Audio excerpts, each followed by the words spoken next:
Hello guys, and welcome to the Realms Collide 2, the Burning Darkness Tournament. Today, for the first match of the day, we had a slight technical issue and we won't be able to use the studio just for the first draft, but we'll come back for the second one. Do not worry about it. Also, I heard that there was one person in the chat who was struggling seeing the heroes, so congratulations, there you got full screen.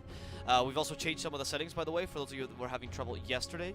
We made it so it was 1080p now as the limit, because Twitch seems to be having issues with any higher resolutions. We apologize for that. It wasn't our stream, it was more, well, Twitch was not consistent with these things, so we made sure that you guys can watch it better. But do tell us if you have any issues, if there's still any buffering, or if you don't see the image quality properly. Of course, we're here to make sure that it looks as great as possible, right? My name is Mr. Rival Plus, here joined by Arthur Dota, and we're going to be casting this wonderful game between Egoboys and Team Brazil for the first series of the day. How are you doing, Arthur? I'm good. I'm great. We've got a lot of really rollercoaster game yesterday. That was a very good experience for me, as it was my first time casting SA Dota. So I'm really loving the games here, and I feel like there's a lot of creativity. There's a lot of crazy team fights as well. You never know who's gonna win until the very last moment. So yeah, I'm looking forward to this matchup between Egoboys and Team Brazil. And it seems like the draft are, like you said, pre-game. It's a classic draft by both of them. Team Brazil got their most favorite duels, Elder Titan plus Mirana. They love running this combo. They've been running for a couple of days already, and I'm quite surprised that they actually got this on hand, and especially Slada plus the PA. Wow. Yeah, Team Brazil is a really strong lineup as it stands. Particularly, as you mentioned, the lanes, with the ET and the Mirana, already pretty solid. Great kill potential with the Slaughter and the PA. Nice little synergy between you. And I'd even argue that you have a relatively decent heroes against what Egoboys is proposing, right? Against the Lifestealer, PA is pretty solid. Slaughter crushes him in lane. Mars struggles against the PA, unless... Well, I mean, if you catch him with the spear with the Yositer build is a bit better. A PA can always Phantom Strike out of the arena. I'm liking Brazil's lineup a lot, though I do like Egoboys' choice for the Crystal Maiden. Very good idea, because Team Brazil mostly has physical damage right now. If Crystal Maiden freezing fields, you have to either waste a stun on her or let her freezing field the whole duration, because it'll be hard to kill her. Yeah, that being said, Egoboys, their support duo are really squishy here. So if there's it comes to mid game team fight, they could very well be exposed to PA, especially with the corrosive haste on them. They could be in trouble. They could get one shot. So items like the Gleam, items like the Ghost Scepter, Force Stab is going to be super crucial here for Egoboys support. But I agree with you a lot. Team Brazil, they have the pick off potential. They have the team fight as well. So it seems like they have the numbers of Egoboys heroes.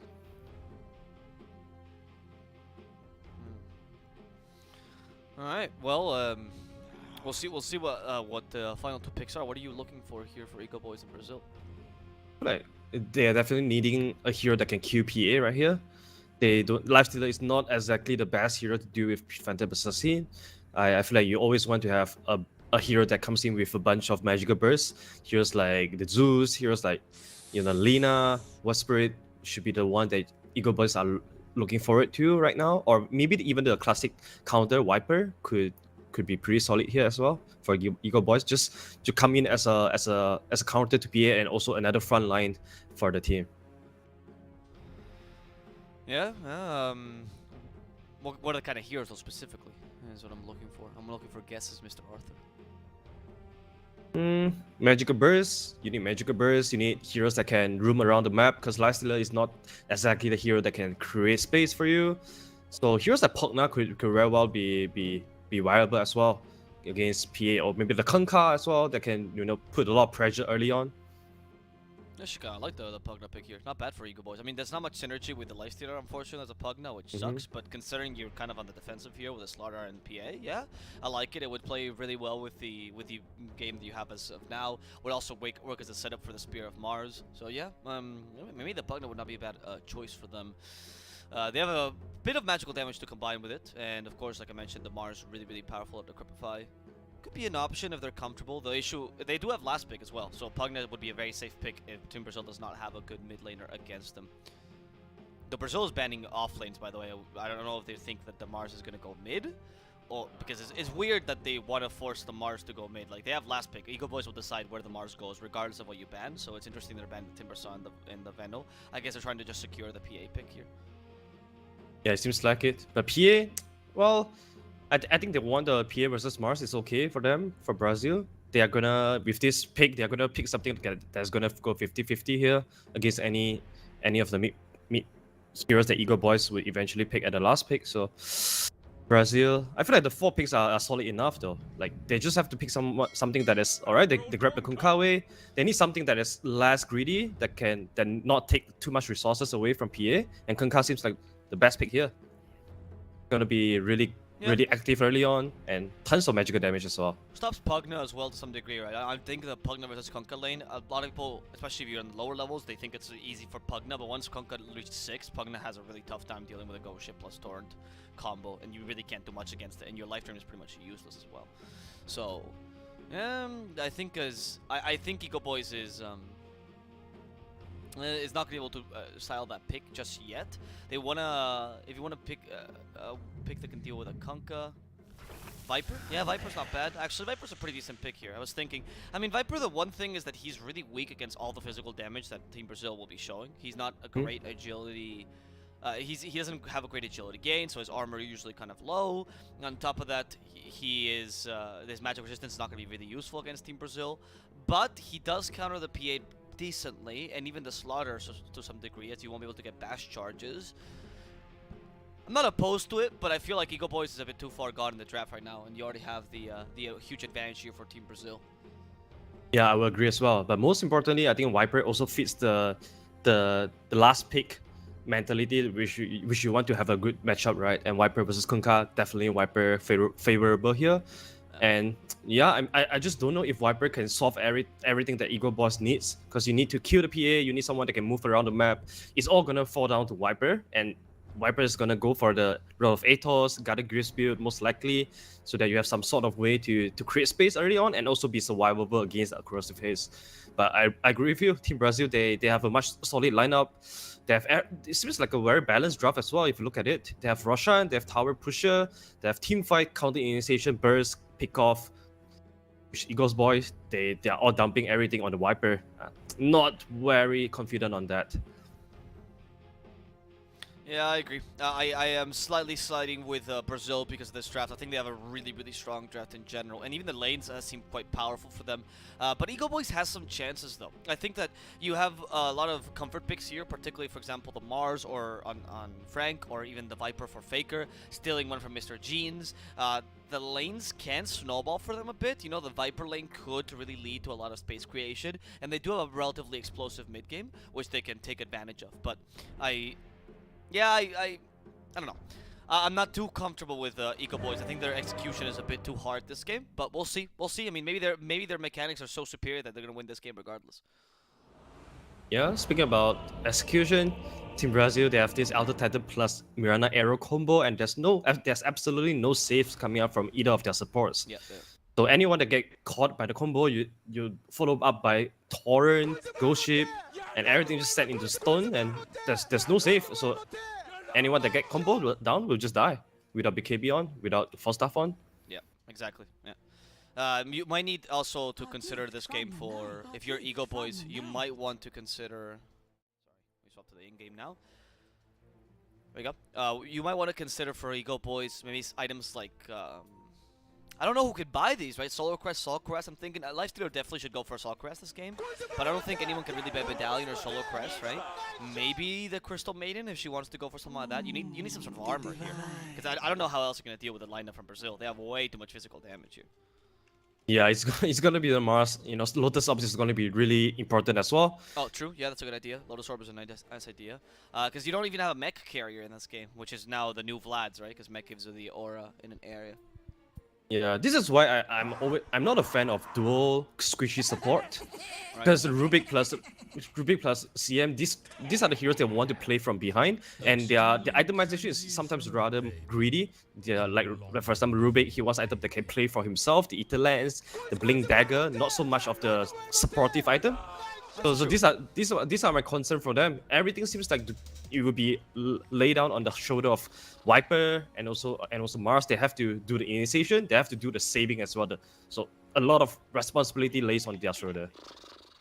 That's actually a very good point. I want to expand on this because if you compare Rubik, for example, to a bunch of other fours like say Earth Spirit or Tusk or whatever, those fours are much more free to go for other items that suit the game. Even Mirana, which is also in this game, right? They can go for Medallion if they need to. They can go for a Glimmer Cape easily. They can go for a Spirit Vessel, whatever it is.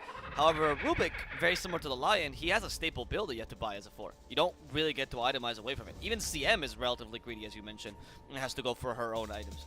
And if you pick these two duos, you might be limiting yourself a lot to what Brazil wants to do. Maybe that's a consideration when you pick up the Rubik this early. He might not be completely a free pick because you can cancel him if you don't have someone to carry quote-unquote these utility items, right? Yep, exactly.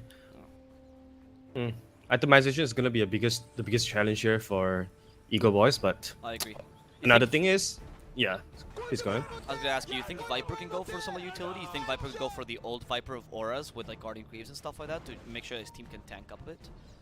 Yeah, I feel like that's definitely going to be the build for Viper here. Okay. I know that the Orchid build is getting particularly popular recently, but you pick this Viper against Slada with a Corrosive Face, you need some kind of debuff, dispel, and of course, no one else, like you mentioned, can buy the aura items or the sustainable items. It's only the Viper. Yep. So I feel like he's forced to go invest into the build, otherwise his team is gonna lack of a lot of elements going into the mid game. I agree, and even benefits Viper, right? Because we did mention earlier, Viper has agility gain 2.5 per level, pretty bad for being an agility hero. He's mainly a hero that deals well with magic damage. He's not a hero that deals well with physical, and the extra armor will benefit you as well, pretty greatly. So that's a consideration. Also, ooh, Nether Toxin level 1 for Faker. Interesting. Usually Vipers these days, especially against a melee hero, they go for the poison attack at level 1. But the Nether Toxin level 1 actually is reminiscent of the old Viper, where you just try to push the build as much as possible, or push the lane as much as possible, and then try to farm jungle. And you maximize your farm that way. Yeah, the biggest reason is also he wanted to get to level 2 before Kunkka with the Nether Toxin, so that he can start harassing him out under the tower, but Kunkka also played very well, denying 2 creeps at the first wave. So it makes the Viper's build completely useless here, as he'll be surviving through that pretty much. I like that point, very good point. I didn't really consider that, but yes, it's very true. Now he has the poison attack, but as you mentioned, the Kunkka already got level 2 himself. He has Torrents, he can deal with Viper a little bit better, of course. Do you think this Viper might skip the Corrosive Skin? I don't see much use for it this game, at least not in the beginning. Yeah, same. I don't think Corrosive Skin, like you said, he's not gonna help him against the physical damage coming out from Brazil. So he might just want to max up poison attack, completely harass Kunkka off the lane, or maybe just max out the Nether Toxin so make sure that he can scale as fast as the Kunkka. Yeah, exactly, and go for the aura items that we mentioned. You try to farm as quickly as possible. I mean, wouldn't mind another Toxin build particularly for this game, because then I think the mech is very important. Yeah, Frank is still standing for Egoboys, by the way. Frank is IOU for whatever reason. He is playing the Mars this game, so do not worry. That is not someone else. It is still Frank standing in for them. Or not really standing in. Technically, he's part of the team, actually. We're not really sure. Egoboys formed, like, and I kid you not, 3 hours before the tournament. They literally informed the admins, like, hey, this is our new team. The admins are like, okay, I guess, sure. So, yeah. Cool. Give them a bit of leeway, right? There was a huge SA shuffle right before Rems Collide. I guess in preparation for the biggest tournament in all of South America. So that's why. Yeah, I think that explains why a lot of teams are in the group stage is not doing as well. Yeah. Because it seems like, this is a part of the training as well. They are taking official matches as a part of scrimmages too. So yeah, when the group stage is what 30 days or so almost. I think Yeah. when it's like a league, like a genuine league, not like the other tournaments that call themselves leagues but have like 5 matches. I mean, like this tournament literally goes on forever, right? So I think you do have a fair amount of time. It's a full round robin with like 12 teams, if I'm not mistaken. So I can see why some people would want to take this as practice, right? Of course, at halfway through the group stage, you gotta say, right, we want to make it to the playoffs, right? And halfway through the group stage, you kind of want to try a bit harder. But in the beginning, yeah, I can see a bit of scrimmage there. yeah, I'm actually personally a very big fan of tournament format like that. I feel like giving teams as much games to play is really cool. Sorry, KJA just did a great stomp there. It was about to die though. It was about to be first blood, but that stomp just on the verge of death. Yeah, sorry, Surprisingly, Elder Talent is not dominating top as much as we would like him to see. Yeah, maybe this Rubik plus Mars, the cheap harassment coming out from these two heroes are just way too much for Elder Titan to sustain through. And Costabile is already taking a lot of harassment under the tower. But good thing for him, he has already gotten a ring of health, so that's gonna help him sustain in the lane a lot easier. Yep. We also see Costabile actually having pretty decent last hitting right now. Like, he's not doing badly by any means in terms of his last hits. Of course, the PA is kind of expected anyway. The one thing I do see between the ET versus Mars matchup is kind of bad for ET. I know it sounds stupid, but ET is very big. His model is actually massive, and that in many cases leads to the Mars being really easily just spearing him to the wall. Because he doesn't have any struggle. He's chasing after you, he's too big, you spear him behind, and then ET loses his buff, and by then you're not scared of him anymore, right? Which might be the reason why Mars is doing so well. Yep. And as all that happened, Viper in the mid lane actually got a solo kill against the Kanka. Yep. We were talking about CS, and look at the denies of Viper. He has 16 denies, 26 against 12. So this is definitely the type of lane outcome that he's hoping for. And as for Kunkka, he's already retreating back to the jungle, has a botter. Kunkka there just died literally to poison attack and a bit of nether toxin. Like, it wasn't like Viper outplayed him or anything. You know, as a Viper, sorry, Kunkka versus Viper lane, it's just, oh, did I slightly overextend? I'm dead now. You know, it's just really tough. Because as Kunkka, you want to try to play the lane as long as possible and then leave, and well, he tried a bit too hard, I guess. Bottom side King RD. Yeah, I see the Crystal Maidens in trouble. Aretes, really slow hero. Did not go for the typical win lanes we see on Crystal Maiden these days. And Aretes will be punished with that bash into the arrow. Well played there by Flea. That's little Mirana there. Very, Mr. Francis Lee. Very good. Yep. This is what you want to do when you are playing, against a weaker support. Every single time Cine wants to go for a pull, you want to try to interrupt her and try to get a kill, because Lifestealer, he's not going to help out the pro CM a lot. There's nothing he could do aside from the Opens wound, which isn't really effective at level 1. No, the top lane, they're actually fighting pretty hard. Costabile even joined King Jungles here. Nice stifling dagger though to prevent Frank from getting the kill. Instead, Sladin will have to go for it. King Jungles should be able to juke him though. That's why his name is this. KJ, look at him. Look at him. He's walking away. He's creeping towards him. There's a stomp. Surprises Sladin. He might be able to turn this into a kill. Sladin. Oh my goodness. Okay, he actually tried to hit a Rubik. Alright, that was unnecessary. Don't underestimate the power of Fate Bolt, but I think he could have stomped and just walked away, to be honest. They got a bit greedy there because the tower started hitting and they're like, oh, we can go for this. And once again, mid lane, Viper, another punishment kill onto the Kunkka. He says that you better start going to jungle. Otherwise, I'm just gonna keep kicking you out of the lane and get a kill on you. Road of Athos is going to be the first item of Viper. Just like what we say, Athos into Greaves.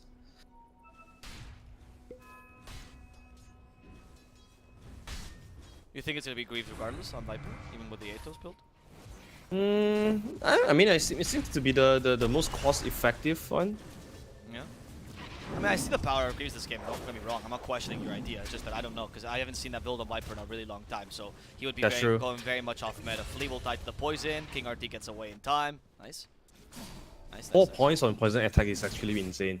He just hit the Mirana for twice and then Mirana just dies from that. Takes like what, 150 damage just from 2 hits. That's pretty crazy. Yep. In the top lane, Sladin is trying to play as aggressively as possible, and he might get punished because it is the tower. Yeah, he tagged so many hits to the tower there, almost unnecessarily. Sladin wanted to get the kill against Costabile. I get it, you have to play aggressive this lane. It was a smart choice, but I think his positioning left a little bit to be desired. Or maybe the Mars was a bit late on the spear. Hard to tell whether the communication was like that in that team, but definitely not the best of plays. Regardless, though, since the Viper and Lifestealer are doing so well, I don't think Egoboys is too sad about this. Oh, exactly.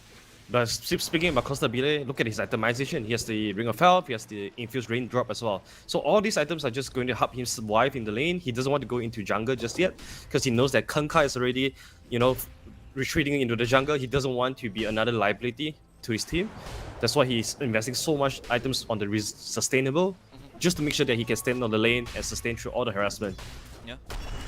I like the choice now. Viper actually rotating that bottom. King RT surprised by this. Faker really active around the map and gonna kill Slardar. I like it very much because it's not just that Faker is doing he understands his role in this game, which is you have to create a lot of space with the Viper.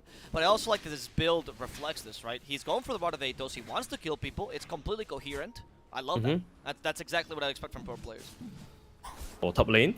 Yeah, Frank has to use the Arena Blood, but here comes the Kunkka. As Viper can rotate, so can I. Here's a shift to the face. Frank gets stunned, now slept, and Nether Toxin will be a bit too late. But Viper still wants to fight this, going for the PA, forcing that TP. However, Frostbite will stop that TP, and this combination of ice and poison will eventually finish off Costabile, as Aretes, now with the Windlace and the boots, is capable of juking King Jungles, getting the kill on King Jungles as well. They catch the Kunkka. Aretes still trying to juke King RT, but this time he has the Corrosive Haze on him, so they see him. Faker's completely out of mana. The Kunkka is trying to get away from this. The Infest to save Faker surprises the Kunkka. 4DR was not expecting that, and Egoboys will net a kill that they had no business getting. What a good rotation there by Timado. Brazil, they are not stopping though. King RD he wants to get a stun into the arrow, but yeah, Egoboys, they see this coming miles away. But beautiful rotation coming out from Egoboys. Overall, that was a 5-man rotation onto the top lane.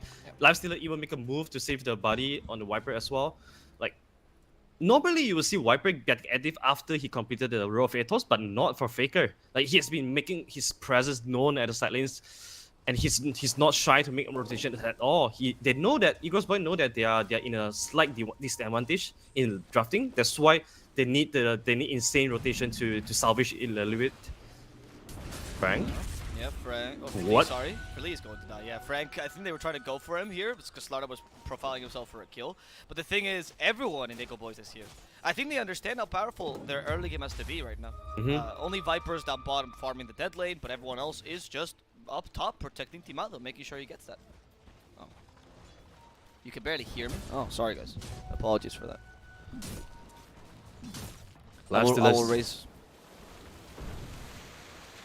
I'll keep talking, Arthur, please. Yeah, Lifestealer is already at the top side, preparing tower with the first catapult wave. That's why all the supports of Egoboys are surrounding at the top lane. They want to protect Lifestealer, but they managed to force a Glyph out. Yep. Bottom side Faker in a lot of trouble. Oh, with a Corrosive Haze, there's no way you're standing here. I'm gonna finish him off rather quickly. But with the Arena Blood, they might be able to get 3 counter kills here. Pretty powerful. Flea is able to leap away. King RT might not be so lucky. Gets the Slithering Crush, but they do have the Corrosive Haze stolen by Slathing, which gives vision over all of them. Can they continue this aggression from behind? Comes ADR, gets the kill on the Crystal Maiden, and now KJ is trying to run away. They put another Corrosive Haze to guarantee the Fate Bolt. Slathing, what a steal, by the way. Yeah, this has to be the best steal in the entire game. You know, you could argue that boat is the second best, but Corrosive Haze, when you have when you have Nikes on your team, plus the Viper as well for the vision for Road of Atos, that's definitely the best deal. So I agree. He should be able to. Maybe Arrow. I think we want to. Maybe Arrow is also pretty good, right? I think Arrow both as you mentioned and Corrosive Haze are all the three things Rubik is looking to steal. Look at that. As we say that, Yep. he literally just stole the arrow. Wow. I mean, it's a really good spell to steal, right? It depends on the initiation you want to do. I think in a team fight, Corrosive Haze is a bit more useful, but to generically keep within the Rubik, the arrow is a bit more useful because you can secure ganks with that, right? Yeah, they have good setups as well with the Yes. Rope of Athos into arrow, with the Frostbite into arrow, of course Spear too. It allows them to do a lot more things and also catch Brazil off guard a little bit with the arrow. Yep. What do you think of the choice of Faker now? He's going for the Hurricane Pike, or Dragonlance for now. So more of the typical Viper we see these days, a bit more on the damaging side. Oh wait, Faker first. They set up the arrow with the Torrent, the Ghost Ship, everything for Faker. But Frank is here to help out his teammate, and they catch KJ. Not the best counter kill, but it's a counter kill, right? Could be much worse than that. Team Milo did rotate for this kill though. Let's see if they can take the tower in the mid lane. They will pretty easily. Good punishment coming out from Brazil. You know, you can win my lane, but it's okay when it comes to mid game. I'll just put a 4-man gang on you, and there's nothing you can do as Viper. He's going for the Dragonlance. I kind of like it because he needs stats to withstand all the physical damage coming out from Brazil. But I'm still digging the Guardian Grips because you need some kind of heal for a team and some kind of a dispel as well. I think without that, if you are Corrosive Haste all the time, Viper PA has all the damage to kill you no matter how much HP you are sitting on. So, alright, speaking about dispellable items, he's going for the U Scepter next. Oh, interesting choice. Oh. So I was thinking about that. I was like, Guardian Greaves is really not Yules. I'm not that good. I was thinking about the Guardian Greaves, like, yeah, it gives Dispel, gives the armor, not only to the team, but also to you when you're low HP, right? Really good. But I guess he's opting for another Dispel, which is Yule Scepter. Interesting choice to go for the Yule Scepter. I've not seen a Yule's Viper that I can remember, at least recently. You know, what's the choice behind this? I mean, obviously the defensive Dispel is really good. Against the Kunkka, maybe?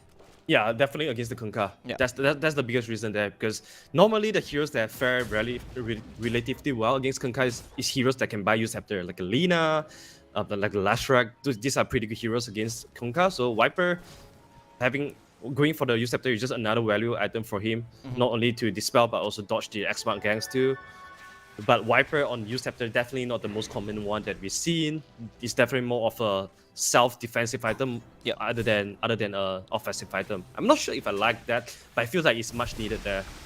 I wouldn't mind if he then turns this into like a kind of a utility build and Viper plays full utility with like Heaven's Halberd later as well to deal with the PA, and goes for that kind of build where like, yeah, you're tanky, but you're also a utility tank, right? Maybe even Solar Crest a bit later to buff the Lifestealer, right? I would like that build. I can see that the use for that build. A lot of small but very useful items to deal with the PA mainly. And I really like Yules in general against PA, I'll be honest with you. Like, being able to Yules her as you Phantom Strikes, which means you dispel first of all her attack speed bonus, and then second of all you stop her for like 2.5 seconds. Kind of great. Until she gets BKB, of course. Yeah, that's true. That's a good point as well. And having the use also helps your Mars to set up the ganks as well, right? Yeah, that's true, that's true. White Faker? KJ? Faker's not letting him go right now. Yeah, you can air split all you want, dude. Slathen even stands in it just because he feels nice. He's like, look at me. I can tank this. No problem. Waste of a ghost ship, though, but whatever. Yeah, Level 1 ghost ship. It's running out anyways. So it's that's more true, like that's true. Yeah, it's more like a celebration ultimate throwdown there by Slathen. That's what, like when you are going on a trip, right, with a cruise, and you put the champagne bottle and you have to hit the ship with a champagne bottle, right? As like a sign of good luck. That's true. No, I'm sorry. I don't know if you do that here. That's a very Spanish thing to do. They just throw champagne bottles at ships. Not really in my culture, but I can see how how it brings good luck and whatnot. Oh, Frank. Yeah, Frank. Oh, okay. Oh, No, we didn't see that, Frank. It's fine. It's fine. It's okay. He was right in front of you. Even Kunkka got confused by that play, and now they can actually turn this around. The Torn catches poor Kunkka, though, and that might actually punish him enough. Now that second spear will hit. Look at that. Frank redeems himself, and they even catch a fish with it. King RD will also fall. And that's both the captain of the ship and the fish he was trying to hunt down. 2 cores. Very big deal here for Egoboys. And they're executing this lineup really well. They're actually playing a really good game here.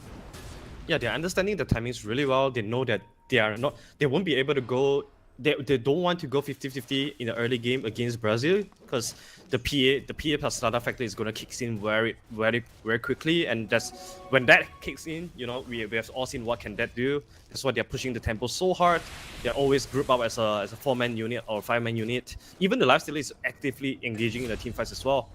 No, I didn't actually see that Faker. I don't know how you killed the Mirana there. Where was the Mirana? Oh, I guess Mirana was trying to deep-push the lane, and then Faker just said, no, I have Atos, dude. Good luck. Well, mass TP on the bottom side. Missed another spear, but... Missed another spear, but we didn't see it, though. Cabra didn't catch it, so it didn't happen. It's just on cooldown. He was using it to farm. It's okay. That's why you need Yules, though. That's what I was saying. Like, I think this game particularly, no offense to Frank, of course, it's just I think Yules is really useful to set up your spears, which is why I liked it on the Viper particularly. I wouldn't mind it if Mars went for a second Yules either. Oh, Faker. Nah, they're not going for King RT. King RT discovers the smoke, like, okay, yeah, now we'll go for him. The spear set up by the Rod of Atos. They push him against the wall. The Frostbite keeps him against the wall, and they'll kill him against the wall. Oh, the Torrent, he's on... Yeah, Sladin is incredible. jungle? He stole Echo Stump, though. But, which is very useless on Rubik. Like, he was trying to steal something better, but Echo Stump, unless you, by some miracle, the enemy team is trying to come at you and you can do it, it's going to be really difficult. Yeah, he can pull off some, you know, plays hide in the jungle, pull off a Echo Storm. He can turn another fight. Yep. But Rubik, honestly, so far he has stolen some really good spells that really turn the team fight around or make the team fight much easier to execute. I'm also liking like Viper is constantly fighting right now because he went for this utility build. He doesn't want to be passive and farm because honestly, this when you go for such cheap item build up, you want to keep fighting so that you can utilize the item usage as much as possible. And I'm liking that decision a lot here. Lifestealer going for, he has already completed Assault Cuirass at 80-minute mark, so that's pretty impressive. He's going for Heaven's Helper next, as you said, against PA. The middle on bottom, Rubik is gonna get punished by the Echo Storm into arrow combo. Well, Sladin dying, he died with the Echo Stomp on him. That shows how useless that skill is. Rubik does never want to steal that. Viper coming from behind though. Faker's like, hey, I'm gonna flank him. Look at this, they can't do anything. But your damage is so low right now. It's just DPS for now, which will eventually finish off Flea. However, you do force the rest of Brazil to retreat. He tries to go for the Echo Stomp. Yule Scepter to cancel it. That's another use for the Yule Scepter. There we go. And the ET will fall. Really? They're just gonna let him go? Oh, Wait, Viper? there we go. Frank finishing him off. It's like if you gotta do things right, if you want to do things right, you gotta do them yourself. Very angry, Frank. Stabile has completed the Fury, so there goes the. Is it just now that he complete? Oh no. Oh no, quite a while actually. Okay. But we haven't talked about it for some reason because we're always looking at Egoboys because they are the one that's driving. Exactly. That's at the driving seat. Yep. Yeah. Also, I want to talk more about this Assault Cuirass pickup by Lifestealer. I think it's a very Timado very selfless item pickup because normally you want to go for the Monkey King bar, especially against PA, but he knows that he wants to help us his team. He'll always be fighting around his teammates as well. That's why Assault Cuirass is gonna not only help himself but also help the team. So definitely a very selfless and team-oriented item here, which I really like a lot. I like it. I agree with you because also you have a Viper that breaks the PA, right? So if you went to MKB, it's almost a sign of distrust, saying no, I think my Viper might die. Whereas if you're going for this, you're saying no, we're gonna actually try to go for broke, right? We're gonna try to save the Viper with Assault Cuirass, help him out survive, and because of another toxin, PA will suffer. Now when she gets BKB, you're gonna have to struggle a bit though due to the lack of MKB because you have no way to deal with her. But that's something you have to suffer with this build. Hopefully you can just tank her damage decently. And we're seeing also Mars going after Yule Scepter. There we go. Nice. I love that build-up. And we're seeing two Heaven's Helper being built up. One for Timado and one for Mars. But Timado intelligently actually went for the Javelin, which will actually give the same piercing evasion ability that MKB does. Of course, much lower chance, but it's going to help you out a bit against the PA and can later return to MKB. That's a really good pickup. That's a really smart pickup, actually. Single Javelin. That's like a most valuable casual buy, right? Yep. And it also builds into the Monkey King bar afterwards, so definitely very valuable here, and also helps him just do more damage as well. Plus the Assault Cuirass, they're going to do more hero damage, do more tower damage too. Instantly investing into the Mars, looking for any kind of pickoffs and translate that into a tower push. Yeah, well played. I like this very much. Good job, Egoboys. I think that this team, I mean, for a team that I kid you not formed nothing ago, like 6 days ago, it's very impressive that they have this kind of coordination already. It's not just good individual plays. It's like they're actually itemizing together as a team, as opposed to individually as players, which is something that's hard to do. King RD will die here, of course. Oh, well, they paused the game. Did they pause the game to laugh at him, or what was that? Why'd you pause now? Pause and instantly into the voice line. Right? Yeah, I don't know if that was like a... Is that like a... I mean, in SCA, they do this a lot where they'll pause and they'll question mark. Okay, no. Oh, G, but PA disconnected. No, it's fine. Anyway, the kill on King RT is good. I'm liking this, honestly. I really like Egoboys in general, optimization. It's not the most normal one, per se. It's a bit peculiar, but it's working out for them, and I see the logic behind it. Yeah, and also the message behind this as well, right? It means that the entire team, they're playing on the same page. They know what to do. They're playing as a team as well, and not any. There's no heroism. There's no like, all right, guys, I'm gonna rush this 15-minute monkey king bar. I'm really cool. Kind of nice look. You know, it's a very team-oriented one. They take Roshan together when they can as well. And now they're just gonna run as a 5-man and just screen the map, making sure that only PA will be able to get a farm on Brazil side, and the other 4 heroes, they just have to hug together. Otherwise, they'll just die one by one. The Team Brazil, we haven't really talked about them, but I want to actually mention them here for a bit. We haven't talked about them a lot because Egoboys is their time to shine, right? Team Brazil, it's not like they're playing badly necessarily, it's just that they haven't really even gotten to their point where they actually get to play their game. They need a couple more items, but we're soon getting to it. The BKB is going to be a huge point of inflection for the PA, and she'll be able to fight much more reliably. The Slaughter's trying to go for his, but unfortunately is going to be quite delayed because of this kill, of course. And we've been seeing Kunkka actually trying to go for the Solar Crest, in addition to his BKB, which is now completed in his 10 seconds. So I would not be surprised if they played around that PA BKB. Maybe they wait for the Solar Crest, because with the Solar Crest, PA already has, honestly, enough damage to kill most of these heroes, or enough attack speed, rather. And with that, they might be able to take a fight here, taking advantage of the fact that Lifestealer did not go for the MKB. That's very true. Like, Team Brazil, they have a lineup that really kind of similar with what we've seen yesterday from 4 Zoomers, especially the second game draft. If anyone remembers, they have a rather slow early opening, but when their heroes itemization comes together at around the 20 to 25 minutes, they suddenly has this huge peak that they can fight against their enemy with the itemization. So this is definitely the timing that Team Brazil here is waiting for as well. So we can't discount them off just yet. We can't discount them off just yet. Like this game is not over for them. We did mention it in the draft that like Egoboys had the chance to snowball, and it's very impressive that they did this. But Brazil could still come back from this game. Yeah, the PA plus Slada, you know, this is the recipe for a comeback. How many times have we seen, you know, even though you are 10k, 20k goalie ahead, behind, once you get a lucky crit, you can still delete a hero that is much richer than you. We definitely don't want to count that out, especially when PA hits level 18. That's gonna really be the biggest pick for the Team Brazil's lineup here. Yep, exactly. I agree. And what are we... Is there any other items that you might be looking for here on Brazil? Because I'm looking at their itemizations. Is there anything else that you might think that they want to be playing around here? Perhaps the Slada BKB, but I think Slada could do his job just with the Blink Dagger. All he needs to do is just set up corrosive hazes for PA to clean up. I think BKB, the dual BKB is definitely the biggest timing here, and should be up in another... it should be up already, so... Costabile has it. There we go. He's going for Dezo next. Oh, no. Whoa, Costabile's gonna get punished. He was not expecting the Yule Scepter from the Mars, and that gave him the extra second that he needed. Costabile. That's when you know. You know, there's always a line when you're farming creeps, you're like, am I being too greedy? And you just did. You just were. But that's all because of the Yule Scepter pickup by Mars, which, by the way, he hasn't really revealed yet. This is like pretty much the Yule Scepter reveal. It's the first time he's ever used it. So they haven't checked his inventory. It's not surprising that PA was much more confident. If he didn't have Yules, he wouldn't get neither the last kill nor this kill. That's very good. Look at the power of a single item. Look at what that means. And also look at the movement coming up from Frank. He killed PA bottom side, does not even bother to clear out the wave, instantly run all the way towards the top lane again. So all he wanted to do was protect the vision that they had. Did not want this vision to get rewarded. They killed the CM here relatively easily, but another Yule's like, oh my goodness, I spent half my day flying, I'm supposed to be a fish.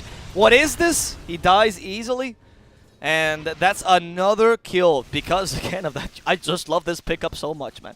Mars Yols to me has been the best build I have ever witnessed. I don't know who first thought of like, yeah, let's go Yols first, but I just love it. Yeah, I think this build started in EU region. I've seen like all of a sudden there's one period of time people don't go Vlads anymore on Mars because it was used to be the go-to item, like the first item of Mars, and then Dagger, and all of a sudden people just pick up Use to play. Right? Exactly. Like you would always go Dagger at first or like Vlad, Oh wait, you mentioned. PA? Oh, another time, man. Oh, what the?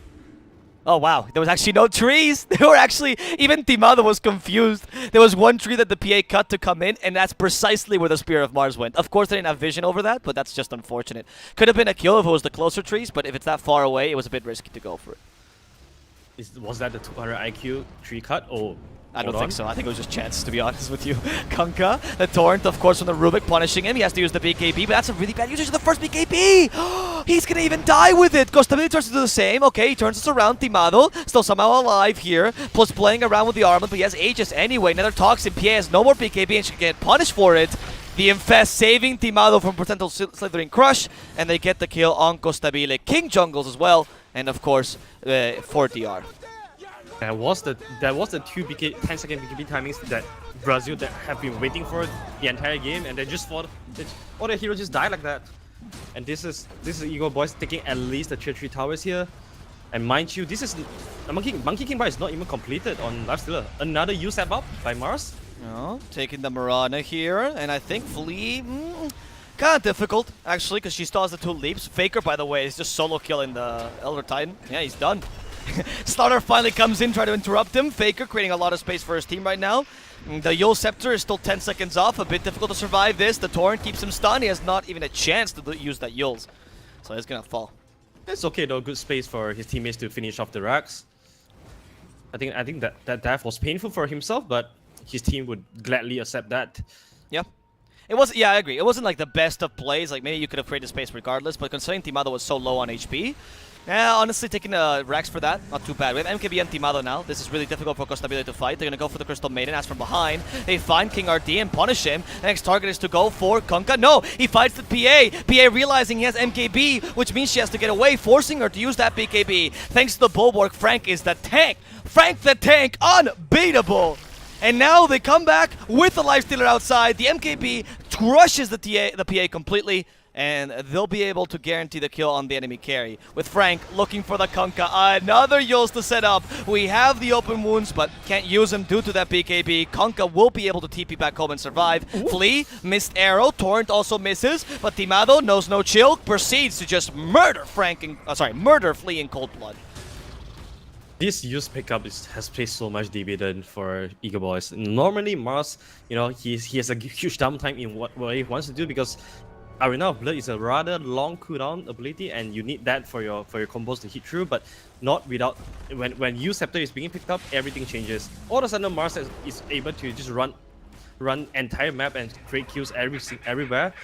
Normally, Mars you see the weaker Mars player or lower tier players, they will just spend a lot of time pushing out wave because you just press 2 spell and 1 wave gone. Yeah. So a lot of the Mars players, they're actually quite committed into pushing wave, but not Frank. He has been just constantly looking for kills for his team, setting up all these ganks for his team as well. And because of the use, so far the ganking rate is 100% successful rate. Oh, the Mars stops the Slardar. King RD, where you going? No, I'm just walking away. Again, dude, I swear to God, you just see these guys flying half the game because of the Viper and the Mars Yules, and they're struggling so much to deal with these items.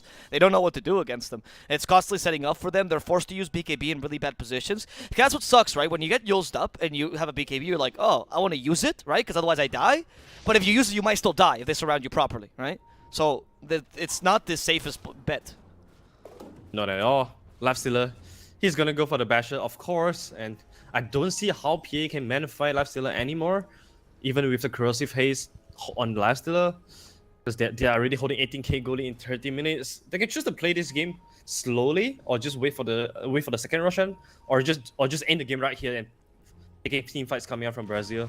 Oh, the Slardar gets caught out. There's the Urbina blood. Oh, Sladin though in trouble. Costabile will slice and dice him, but Costabile, that golden fervor is gonna be lost soon. King RD doesn't even have his own. They catch the Kunkka, who does not have the BKB either. And then, I mean, you're just cannon fodder. What are you going to do? Another beautiful infest by Timado to avoid the arrows.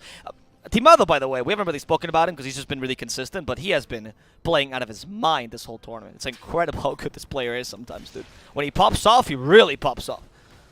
Yeah, exactly. The minor movement, itemization really tells you a lot about, Timado understanding of the game. And mid lane, yeah, King Slaughter RD. once again. You don't like your fish frozen, but you gotta. This has gotta do. King RD is gonna die here to the Kuro's pace as Timado murders King Jungles, and that's going to be GG. Yeah, I mean honestly, I don't think Brazil should be too sad about this. I think they actually drafted quite well, and I think they didn't play this too badly. But when you are the team that's gonna be quote unquote slower, and you depend on certain item timings, right? And of course you have the weaker mid lane, of course. There's always a chance that even if you play the game decently or even well, Egoboys or the other team will be able to propose first and run you down. And there's not much you can do about it, right? You just got to accept it. That's one of the risks of playing a slower draft. It's more consistent, it's easier to play, but if the enemy team plays perfectly, there's a chance they can just do this to you. Yeah, definitely. This is the biggest strength of, the biggest weakness of a solid and slow draft, which Brazil proposed it here. And I think they didn't expect the early aggression coming out from Viper as well. Like I think that really changed the dynamic of the game. It allows Mars to get to the Blink Dagger timing, which he needs some time to build up to, and Viper really just takes over the entire early game completely on himself. And of course, Lifestealer 2 with the perfect itemization allows the entire team to play around him and to just play on the same pitch as well as his team. So very well deserved team victory coming out from Egoboys. I'm very impressed. Yeah, me too. It was just a really good game. It's easy to just criticize the loser, of course, here, and as some salty bettors will do. But I think we should just praise Egoboys here because they played a really good game. Congratulations to them. We have a second game, though, of course, this series where Brazil will have a chance to come back. People have been asking about the server. I am not certain what server this was, but I will ask the admin afterwards. So I will check with you guys and tell you before this game number 2 what server they'll be playing in. And we'll be coming back with game number 2 between Egoboys and Brazil very shortly. See you guys then. My name is Mr. Plus, of course, and here with Arthur Dota. If you enjoyed this stream or the cast, please feel free to follow us. No, please follow us, actually. Not feel free, just do it. And if you have any sort of issues, like technical issues with the quality of the image, of course, the audio, just tell us in the chat and we'll try to fix it as soon as possible. Thank you very much, and we'll see you guys shortly with the second game between Egoboys and Brazil.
Hello, hello, and welcome to the Voice of the Realm.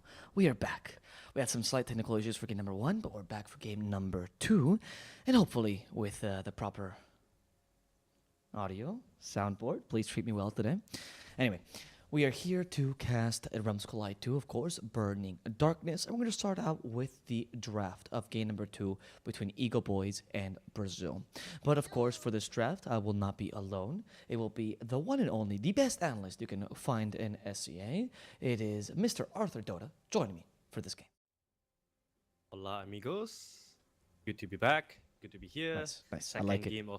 second game of Brazil versus Eagle. How's my accent for that? Yeah, it's actually not bad. You know, Nice. because you speak, because obviously Arthur, he's Malaysian, right? For people that don't know, but he's trilingual, right? You speak three Yep. languages, right? Or four? 3. Three. And one of them, of course, is Mandarin, if I'm not Yeah. mistaken. Yeah. And actually, Mandarin vowels are surprisingly similar to the Spanish vowels. A lot of the English people struggle in Spanish because the vowels are so open, right? And they're not used to that, so they make much more closed vowels with their mouth. But Chinese people have very open vowels as well, as I've That seen. is true. It's Yeah. very funny to watch. Actually, I actually love watching I'll watch like Chinese soap operas or whatever, you know, and then obviously Really? subtitled. Yeah. Dude, it's fun, dude. You guys have good. I like your movies. Anyway, I really like the expressions, especially when like they elongate a vowel at the end of anything, and they'll just like make the face up, and it's like a very dramatic face as well with elongating vowels. I love that. That's one of my favorite things about Chinese cinema. That is true. That's true. That's our specialty. That's our That's our specialty. Yeah. And speaking about specialty, Brazil, Nice. they're snatching Eagles' Boys specialty from Yeah. them, taking the Mars and both Mars and Alta Titan. This is what Eagle Boys played in the first game. Yep. And of course, Eagle Boys in return they are gonna pick the Purple Heroes again. Them Mirana plus Faces White. That's a cool synergy of always Corona into Arrow. So I want and Faces White is definitely one of the best carry in this meta right now. I want to mention, by the way, before we start analyzing the draft, that for those of you wondering, the servers, it will always be the same. I'll still remind you guys, but it will always be the same between any Peruvian and any Brazilian team, okay? It will always be first game in Peru and second game in Brazil server, okay? That's how they decided. The only exception is Infinity, who instead of choosing the first game in Peru, they want to play in US East. So Infinity plays first game in US East, I think because they have because Slavin isn't that, oh no. No, I don't know why actually, but the first game for them is US East, and the second game for them is going to be in Brazil still. But every other Peruvian team will play one game in Peru, one game in Brazil when they're playing against a Brazilian team. And when it's against Midas, which is a Brazilian team but playing in Europe, they'll be playing one game in Peru, which Midas will forfeit, and one game in US East. That's it. That's just an information. Let's go back to the draft. Sorry, Arthur. I just wanted to make that for anyone that's wondering. All good, all good. I'm just sitting here thinking to myself like it's so lucky for us in Southeast Asia where we don't have all these ping issues when we're playing tournaments. Yeah. It's always gonna be pretty good for every single one in Southeast Asia to play in the Southeast Asia tournament. So yeah, we should. Man, I feel like SA and NA Dota, you guys deserve so much more than this, man. Yeah, I agree. It really sucks. But honestly, yes, there's bad infrastructure, mainly due to some of the greedy internet companies there, but also the geographic situation and how the For sure. cables were set up for the servers. But people that don't know, by the way, even if you have a really good connection, your ping might still be really bad because ping is literally mostly how far away you are from the servers and, of course, the quality of the cables that lead you to it. And in many cases, it's more about how the original internet structure of Peru and Brazil was set up, as opposed to going through the mountains, it goes to the sea, which leads to a lot of issues, also leads to a lot of difficult infrastructure. It's a whole ordeal if you want to actually study it, but it's tough, and it's not really like anyone's fault. It's more of just you're unlucky to be literally in that geographical zone, you know? So it sucks. SCA is quite lucky, though. You guys have really good infrastructure here for internet. And let's go into the draft, though, because we have the Faces Void Phoenix combo, really powerful. Now Beastmaster as well. And the Marana. I actually love the Egoboys draft this time again. I think it's a really, really solid draft here. Yeah, again, there's a lot of synergies. You have this small dual combos and also team fight combos as well. You have Beastmaster plus Brianna, which is a pretty solid lane, pretty solid combo when it comes to ganking anyone. And of course, team fight Faces White plus Phoenix is gonna be pretty deadly. Team Brazil, they don't have a lot of 8 hitters. That's why they needed to pick the TB, even though it's TB into the Faces White. But still, they don't have much choices left since You know- Troll is banned. and lifesteal is also banned. So not a lot of egg hitter left in the pool. But I was gonna say Yeah, I actually kind of like the TB into Fist Void. Not gonna lie, I think TB, especially for the early mid game, is a bit too tanky to bring him down in the chrono, especially because you mostly deal physical damage as Void, right? Yes, you can itemize to go for Mjolnir, MKB, and then when you have like diverse sources of damage, then TB does fall easier. But it's not too awful. I think there's carries are definitely worse than this. Like I've seen TBs, especially if they outfarm the Void, being able to just withstand the whole chrono, sundering, and then getting back. Especially if you have coverage from Elder Titan and Scarith Mage, it's going to be difficult for the Void to go in. Like, if this game Void wants to kill TB, of course you're going to go Mask of Madness. If you want to go match his farm, you might need a Battle Fury, and then you need a BKB just to deal with Scarith Mage GT. And then you can build your MKB and your Mjolnir, or if you want to go Mjolnir, right? Yeah. And until you build that MKB, you won't have enough damage for TB. So I don't hate it. I actually think the TB versus Void is pretty good. And TB versus Phoenix, on that note, yes, he's bad against him in the early game when the spirits are the best thing, right? But later, when Sunray is his best damage, since TB doesn't usually get a lot of strength, or too much strength, right? He's not that weak, because Sunray doesn't actually hurt him as much. So I kind of like the pick. I also, of course, Costabile, second or first best TB, depending on who you ask in all of South America. Yeah, I like the Skyrock against the Faceless Sword combo, because you mentioned something like the Faceless Sword, he might want to consider going for Better Fury, but when you're playing against Skyrock Mage, you always want to rush for either the Manta style or BKB. True. So Fury it always seems to be the most suboptimal items against Skyrock Mage, especially the silence. So this game, perhaps the build will be MOM BKB Monkey King Bar, which again, is not going to be the best farming item for him. Exactly. It's very easy for TB to outfarm Faceless Void, and for Faceless Void, all he wants to do is to keep farming, keep fighting with that build. So it's gonna be a little bit challenging for him, because he needs to pick the good fight. If he somehow runs into Mars and get Spirit into Mystic Fair, he could very well dead, and because there's no save coming from Egoboys lineup as well. Oh, that's a good point, actually. They have a bit of healing from the Phoenix, which is nice, right? But it's not going to be enough to save you from either Mystic Flare or Elder Titan. And also, it's a combo we don't often see, but it is actually kind of a combo. When you put someone to sleep and then you immediately go with the Mystic Flare, you actually get a fair amount of damage before they start to move and well, try to leave, because obviously Mystic Flare is quite immediate. And of course, the Mars Scarith Mage is not only a strong lane, but also a great combo, especially towards the mid game. I think both drafts are pretty well thought out. They're not really looking at each other much, right? Like, both drafts are just kind of drafting independently, but they have a lot of synergy between them. And the Storm Spirit is the last pick. What do you think of this? I like this a lot. Another way to deal with the Faceless Void. So this puts a lot more pressure on Faceless Void. So I don't think there is any way for Faceless Void to go for Battle Fury this game. Yeah. Storm, obviously, she's gonna want to go for the early Phoenix, early Orchid build, so that he can shut down Phoenix, Mirana, and of course the Faceless Void. Faceless Void is gonna play against two silences, which, even though Manta style, is not going to help him if the chain silence is done perfectly. Sure. Coming from Team Brasil. So they might want to consider another core here from Egoboys, because I feel like you don't want Faceless Void to be the only core when he's so heavily countered. I really like Lesh here, to be honest. Lesh against TB is great. Lesh against Storm Spirit is pretty solid. Lesh doesn't care so much about the silences, because you usually just pull Nova and you walk around. That's your role, right? And you could go for an easy Yule Scepter to dispel silences, or even a BKB relatively early this game. I really like the Lesh. I don't know if Egoboys is willing to play that in the mid lane. I've never seen Faker play it, to be honest. But I think it's a really solid pickup here. If we're going for more Faker heroes, they banned his own Invoker. So... I mean, if they want something that's less greedy, perhaps Puck would be the pick here against Storm. Yeah, We've seen this yesterday, right? I like how Puck just heavily counter Storm for the entire game. But of course, if they go for Puck, it's going to be Faceless Void versus Terrorblade plus Storm in the late game. That's going to be very greedy. So I like Lashrak here more. Lashrak definitely in the meta right now. It synergizes a lot with Beastmaster too. They can play fast, and they also have the answers to TB. Oof, I was hoping they wouldn't pick this. I know this is one of the Faker heroes. Faker has a relatively limited pool, right? And Void Spirit's one of his best heroes, but I just don't love this hero very much this game. Void Spirit versus Storm Spirit's okay of a lane. Like, it's not as bad as Ember, but it's not great either. Storm still beats that, of course. Storm is the great Spirit killer. Void Spirit against Terrorblade is pretty decent until TB starts to farming enough that you just kill him. And as you mentioned, he just doesn't scale that well. Like, he's okay in the late game, and he's a nice little setter, but he's not a secondary carry. It's all the damage is going to be up to Void. Void Spirit certainly falls off in terms of damage. It's much more about his control. So I think this is more about a comfort pick than, this is the best pick we could possibly go for. Absolutely. I feel like they needed a playmaker here. That's why they go for Void Spirit. But if Void Spirit is too active in roaming side lanes, he can easily get punished as well because there's enough small stuns coming out from Team Brazil to punish Void Spirit for his overextension. Yep. So Faker has to be really really careful when he decides to make a move, especially when Faceless White needs the space from him. Because Void Spirit is one of the heroes that if you die one or twice, that can heavily destruct your tempo of the game. Yep.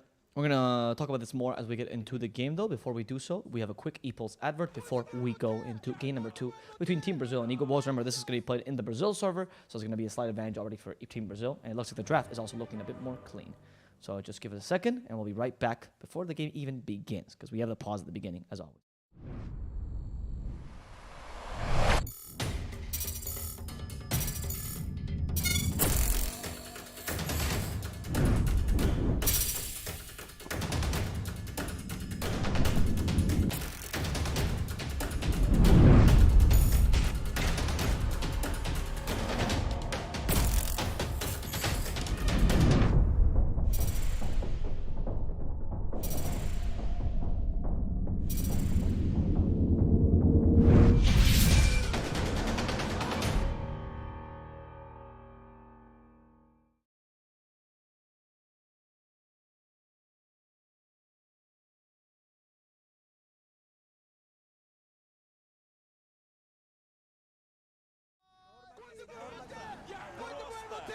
As I told you guys, there was a pause.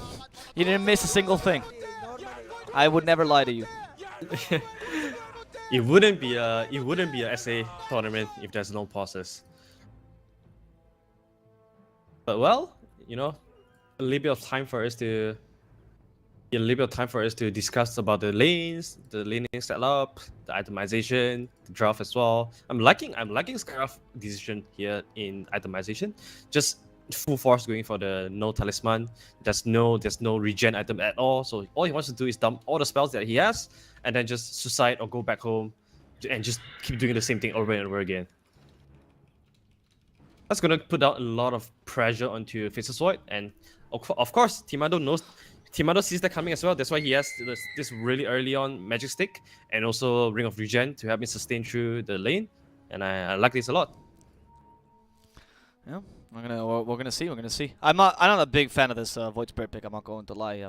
But I think that sometimes there's a comfort pick, and I want to talk also about the fact that if your team has formed not too long ago, right? Most of the times you're probably gonna ask the players what they like to play, and you're not gonna go for something that they don't know how to play or something that you're not confident in because you don't have enough time to develop strategies, really, unless you're doing it in the middle of the tournament, right?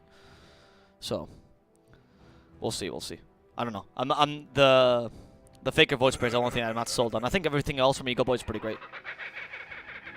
By the way, on the Brazil side, I just wanted to mention that a lot of people are commenting on this, and I think they need to know a bit more about Costabile. Terrorblade, yes, usually a greedy pick, but if you watch Costabile play, it's not as greedy. This guy is not RTO. He doesn't go into the jungle, farm for 15 minutes, and then comes back with 15 items. He's more of he uses the illusions very often to push lanes. He is very effective at doing that. He engages into fights or take tower early. He's a much more active TP, which is a very unique style that Costabile does, which is why I enjoy him a lot. This is something that you mentioned yesterday as well, right? When RTO was playing the TB, you brought this up as well. Costabile is more of the type of tempo controller as a TB, so I'm looking forward to see how he does that this game. I feel like TB has a lot of ways to play it, just like Naga Siren. Maybe perhaps he's gonna play like a Naga Siren, just stays in the triangle, put up Conjure Image to push lanes. I think that's gonna help his team control the map control as well to advance in the game. I think there's a lot of ways of playing Terrorbit, and this is definitely one of the more intelligent kind of play, I would say. Yeah, we'll see now as the lanes are being set up. Sorry, by the way, it's for anyone that can't change the resolution. This is up to Twitch, guys. As we're not a partner channel, we do not have the option to change resolutions just yet. We have to get to a certain number of viewers, and then Twitch will probably give it to us as the broadcast goes on. So we do apologize to anyone suffering due to that, and the stream is lagging. We just don't want to roll with the resolution because some people, of course, want to watch it at least at 1080p. We already lowered it from yesterday, so we're trying our best. We really do apologize. If you have any issues though, and with resolution, remember there's a YouTube stream as well at youtube.com/eepulsegaming, and there you can also watch the stream full 1080p, less buffering because they have a better system, or 720p if you want to change the stream there. That's it. Sorry, that was my little announcement. I was just a bit concerned. I don't like when people tell me they can't watch the stream. It sucks for them. Yeah, definitely. We are doing this for viewers, so definitely. Exactly. Oh, mid lane. My goodness, dude, what are you doing it for DR? That was a free courier. That was an absolutely free courier. Faker was like even surprised about that. He's like, oh, okay, sure, I'll take it, I guess. That's a freebie. That's definitely a freebie. Yeah, I'm not gonna lie, I've been surprised about that play out. In the bottom lane, we see KJ going against Sladin. And we do get the first blood here, just by running him down Astral Spirit, because Sladin went for arrow level 1. Yeah, this time around, Elder Titan definitely has a better laning phase on KJ, because there's no the Rubik anymore that can just fable you and treat him with you. It's much harder for Skyroth to do. It's much harder for Imriana to do that. And Costability, of course, level 1 just popping the Metamorphosis to secure the first wave. Yep. Just like any other TB player would do. This is why TB is so strong in level 1. Yeah, it's true. Metamorphosis. I've seen that some TBs actually hold on to it. I remember Costabile was actually arguing with another TV player in the stream one time because Costabile is of the impression that you should just spam the Metamorphosis. Like whenever it's available, just use it. Don't save it because it's not going to do much. Just use it, right? And try to win the lane with it. And that's why you see that he gets to level 1 and he immediately uses Metamorphosis, right? Whereas some TBs will actually try to hold on to it. It's like, oh, when I think I'm having a tough time, I'll use meta and try to regain space. Nope. Not for Costabile. He does not care. Yeah, it's all about efficiency. It's Yeah. very much like the Death Prophet, right?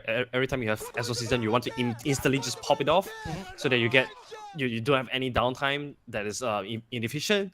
I think DB is more or less the same logic here, and of course, when you're popping Metamorphosis, not only you put pressure onto your enemy, also it helps you securing last hits and denies as well. So Yep. I don't see why you shouldn't do that. Because Tabile, he's the master of TB. You know, definitely have the right argument here. I mean, some people will disagree and that are also really good TBs, right? It just depends on the philosophy of how you play, as you mean. You know, the Death Prophet also reminds me, like, I remember watching Gunner when he played Death Prophet a lot, right? On NIP particularly. And he used to pop that Exorcism like there was no tomorrow. It's like, he didn't even care. He would pop it in the jungle, he wouldn't care. He would use it all the time to be efficient. But some other mids would try to save it for big team fights, etc. It depends on how you want to play, right? As you mentioned. There is an argument for both sides here, I would say. By the way, Flea almost killed Aretis here in the top lane, but Aretis is starting to fight back, and Flea just actually taking the creeps with him for a walk. Come, little creeps! He's even clapping for them. Even clapping to take him away. Yep, follow me. And it's gonna work for now. I mean, Mars will get a much easier lane because of this, as the lane will eventually push, and yeah, this secures some experience as well, very needed for the Skyrath Mage, and some farm for the Mars if he wants to go back here. Or you can just farm it on the Skyrath Mage, actually, because he's quite a greedy 4, so he takes advantage of this. Yeah, he wants his double now as well, especially against the Phoenix. On the other side, Phoenix's War is rather untouched though, so they don't have this Skyroth Mage that's constantly spamming out. Oh wait. Oh, it is? Oh, okay, missed the God's Rebuke! King RD, the master of Mars. This guy has so many games of Mars, and still these things can happen. Remember that when you guys see your team, your player, you know, miss a God's Rebuke? It's okay. Pros do it too. That was a bit of a hopeful one though, of course. If Icarus dived there, he would have actually hit the God's Rebuke. He predicted him to Icarus dive a bit earlier, so well played also by the Phoenix there. Yeah, he also had the big Majestic charges as well, so he wanted to bait a little bit more. Yep. King RD a little bit impatient in that. He wanted to get a quick kill. But yeah, sometimes you have to, whenever a Must player, you know, you have to miss a few initial spears of God's Rebuke to find the feeling. And this is what Frank, you know, Frank was also missed. He also missed one spear, but after that, accuracy was 100%. Yeah. That's why the Yules helps as well. People also need to realize the reason why people start picking up Yules because they realize that Mars Spear is not as easy to hit as people think, right? If you juke him properly, it's actually near impossible to hit that spear. In the middle lane, I see a little fight happening between two winged creatures, but it seems like Phoenix, which is a full bird, will beat the half bird, the Skyrath Mage, and the Storm Spirit will also die to Faker here as Sladin comes in with an arrow. Very good rotation here. And now this is starting to actually look a bit grim for Brazil. These kills are giving a lot of space to Egoboys that they shouldn't be getting early. Yeah, very good arrow coming after sliding, securing the kill, and so also this is what you want to do. 4 minutes time, power ruin. You always want to secure whenever whenever you are playing against a spirit. So, yep, they want to keep doing that. Skyrock Mage, unfortunately, is not as strong when it comes to man fighting in the Phoenix. No, certainly not. Because- I mean, sorry, yeah, explain it. Yeah, please. because of the DD and also the Fire Spirit, of course. And this will put Phoenix at level 3, so level 2 Fire Spirit. This is definitely really huge. This is the first pick of Phoenix. Timado. Yeah, now Timado goes for the bounty room, will survive, and that's because they have level 2 fire spirits. They can fight this. Honestly, you will not be able to hit him, and the damage is too high. Nice, that Spirit of Bars will help, but unfortunately, with that slow attack speed, it's very difficult to finish off Timado. That's why Timado could go with so much confidence. So you can start to see that how these patterns actually happen, right? A small kill on Skyreth Mage might not mean much, but the difference in levels now for it, this guarantees that Timado can get the bounty rune and not die in the process. Yeah, that's true. It's all the details that made up all the things that we are seeing right now. That's why, details is a king at a very high level Dota. And Faker, details is making a move here at the top lane. Phoenix. Oh yeah, sorry, the top lane. There we go. Faker finds the Skyreth Mage. Flee. Dissimulate is gonna punish you. Oh, and he's going for King RD though, because he wants more. They don't get a lucky time lock, but King RD does get hit by that Spirit. Second Spirit, both hit. King RD. Not enough damage though. I mean, the level 2 Spirit is powerful, but it's not godlike. It's not going to beat a Mars this easily, right? 35 damage per second is considerable, but not enough to finish him off. Oh, he hit the third Fire Spirit as well. I think this also exposed that they have the lane ward. Yeah. King RD is probably baiting that out, just standing there and see if the Phoenix would hit in if the Fire Spirit. Very good heads up play by King RD. Yeah, This is the kind of high IQ play that you're looking for. Yeah, we were watching bottom, guys, by the way, as Beastmaster was happening, but essentially what King RD did is stand slightly away from the tower so the Phoenix could try to get him with the Spirit. And of course, because of that, they've discovered the ward. Oh, Mirana! Mirana! Someone call PETA! She's just murdering all the couriers here. Sladin doesn't care. He used the haste rune to get 2 couriers, which is pretty much 2 whole assets for the whole team, which is actually a big deal, honestly. And helping out helping out the Egoboys farm as a whole. But of course, Costabile doesn't seem too bothered with her, as he still has 1 illusion that's meted, so very nice. Yeah, speaking about that, Costabile, just like you say, he's more like a tempo controller on the TV, Yep. and drums is gonna be the first item. Nothing like RDO, Yasha, Dragonlance, super greedy. Costabile is more like the, I'm going to pop drums, pop metamorphosis, and take down your early towers. Exactly. Yep. And that's what I like about Costabile's playstyle, because a lot of people don't expect it. You always think of TB as a greedy hero, but not when Costabile plays. I mean, it's still greedy, but it's not as greedy. It's very similar. It reminds me a lot to when the C Gunner or CCNC play Storm, where they also play him quite active compared to a lot of most Storms, and that surprises the enemy team. And that extra surprise factor makes drafts a bit more complicated, because you don't only have to think about heroes, but you have to think of the players and how they play these heroes, of course. Just to clarify, he's He's not going for drums. He wants Yeah, to not be going for drums. He has made, okay. Here's the Sanjay Mans who wants to go for just a casual Basilisk. So still, seems like Yasha is still the most valuable item for Terrorblade to pick up early game. Yeah. But I mean, I can yeah. see it being useful regardless of what you mentioned. You can still play aggressively with Yasha. It doesn't really take away from that. You can still farm the camps and use the movement speed to your advantage. I don't think the item means that much. It's more about the playstyle you're seeing, right? The constant metamorphosis, the pushing them out of lane, the now going to jungle because Beastmaster has taken enough levels, but going jungles as close to lanes to make sure that you can push him out if need be, or help a Storm Spirit, for example. And we'll see Faker being a bit harassed. No. Also, Costabile special. Most Terrorblades nowadays will only get 2 points of Metamorphosis. Costabile will actually max it relatively early because he wants to fight. Top lane, they catch the Phoenix. Easy kill on Aretis. There you go. Yeah, the power of Skyrock Mage plus Mars is really coming into the side and bottom side as well. You don't really want to. It's very hard to defend the dead lane against the Beastmaster, especially he has the Hawk for to dive tower and in jungle he will fall here. They have to accept the fact that this lane is not in control anymore unless you want to make a big smoke gang to punish Beastmaster. Otherwise, you won't be able to have any heroes to dead lane this Beastmaster lane. Yeah, I mean, it's so difficult, though, as you mentioned. The extra vision, plus, of course, the boars that give you a lot of killing potential, and you even have the Primal Roar, which guarantees kills super easily. You're right. I don't think it's even wise to try to play the dead lane against him, unless, I mean, defending the tier 2, yes, but defending tier 1, a bit too dangerous, right? Yeah, you'd rather trade the tower like what Costabile did here than to spend so much risk to try and defend the tower. I think they are doing the good thing. At least Costabile is not the one that's dying or farming at the bottom side, because he knows that once the bottom tier 1 tower is down, Egoboys are going to invade the jungle. That's why he's very intelligently just move all the way to a stop. Oh, the ET, King Jungles, might be harassed here a bit. I think he will go down, use the Salve to recover a bit. Not going to work out. Again, the Hawk, really. So good. If you want to defend the lane without committing much, you can't really do that against the Beastmaster, because he will punish you 9 times out of 10. If you want to defend the tower, that's fine, but you should go as a team to defend it if you can afford it. And if not, don't defend it at all, because it's really, you're just going to give a free kill here. Oh yeah, it's your position 5 though, of course. Oh, they make a smoke gang, but it was also scouted by the Hawk. Yes. So they won't be able to get anything here. Beastmaster should see this coming and start retreating.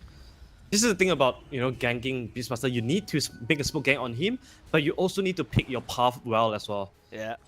And smokes are very useful against them, but it was also not just a Hawk, but a combination of Hawk and Mirana, right, that actually stopped it. You have a mobile hero that can easily discover your smokes, and the Hawks to give you vision constantly. And Frank is one of his best heroes, as one of his best heroes. So, in fact, yesterday I was actually talking to Panda, the player from Omega? Yep, the captain. He actually came by my stream by pure chance, by the way. And he was telling me, I was asking him, like, how come you always pick Crystal Maiden? And one of the first reasons he tells me is like, well, if you pick CM, they can't pick Beastmaster, so that's one of the main reasons. So I'm like, oh yeah, okay. That's very smart, actually. And that's why we don't see Beastmaster as much in this region, because it's constantly being countered by the CM picks. And this game, they don't pick CM, Beastmaster can come out, and you see the impact that he can have this game. Yeah, that's true. I mean, Enchantress and Chen are also the 2 heroes that can heavily counter Beastmaster. Yep. So I think this is why Enchantress and Chen are also another 2 heroes that are super popular in this region as well. Oh, bottom side, another smoke gang, but Frank see this coming miles away. Yeah, they also have their own Moonlight Shadow to counter this. Look at this. Egoboys like, yeah, you want to smoke? Let me show you what a real smoke looks like. With their Moonlight Shadow, there's no vision of this area. I don't see any wards. Oh yeah, they want to check if there's any wards there, but they don't. Now they smoked the particles. I think the ward might have seen the particles there. I'm not really sure how that works, to be honest, because you were all invisible, but I think the ward saw the particles, which means that Brazil can try to counter smoke here. The Hawk, of course, reveals the counter smoke. They're all revealed. I'm assuming because of the Hawk, actually. Yeah. Yeah, but still, it's a small win for Egoboys. They dodged the fight. They dodged a gang from Beastmaster, and they also took down a. You mean from Brazil? From Egoboys. They managed to. They didn't find anyone, but they still managed to deward something. Compared to Team Brazil, didn't get anything out of the smoke. They killed the Hawk there. I was like, okay, guys, we got the Hawks. Consolation prize. we can fight now. They finally don't have vision. They're blind. But who's really blind is the Faceless Void, and he already goes for the kill, but surprised by that silence. He can't really do much. They might kill King Jungles, but that's just one hero dead as King RD wants to counter-initiate. There's a Supernova to stop this Arena Blood from being effective, and the Primal Roar might just set up the stun for the Storm. Can he ball in time? He miscalculates! Oh, 4DR! Tried to avoid the Supernova stun, but that jump was not fast enough, and he'll fall as a result. Wow, that feels bad as a Storm. That feels really bad. Yeah, that was his first appearance for Orchid as well, and he didn't get anyone, and he dies for that. That's definitely the very anticlimactic there, at least for himself, because this is definitely the strongest time that for Storm to make something happen. And also Egoboys, they were really smart to bring 5 men as well. Like team fights like that, you have to bring 5 men. Yeah, I agree. And I like that Egoboys also, like, they didn't doubt a second for the Supernova. Yeah, the Colonel was down, whatever, dude. Use a Supernova. If they want to try to destroy it, they can, but you are in a bright position to use it. So the lack of hesitation is very important here.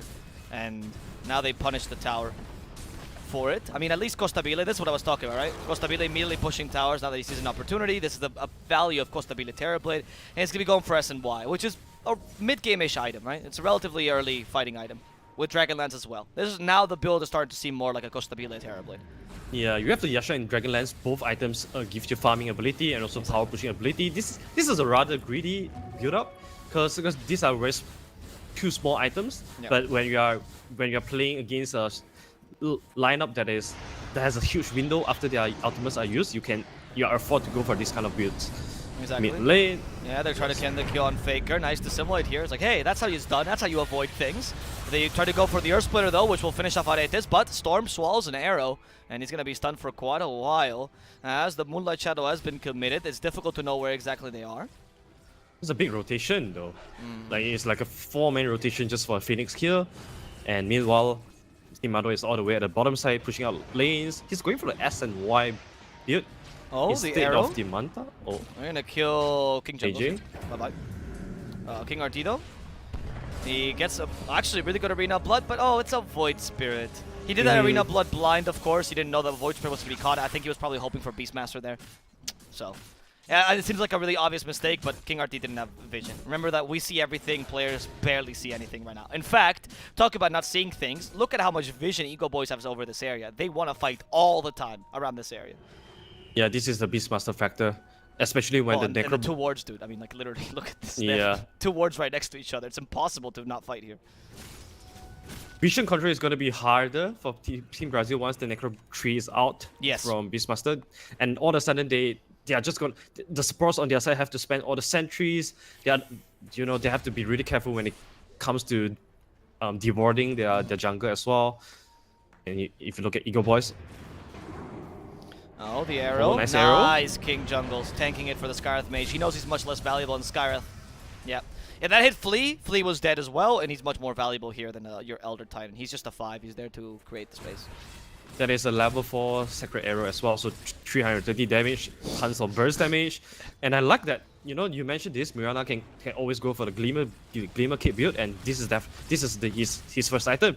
Just to help his teammates survive from the burst coming out from Skyroth and Storm. And speaking about that, mid lane, Flea.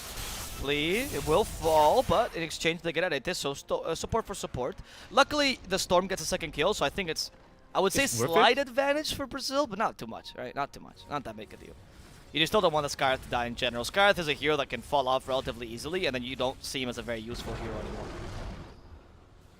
Because you need to somewhat keep up in terms of experience and farm, so your intelligence can actually grow. Garbage is going for the rather unpopular build, I would say. Double now into the Italands, at least from my perspective, because like from a Southeast Asian perspective, people love to rush for the Road of Atos. It gives you a lot of solo queue potential, but this build is more like the one that you want to just sit behind and put down all your spells. Yeah, it's the build when you know that your game is not going perfectly, right? And you can't really farm the Atos, and you just want to be kind of useful no matter what, which I get. Like, I think it's okay for this game, but I agree with you. I've only ever seen this build when you get Clumsy Net, right? And you're like, alright, I already have a root, I don't need the Rod of Atos as much. But it's a bit tough. Oh, wow. He actually hit... The Sentry and the Observer were on top of each other, so he hit each once. He's like, what the fuck happened? Why didn't I kill them? It's because they're on top of each other. I've never seen this technique before. That's the weirdest thing. Okay. Now they deward him finally. Do that? Like, yeah, look at that. You just saw that. You actually can't hit both because it will just hit the target with the highest health because of Dota priorities and how it works. That's very fascinating. I'm sorry we missed the kill on the Storm, but I was just so flabbergasted by this wordplay. That's really interesting. I'm telling you, it's this region where you'll find the weirdest exploits. And I don't know if they're even useful most of the time, but they will find them, though. Stomp to stop Faker. Can they turn this into a kill? Yes, with the Arena Blood, it's possible. And they murder both in quick succession. Not bad for Brazil, but Egoboys did guarantee a kill up top against the Storm thanks to Timado's Corona. What do you think, by the way, of Timado going S and Y and not going for the Manta this game? I'm really not sure. I think he's gonna eventually disassemble it into Heaven's Halberd and Manta style. So I think SMY is a little bit of the transitional item here. It should be good, but it also has a big downtime though. He doesn't have BKB at this time. It doesn't have Manta style in this time, so he's gonna be really vulnerable to the gangs coming out from Skyroth and Kareth will fall. They try to go for the Phoenix as well. Phoenix is struggling. Costabile has the Sunder, uses his blood bag there to make sure he's safe. He already killed the Necronomicon Unit 1. Now he takes the second one. Perfect for them. And they want to run away. They're going to find poor King RT. This is not ideal. You don't want to sacrifice your offlaner, so Costabile comes back in, but his meta is finally gone. King RT gets a nice spear, though, onto the face's Void. Do they have enough damage? They do, because of the Orchid surprising him there. The Soul Burn will finish him off. Sliding will also fall, and King RT will survive this whole engagement. Yeah, SNY build not paying off, definitely. I still think he wants to rush for the Manta style though. I know SNY gives you, you know, some good strengths, some good stats, but it's really the silencers that are killing you. It's not the disable that you want to get rid of with static resistance. Those are not the things that are killing you. It's really the silencers. This would create a big downtime for Faceless Void to survive in a team fight, and Costabile, he's the biggest winner out of this. Look at the farm of him. Yeah, we talk about this. If your Faceless Void is not going for the Fury build, there's no way you can outfarm the Terrorblade at all. Yep. And this is why I really liked how Brazil styled the lineup, right? They had so many things that forced Void to go for these kind of defensive items. I don't know about SNY, but it is a defensive item to some degree, right? Static resistance, of course. And you need to go for something like this before you can go for damage. And that means that Terrorblade can just tank you for a bit, and there's not much you can do against them because you can't outfarm. Oh no, Flea! Yeah, Flea got it? No! He forced the egg. Honestly, I think that's actually kind of a win for Flea. You dying for Supernova? Fuck it, yeah, why not? That's more time for Terrorblade and Storm to farm. Yeah, there's a 3-man rotation as well. As long as you die somewhere else far away from Terrorblade, it's okay. Yep. 20 seconds to the next Metamorphosis, so when he's up, you'll be able to do something with Costabile. Meanwhile, Faceless Void, he has the Chronosphere up. They want to make a move. They always want to make a move before Brazil. It's all about initiation in this game. Whoever gets the better initiation will win the team fight. And Faceless Void, of course, he always want to use his Chronosphere and kill the heroes that threaten him the most, which are the Storm Spirit and Skyroth. Timado, close to King Jungles here. He is looking for a kill on the TB. That's not bad, actually. Timado's taking advantage of the fact that Costabile is much more active as a TB, trying to hunt for kills. I think that might be actually the right play. But I do question how much damage you have with SNY. If you had gone for MKB, sure, right? But the SNY, I just don't think it's enough to kill a TB in the Chrono yet. Especially now that TB has almost a completed Scotty. Yeah, and also whenever you pop your Chronosphere, you don't really want to use your Muscle Magnus too, because that's gonna you are gonna take so much more damage from the magical one, especially when you somehow get Echo Storm or anything else like that. So yeah, so it's more like a setup for his team. I want to set up that what Arthur's referring to, by the way, is not that you shouldn't use Mask of Mass in the Chrono, but specifically in this game, because if you silence yourself, you're very vulnerable to both Skyrath and Elder Titan. Yeah, sorry, I don't mean to I'm not trying to correct you. I'm just trying to clarify. Yeah. Because then you get the comments of like, what do you mean you don't use Mask of Madness in Chrono? But this game is a very good point that you make, Arthur. That's what I'm saying. I think I had two supports that are very good against Void. Non-traditional counters, of course. And of course, the Skyroth mage with the Ether Lens, right? He'll always be able to stay out of sight and then come in with the long-range silence that can really be deadly for Faceless Void. Oh, Arcane Rune being picked up by Storm Spirit. He's gonna dodge the arrow. Oh, Sladin. They send him back. King RT. Timado nearby. We have Chrono. Oh. Considers it twice. Nope. There's the Chrono. Oh my goodness. I cannot believe what I just witnessed. The Storm walks right into it. Costabile needs to sunder something. NRD will sacrifice his health for Costabile, which guarantees the counter initiation onto Timado. Because of the BKB, they couldn't kill the Storm. King RD, yes, he will die, but he already got his arena out. And Costabile does his Metamorphosis for quite a long time. You can't fight against him. Orchid onto Faker will guarantee the kill. The Soul Burn should be enough. Oh no, the Glimmer Cape actually saves him. Oh my goodness. The Glimmer Cape Magic Resist will save Faker. What a play by the Marana. The Soul Burn, of course, is magical damage. He would have died otherwise, but it's that Glimmer Cape magic. However, Storm is actually trying to catch him. He TP'd to the outpost. He says, Faker, you die today. You might not know it yet, but you will know it soon. Goodbye. What? Did Faker just run back into the Storm? Was that what happened? No. I'm not too sure. I'm not too sure that, but it seemed to be like he walked back into the Storm.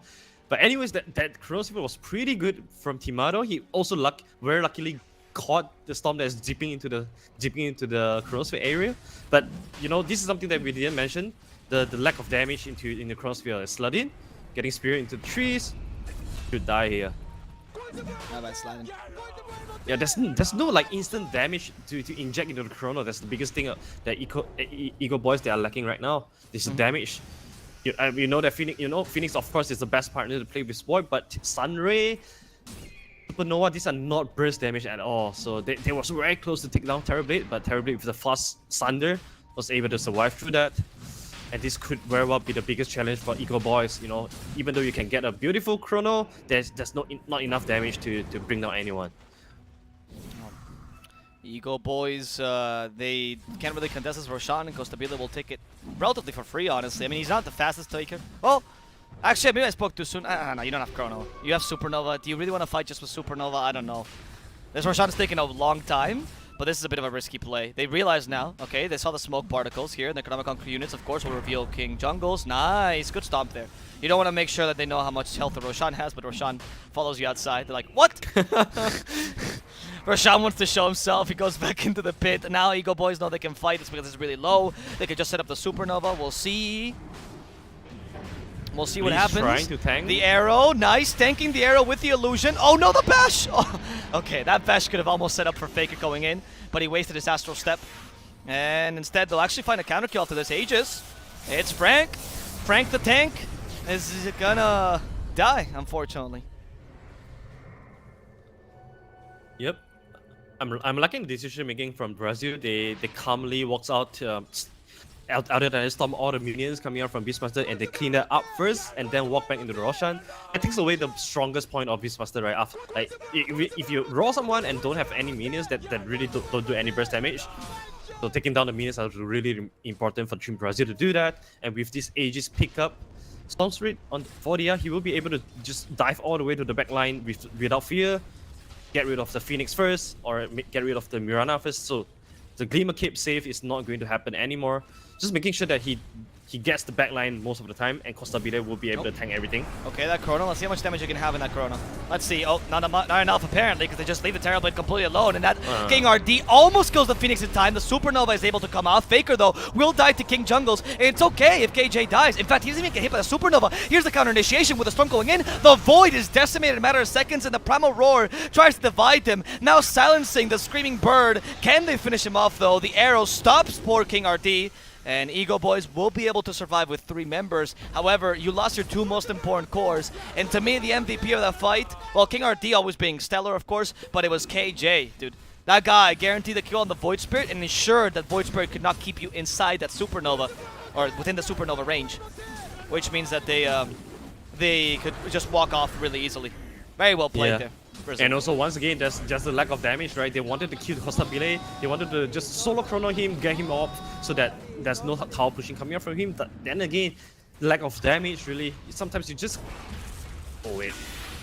Let's see. Beastmaster, silence. There's the arrow. Mars could be in trouble. The Storm joins in, tries to go for Void Spirit here. He's still silenced, of course. Void Spirit gets the Astral Step towards the end. King and King RD. Remember, the Storm still has Aegis, but he lost his BKB. He has to get away now. Last jump. That's his last bit of mana as Flea says, go for me. I will sacrifice myself for the Storm. There's Sunder available on Costabile in 5 seconds, of course, but they can't catch up to him to begin with. What a sacrificial play. Flea literally just walk all the way up to 5 minutes and say, take my life. Don't take my Storm's life. And that was a very unexpected jump by King RD as well. Like, Costabile used his Thunder, Metamorphosis was running out, and he's really low as well. He definitely did not want to go back in. Perhaps some communications is off there by Team Brazil, but at least they didn't lose their 2 cores, and that should be okay, as acceptable. Not the biggest mistake that they made. Yeah, I mean, I think that was a bit of an overextension, sure, by Brazil, but it doesn't seem like Ego Boys could get much out of it, as we mentioned, right? And the Void just isn't strong enough this game. Okay, we're gonna see another Arena of Blood. This time they do kill the Phoenix in time. They put Slide into sleep, and they wake up to a nightmare, which is his death, of course. Costabile takes the Impus Rune here. Void, by the way, did decide to disassemble at Sanjay and Yasha, and he's going for a Manta style. So he did go for the Manta style in the end, but I feel like this is too late at this point. I mean, you have Manta style on Sanjay, great, but you kind of need the MKB, or else you're never going to kill the TB. Yeah, the thing is, this build is efficient, but you are giving a lot of downtimes to your team. Like, there's Brazil has already completely taken the opportunity to punish him, because he didn't have the Manta start at 20 minutes, and 20 minutes was the time that Brazil really established map control and team fight control as well. I feel like this, I agree with you, it's a little bit too late, and right now, Yep. you know, even you get your Hammer Saber, it's not going to do a thing as well, because Storm Spirit, they have already gotten their itemization to deal with this Faceless Void, and 8k goal lead. Oh, that's a good chrono, but again, there's no damage. What are you gonna do inside the chrono? Look at that. They keep the TB stunned forever, but he still has Sunder when he comes out, and you barely dealt a third of his health. He's actually not even considering using Sunder after a chrono. That's how weak you are within the chrono. Storm still has Aegis, doesn't care if he dies. They actually block the Ether Remnant, will proceed to murder Timado, but he time walks away in time. The Supernova will complete, not catching absolutely anyone. Well, actually, no, they timed it perfectly, the Storm. Sunder to save his life. TB just sacked himself to save the Storm, and the Storm won't be able to catch the Void at this rate. The Glimmer Cape, too annoying. Where's your Dust Storm? He has the TP, and they cancel it with a Yule Scepter from the Phoenix, with the Arena Blood now punishing Faker. They at least get a counter kill onto the mid laner, and King Jungles is protected by that Arena for now, but they'll eventually fall. 4DR has no TP, so he just has to run away. Flea will be able to TP back home. Well, you say the Costabilia is a very team-oriented player. That definitely shows all of it. Just sacrificing himself to save the Storm. I don't think that was good, though. Yeah, he got rolled afterwards, so he didn't get Hurricane Pipe away. So that's a little bit unfortunate. That's the biggest kill that Egoboys can look for. You know, even though they messed up their Chronosphere, but still, you know, get a TB kill. That was the biggest for them. But if you look at the net worth-wise, TB is 8k ahead of Faceless Void. That's literally 2 big items ahead of him. And Faceless Void itemization, he has Manta stuff, but haven't helped. Yes, he's tanky, he's survivable, but where is the damage? There's no damage coming from Faceless Void with this build. And his teammates as well, they don't do too much damage too. Yeah, I'm not sure. It seems like Egoboys has that kind of damage problem, which can only be solved by the MKB on Void. That's all I'm thinking about. And I like that he went for the Heaven's Halberd now. I think it's the best way to adapt to a build that I didn't love too much, you know, to deal with the TB and play a bit more defensively. But until you get that MKB, honestly, there's not much point in you chroning the TB. I think you're much better off trying to chron the Storm, if I'm honest with you, because I think you can kill the Storm, but definitely not TB. Way too much armor. But they also have to worry about the Sunder play coming out from Terrorblade to save the Storm as well. So a lot of things that have to consider now, being given that they're so far behind.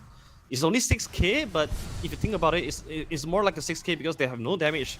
Their the gold that they spend on items are all for survival. Exactly. It's for survivability. It's not so much on killing. And by the time Faceless Void complete his Monkey King bar, I think, you know, Terrorblade should be halfway towards his next item already. So that's gonna nullify the Monkey King bar effect by quite a good amount, yeah? Yep. Yeah, exactly. There you go. Costavile will go for the tower here in the bottom lane, just a bit of extra gold. He knows right now. After that chrono, Costavile's like, guys, I don't think they can kill me unless I kill myself, so I'm just gonna lead every time. Yeah.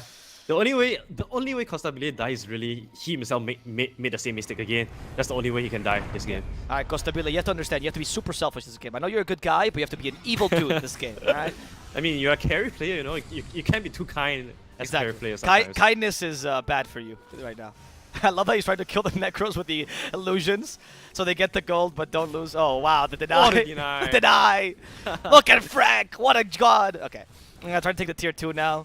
I think Egoboys are set to defend this. They can. A bit dangerous because they don't have high ground, of course, but they do have both their big ultimates. Void's not that far away from the MKB, by the way. He already got the Demon Edge. Void's what, like 2,000-ish gold away, 2,500? He's halfway there. He's not farming that badly for having no Battle Fury, no Midas, no Maelstrom, nothing like that. Yeah, definitely not that bad, but also not amazing too. By completing the Demon Age, it also means that he has no buyback now. So if he dies here, he's gonna be, you know, this is gonna be game if he dies here. And you can tell that King RD, he's eyeing on that. He's constantly, you know, just walking around Faceless Void trying to get the perfect initiation, and there's no BKB too. So there's a lot of good ways for Faceless Void to actually get burst down. I completely agree with you. That's a very good point, actually. And he still has no BKB, by the way, so even though he has the Manta style, which is nice, you still have to deal with double silence, in addition to, of course, Mystic Flare, Stomp. So it's not like the Chrono is a guarantee, even with the MKB, right? You need MKB and BKB to really do this. But this is the Chrono I was talking about. You can kill the Storm in the Chrono, especially with the arrow setting up. There we go. He is much more susceptible to your physical damage. And with that Storm for 80 seconds, unless he buys back. Okay, Costabile is insane. There might be a buyback from Storm. Yes, there is. As Frank goes down, Flea will also fall. But they're going for Timado, the one and only. Where's the Storm? Not ball lighting just yet. And you already used one of their big ultimates, or their big ultimate, as they finish off the supports. Going for Sladin and Aretes.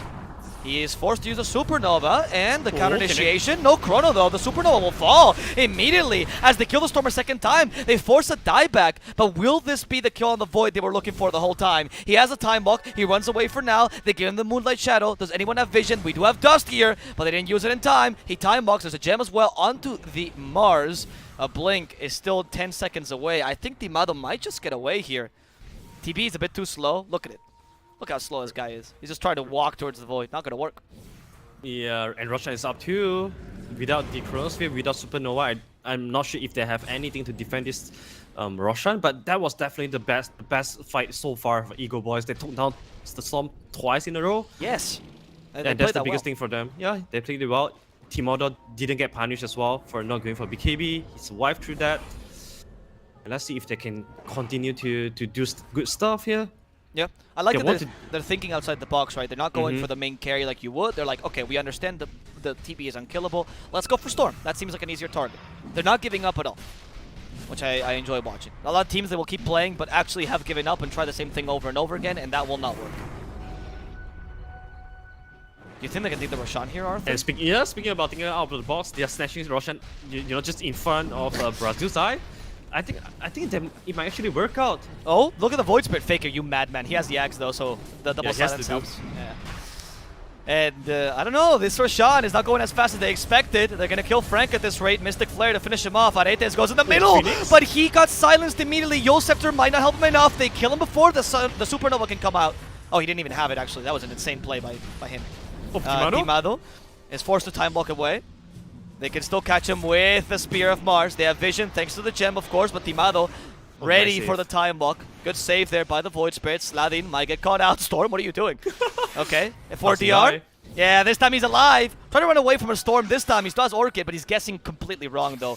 Nighttime not playing in his favor, and Timado will actually get away. Oh my goodness. Dang, do you see that instant Delta split coming out from Illusion, the Illusion?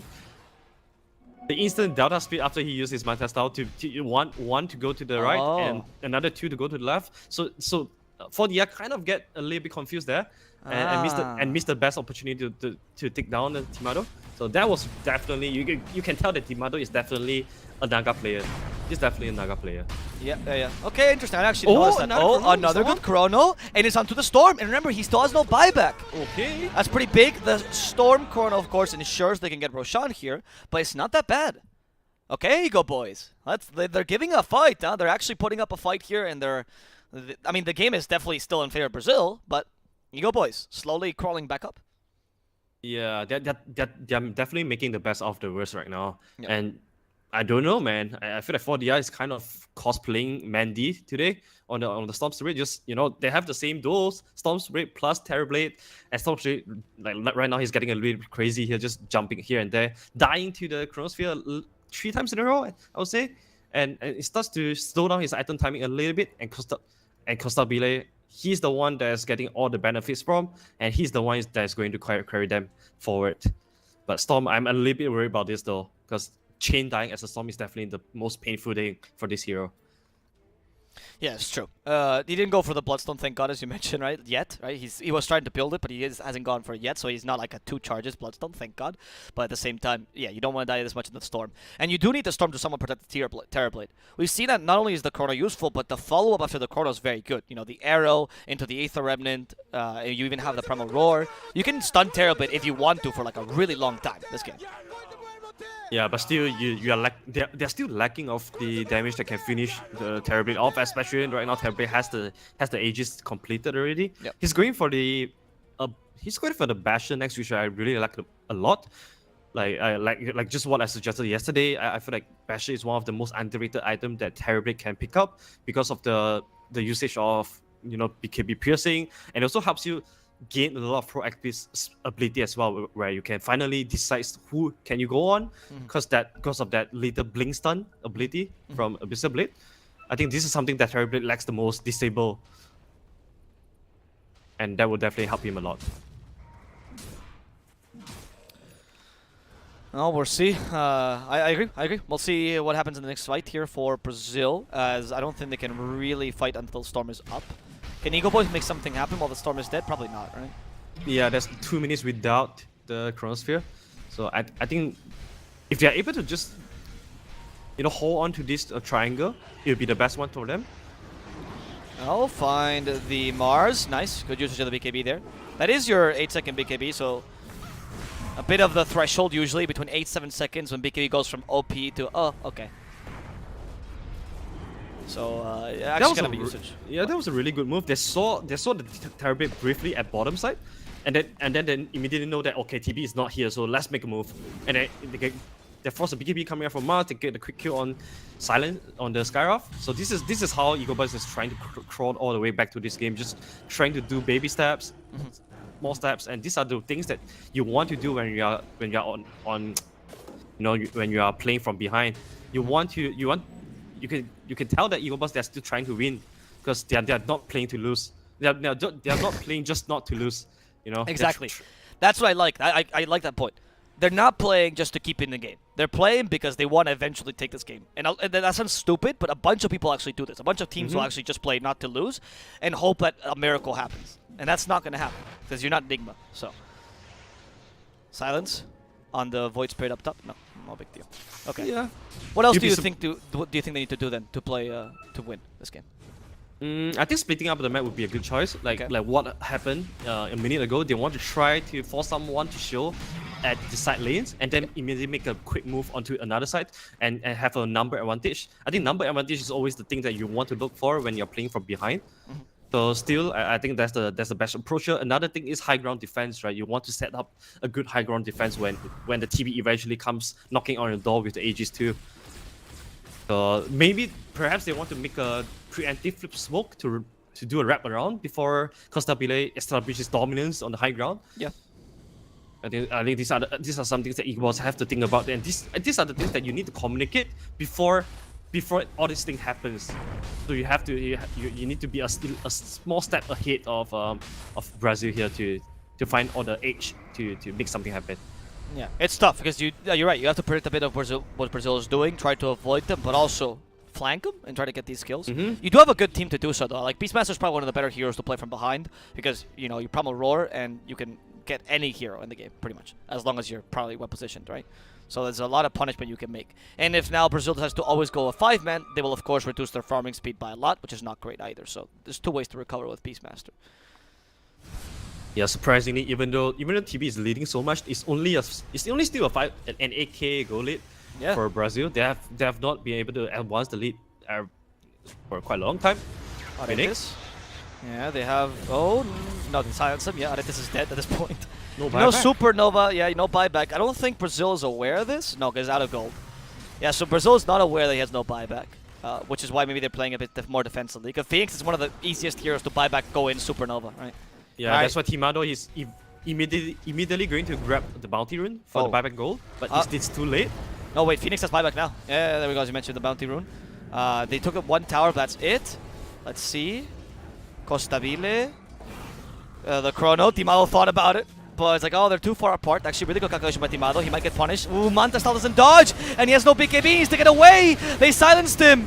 Timado's down. That might be GG, actually. They kill the Phoenix the second time. That's your 2 teamfight spells gone. That's GG. Wow. Yeah, Timado was forced to pick up the bounty rune there. That's why he wasn't able to be prepared enough to defend the high ground push coming out from Brazil. This is why I mentioned, if you want to do this right, you have to communicate beforehand.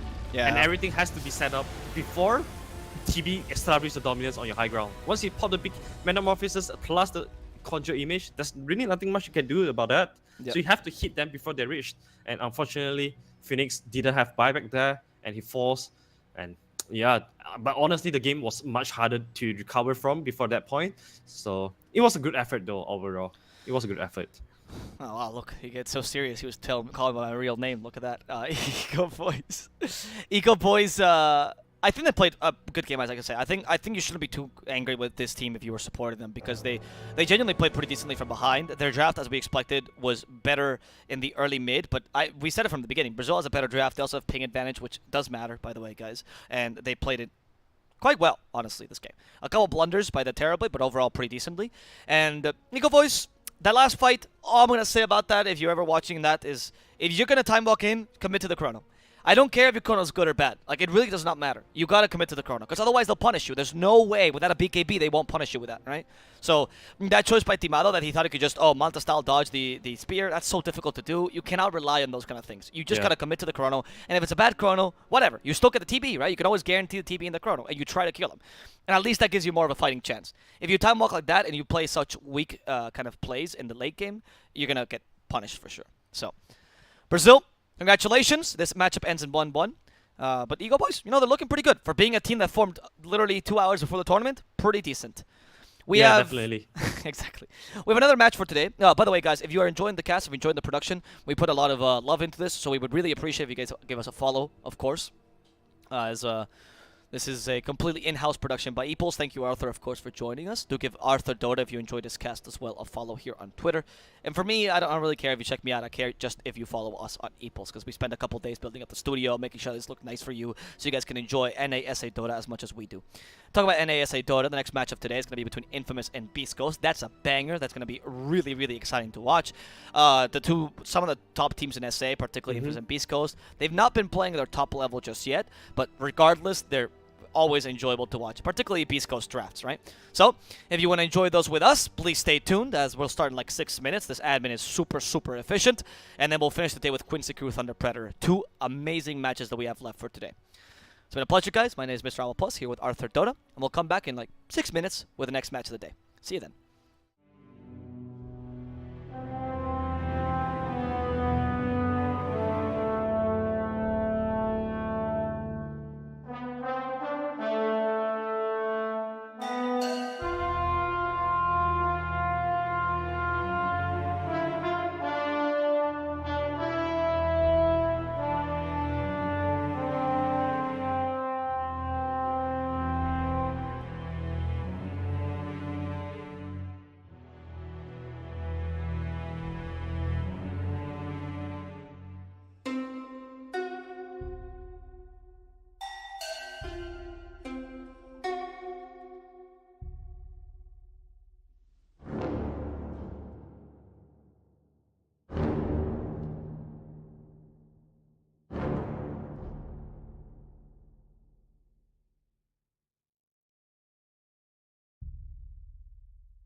Hello, guys, and welcome back to The Voice of the Realm.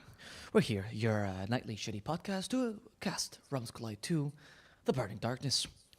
For the next match of the day, we have Infamous versus Beast Coast, which, like I promised you, started in 6 minutes. This is, and I kid you not, the best adminning I've ever had in a tournament. These guys are so efficient; it's amazing. They don't lose a second, and if a team is late, they will make sure to chastise them for it. 4D, you have my love. Anyway. That said, guys, we're going to go right into the draft. And for that, of course, we have the resident analyst, the top tier guy from SEA. It's Mr. Arthur that's going to be joining us for the draft number 1 and number 2 between Infamous and Beast Coast. Let's go to it. Ooh, the two powerhouse facing against each other. This is definitely one of the two best teams in SA. Yeah. Beast Coast versus Infamous. They've been in the scene for so long. They're such experienced players as well. Of course, the TI run definitely gives them a lot of experience. And I want to see how they bring this into this matchup. And as we start the draft, you see IO Spectre definitely the most.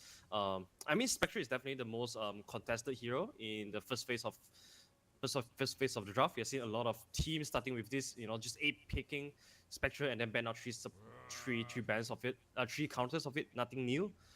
And as for Beast Coast, Mirana plus Slada, pretty solid one. And Slada, I would say the Slada plus Mars is arguably most contested off lane as well in this current meta. Mm-hmm. Particularly in SA. I've seen the bars incredibly powerful, right? Ever since they found the Yule Scepter build, it's like, oh my god, this hero is super good now again. Marana Slaughter is pretty good though as well. I like the Marana pick always as a first pick because it doesn't reveal anything about your draft. Marana goes with anything, but it's really good with an offensive laner that has a stun, right? Because you set up for the arrow so easily, and it's a pretty strong lane against Spectre, especially if it's Spectre IO. It's a very strong lane against both these heroes. Yeah. IO Spectre, I was hoping to see another IO Tusk, but because they would not want to give the Tusk away, ban out the Lina, which is the best. Ban out Lina, which is the best lane partner with Slada, and Tusk, of course, just another very well-round hero. In Famous Gaming, though, they're showing hand right here. They are letting Biscos know that, all right, we are gonna play to our timings. The Spectre timings is about 30 minutes to 35 minutes, and Biscos have another 3 picks to try to abuse this. And heroes like TA, Drow Ranger that can go fast is not getting banned out yet. So that's perhaps what Biscos is trying to do. And of course, Chris Luck, TA is definitely one of his most favorite hero. It's true. It's always a point to be considered, of course. Chris Luck still plays TA somewhat regularly. And of course, the Tusk ban, a little addendum, by the way. The first team in SA to ever play, or in general in America to ever play the Tusk off lane for the 4 to the off lane was actually Papita from Infamous Gaming. They retired, literally, and I kid you not, 4 or 5 months ago. It was quite a long time ago, even when the meta was not as established, and then it became much more popular among the American region. So it's no surprise that they banned that hero because, as you could say, they invented it.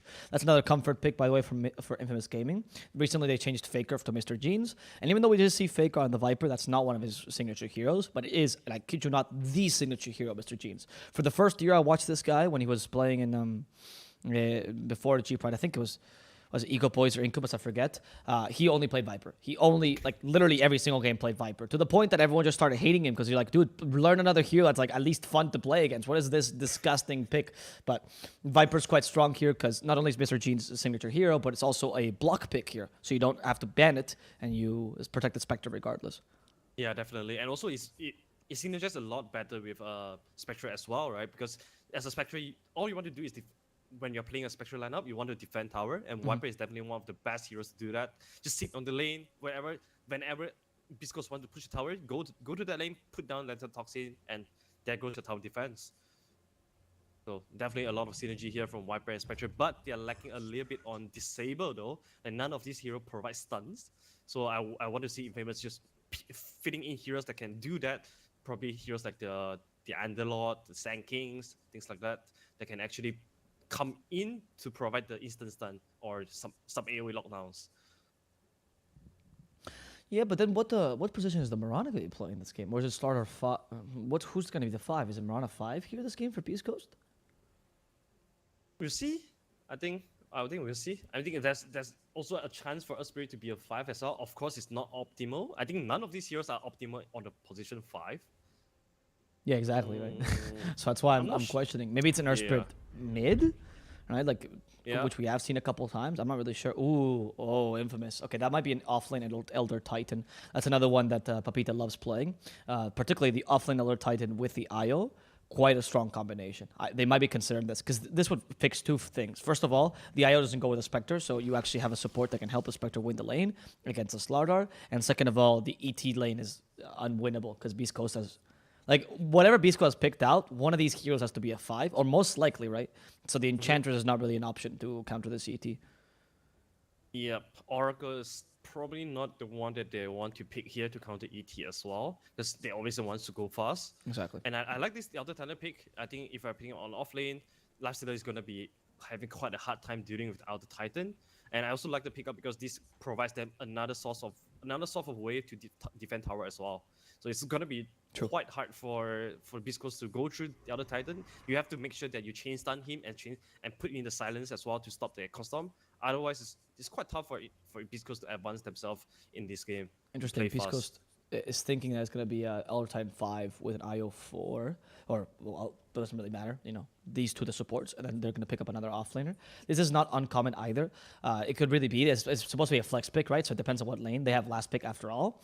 And the whole point is that Infamous is quite commonly pick as their last pick the Papita hero, especially if they have like a high impact hero, particularly Enigma, Centaur sometimes, Mars as well. Like these high impact heroes, if they make it, of course, to the last phase, they tend to last pick them as well, because Papita is a usually, or sometimes played as the win condition actually from this team, which is very very unique to Infamous in this region. I wonder if they'll continue banning offlaners or they'll consider banning hero support. No, they ban offlaners to deal with Lifestealer. That's pretty good. They're protecting Lifestealer really nicely. Enigma and Necrophos probably the best heroes to deal with Lifestealer in lane, honestly. Yeah, because they're both range and there's nothing Lifestealer can do, other than trip farming with both Necrophos and Enigma.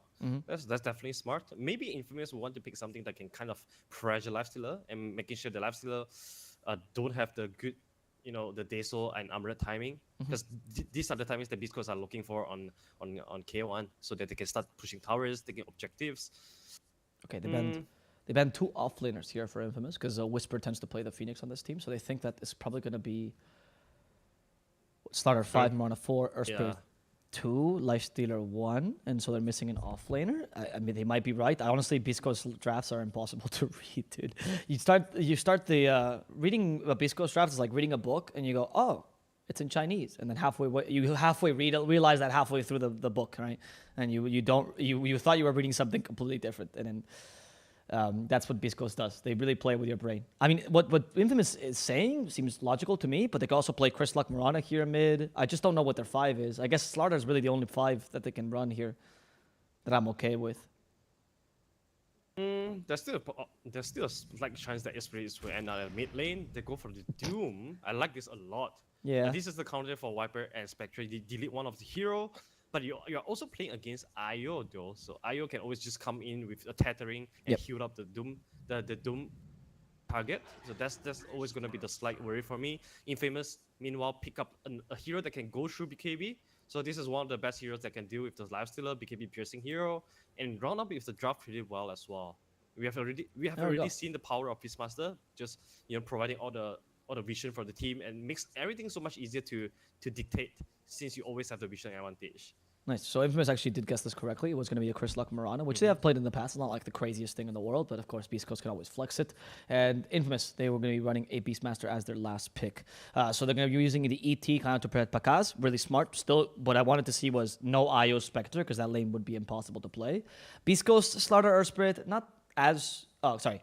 Earthspirit, Doom, yeah, much better, honestly. You kind of forced the IO away, which you wanted to begin with, and you still have the... Slaughter Doom the Earthspirit Doom to annoy the Spectre a bit, because you can go for the Scorched Earth, and Doom is always a decent laner. I like both drafts, not gonna lie. Are you siding with anything particularly here?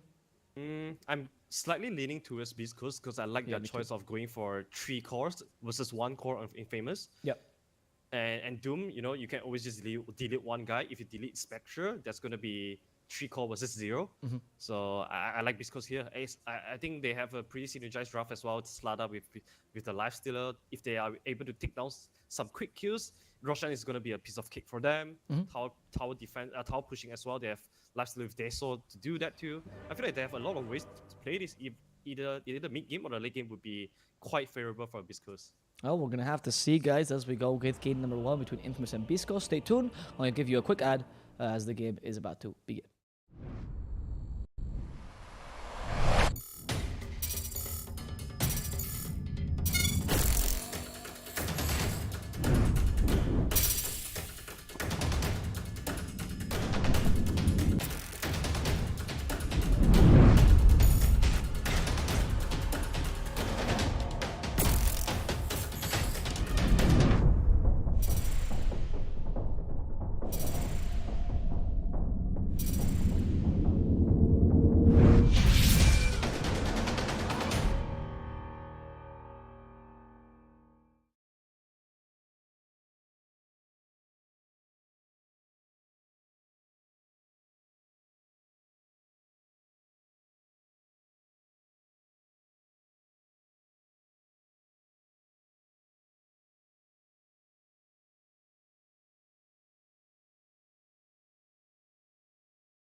Sorry guys for that slight black screen there for a second. We do have an awful producer for this game, unfortunately. But we're about to get started as Infamous and Beast Coast. Still paused, of course. Just when you are back, they resume the game. Really good guys. They're waiting for you actually. No, they're such good people. I actually texted them. He's like, Papita, hey, can you wait? Give me a second. It's like, yeah, no problem, no problem. No, kidding. He would definitely not do that. He would not care. He's like, who are you exactly? Why are you texting me? How do you have this number? I'm interested. I like the Mirana mid, by the way. I think it's a good idea. I don't think it was meant to be made necessarily, but once they saw the Viper, this matchup between meow, this matchup between Mirana mid and Viper is kind of Mirana favored. Yeah, because of he's playing with a better attack range too. But honestly, Mirana don't have the best base damage here, attack damage. So I would imagine that Mirana, before he gets his double Rift Band, it's going to be a bit hard for him to get this CS. But you know, he always have the arrow to secure the range creep, so not too worried about that. And for Viper's side, it seems like he's also going to go for the utility build as he has queued up the Wrath of Atos. A good way to deal with the very elusive Mirana, but well, Mirana can always just leap before the Atos animation hit him, so that's gonna go both ways. We'll see. As this game is about to begin, and we'll see how those lanes are going to be styled. How do you find the... By the way, I really didn't talk about this because I wasn't considering this lane from the beginning, but how do you find the Lifestealer Slardar lane versus Beastmaster Io? I mean, Slardar post-fight, I have not seen this a lot. Like, yesterday we had a game, but I would say that Lifestealer, all he wants to do is just to stabilize the lane. Really don't want to, you know, contest too much, because I don't know how good Slardar can provide and is assistant to his Lifestealer here in creating kills. I feel like more like they'll get counter killed, because the sustain coming from Io is pretty insane. And of course, when Beastmaster gets to his level 3, the Wild Boar actually does a fair amount of damage to the two melee heroes. Can you continue? Sorry, I need to change the stream titles quickly. Alright, and you can see is this a new thing that Io just go for level 1 overcharge instead of the Tether? Because we have seen this yesterday from Zuma's game, where they're also doing the same thing, overcharge to bring in the extra harassment. Perhaps level 1 Tether is not that valuable to get, and we can see thanks to the overcharge, Slardar is getting so much damage, much harassment. Sorry guys for that. The title should be updated now, so we should all be good. I apologize for that small mistake. Sometimes you just miss something. But yeah, the level 1 overcharge, I guess, to harass more, right? What's the point of level 1 tether if you're playing an off lane? I think if you play for Io particularly, right? That's why. I remember watching a PPD video recently when he was actually talking about Io, and he was saying that most people now play him as a 5 because he's no longer useful. He's not like that complex a hero, doesn't need so many items, so 5 is much more useful. But now that people are starting to bring him back as a 4 because of the offensive abilities of overcharge, I think that's why his build is changing, right? Because it's very different to play a 4 and a 5 Io. It allows you to actually harass in a lane where you need to be more aggressive. Yeah, the thing is, if you are playing as a 4, you don't want to be passive in the lane. You don't want to just tether and stay behind of your off laner, because you might as well be a 5 then. So I definitely like this a lot, and look at him, casually getting a career from Stinger as well. So definitely, the pick is paying off so far. Papita is just getting a lot of farm as well. It's just gonna be a trade farm here, but of course, if you're having a trade farm, for Beastmaster is always favorable for you, because it means that your Necrobook timing is gonna come a lot faster, and once you get the level 6, you are able to kick K1 out of the lane as well. Yeah, and that's the idea. They don't really have a good hero to deal with the boards, which was a concern of me when I saw the Lifestealer versus Slardar lane. Like, what kills the boards from Papita? And if the boards exist, how will Stinger be useful this lane, honestly? Because you're a Slardar, you're going to be so slowed down by the boards. Look at how easily Papita can harass him. This lane is a bit tough for them. We have seen Slardar 5 in the past. It's particularly Zoomers have run a lot of Slardar 5 on Husky, but it's still... It's a bit of a hit or miss here, right? Especially if the lanes are bad, it does feel a bit like a weak support as opposed to a useful initiating 5. It's more just a weak lane support here. And look at this, they actually don't go for Papita because they know the boards are more important to kill. Yeah, just give way too much EXP right now, and it's still a level 1 board, so a lot of it's too easy to kill to let go. And they get this pull though. Unfortunately, only get one creep. Oh, Michael? Michel. Michel? Yeah, sorry, yeah, I forget. For people that wonder why I call him that, apparently his name is pronounced Michel in Bolivia. He specifically actually messaged me to tell me that, so Cool. yeah. So he just asked for people to call him Michel as opposed to Michael. Apparently that's the name is pronounced, because that's his real name in Bolivia. Cool. Yeah. Apologize for not calling No, that I don't correctly think as he's well. gonna get angry. It's just it's normal, dude. I also thought it was Michael for the longest time, and I speak Spanish, right? So I was very surprised. Like, okay, Michel, sure, if you tell me that. Yeah. Anyway, we have Lifestealer, by the way. Interestingly enough, actually went for an early bracer this time. Usually you don't see that on a Lifestealer, but if you have a tough lane, we have seen more Lifestealers trying to go for these kind of items. Yeah, just just to to get survive. tanky. Yeah. Yeah, just to get sustain as well. Look at his first item, Chainmail too. All he wants to do is to try to mitigate most of the damage coming out from Borer and the right click of Beastmaster as well. We talk a lot about bottom side, but mid lane, it seems like Schofield is trying to make a move on Mr. Jin here. Oh, we'll see. I think Mr. Jean's... He's protected by the creeps for now, which means, yeah... Oh, wait. Will you push him back like that? The creeps are still blocking him. They have an arrow ready. They just want to set up. Mr. Jeans now. No, creeps blocking you. Chris Luck just wants to set up for the arrow, and he guarantees it. Schofield will die. It's okay, honestly. You get the first blood there with a double damage. Very, very useful, giving Chris Luck a bit more leeway in this lane. This lane, though, going really badly for Chris Luck. I actually was expecting him to have a much better matchup. I misguided that. Or misjudged that. Yeah, this is a really good help though. Like this is the kind of much needed help. And bottom side, meanwhile, Papita will fall, but they'll get Stinger as a consolation kill. But that's definitely a lot better for Biscos. Two big kills going on the way to their side. Schofield making use of the first DD rune as well. Schofield Oh, pushes Chris Luck. away Axel, but Whisper's nearby. Has a Thunderclap right now, so you have to be a bit careful, by the way. Because that Thunderclap is a fair amount of damage early on. That's why I like it a lot in the Doom. Very, very cheap mana as well. So Doom is a really good item to, or really good ability to get on Doom in the laning stage. Afterwards, also- it's garbage. Also the little attack speed Yeah. buff is also very useful in helping you get last hits too, because the animation of the swing, the backswing animation of Doom is really not the best. So No. His BAT is 2.0, so he has the slowest BAT in the game, which means his attack speed is just absolutely awful. But a good damage, though. It's good damage, which is why the extra attack speed is always useful. The Chris Luck, I don't think he'll die to Mr. Jeans. I mean, it's not easy for the Viper to kill you, but it's easy for the Viper to push you out of lane, or relatively easy. Power Rune is going to be really important for Mirana here, as Mr. Jin. He also went for a bottle, so he wants to contest rune as eagerly as Mirana.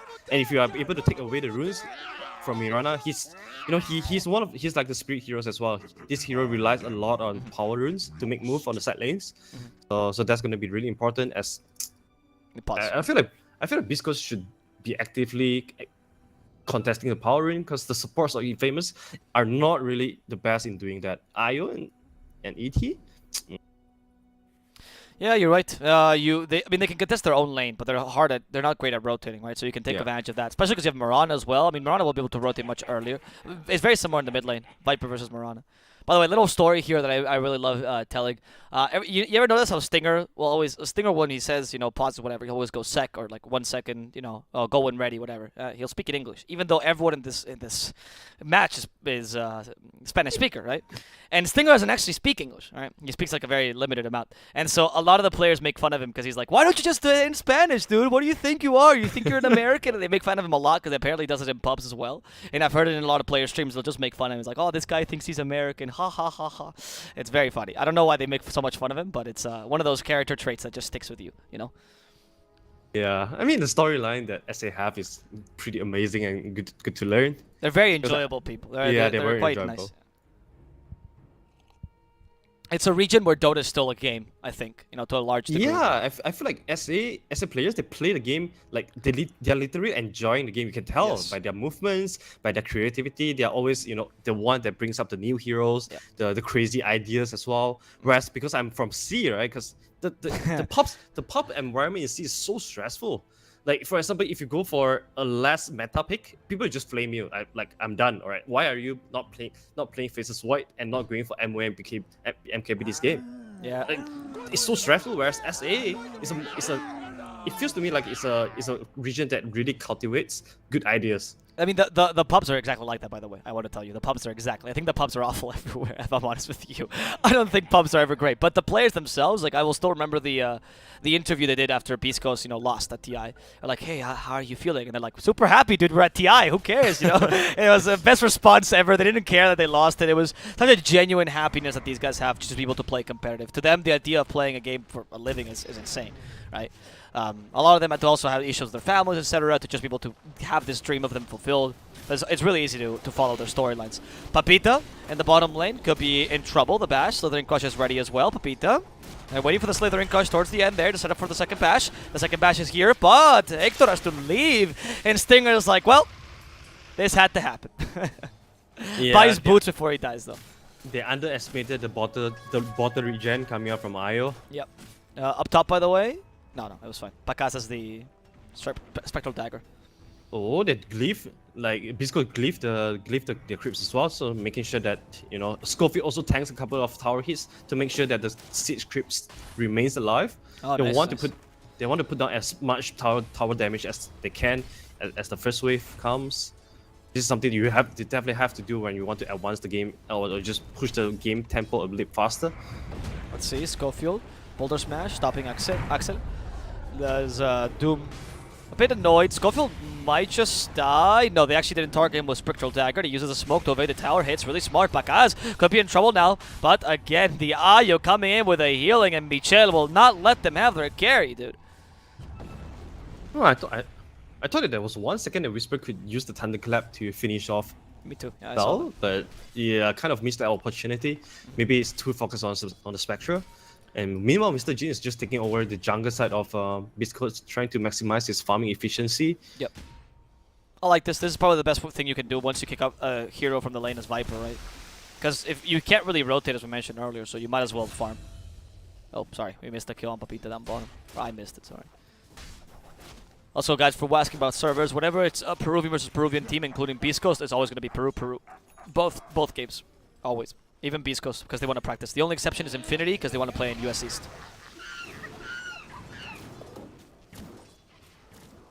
What build do you think Chris Luck is going to go this game, Mr. Arthur? It feels like a DPS build, like something like Manta style would be pretty nice here for him. Oh, that's fine. Doesn't really want to commit for that. No, You only no. have one lip. Mr. Jean is a bit too strong here. Because they're playing much more around the mid game, right? With Lifestealer, Mirana, Doom, like they actually have relatively similar tempo, and you're trying to play around the mid game. It's once you get your first big item on Lifestealer, once you get your first big item on Mirana, they're not going to try to fight you before that, because Spectre will just win every single time. Yeah, once again, they are running a 3-core lineup, right? So taking some time off in the early game to farm up is always good for them, because like Infamous are the one that is in a little bit of pressure in making things happen right now, even though they have the spec, but they know that they're only running a single core lineup, and that's not really good for them to stay passive all the while. And Viper, what are you going to do if you are staying passive? You are not going to be very optimal on the map. So I like the choice that Beast Coast is running a bit passive here, because they know that they can put it off.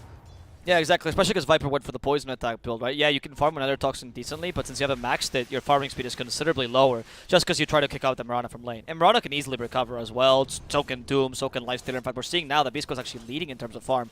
Just because they have heroes that are meant to either sustain and survive the lanes or recover afterwards. It's fine. Chris Luck is the only one that's a bit behind. We'll see him recover a bit with kills, hopefully. He did go for Starstorm build, though. Yeah, his ability to recover is pretty good. They can always rely on the Doom to get some crucial picks off and then go back to farm. Bottom side. Yeah, I saw Slaughter, but he's gonna die in the base with a Viper Strike. That sucks. Feels bad. Well, Slaughter losing his life. Not ideal there, unfortunately, but it's only a +5 support, and you did rotate the Viper just for that, right? Well, Chris Luck is starting to just clear creep waves with the Starstorm relatively easily. Of course, Mr. Gene's doing the same with another Toxin, but it's what you gotta do. The good thing about Mirana is that it's really difficult to push this tower with a catapult, because you can just one-shot it with the arrow, of course, as he will do. Yeah, that's the biggest point here. Yeah. Like Chris Luck, even though he's struggling a little bit on laning, but if you're able to still defend your mid tower all the time, that's okay for you. That's definitely okay for you. And speaking about the itemization earlier, I think Mirana would he'll want to consider the Dragonlance as well, just to allow him to play a little bit safer. The stats is going to come in really handy for him. And mid lane though, Mr. Oh. Jeans. Yeah, Mr. Jeans is gonna be in trouble. There's the silence. They still have the Doom. They slow him down with the Marana arrow. They guarantee the kill on Mr. Jeans. Pakaz has joined, but they still held on to the Doom. So Pakaz, where are you going now? They actually commit the Magnetize for this. Rolling boulders up in 3 seconds. The help from the IO. They want to help him with a relocate, but he deals way too much damage. Whisper's forced to retreat. The yo-yo of death from Schofield might not be enough. Magnetize taking him down. So is the Doom, but the IO's healing is superior. He even tries to relocate here. Spectral Dagger will not kill anyone. As Papita, they use this distraction in the middle lane to finish off the captain in the bottom lane. Oh, a lot of action happening at the same time, but the biggest thing is definitely bringing down the Viper. Like what we say, Viper, you can win the lane all you want, but you are super vulnerable to a multiple man gang. So as long as you find the best chance to gang him before he has the basic items up, that would be a pretty good way for Biscos to come back into the game. Unfortunately, they did not have quite the damage to finish off the Spectre, but I can really tell, you know, how Spectre can get, how vulnerable he can get when he's doomed, and especially when Ayu is not around. Yeah, exactly, right? Like, that's why they held on to the Doom so well. It was very smart to just waste it on Mr. Jeans. They still got a kill out of that, and they forced a Haunt and a relocate, so it's a win as far as Bisco is concerned, because you're just kind of hoping to delay this game a bit, enough for Lifestealer to get farm. By the way, talking about Lifestealer farming, Hector has actually gone for a Maelstrom this game, a build I have not seen for ages. The magical, you know, the farming build plus the magical build. Oh, Hector, what are you doing, you madman, dude? There's 3 heroes here. They have Primal Roar. They Moonlight Shadow him, but they have Dust, of course. The help, where's the Infest? Not available here, so maybe overextending a bit. The 2 supports finally joining, but they're going to sacrifice Schofield at this rate, and maybe even Stinger if he's not careful. Schofield will certainly die. Finally, the Marana joins in and gets the kill onto Papita. But I don't know that was the best of plays, to be honest. That was really weird by Hector. oh, the relocate. Relocate, they're trying to go for the Marana. Yeah, Chris Luck, leaping, avoiding, gets an arrow, hits the creep unfortunately. He's out of leaps, he can't run away anymore. Stinger trying to draw the aggro here as Chris Luck is running away from Necronomicon creeps. I don't know if he's going to survive here. Chris Luck has leap again, kills the courier in the process. Starstorm, Axel, careful. Okay, Chris Luck still alive. Slithering crush from Stinger. Saving Private Chris is working for now. Whisper's even joining. Chris gets hit by a Spectral Dagger, but he's still alive. That's all that matters. They cross evade Mr. Jeans. They don't know what to do. The Doom from Whisper.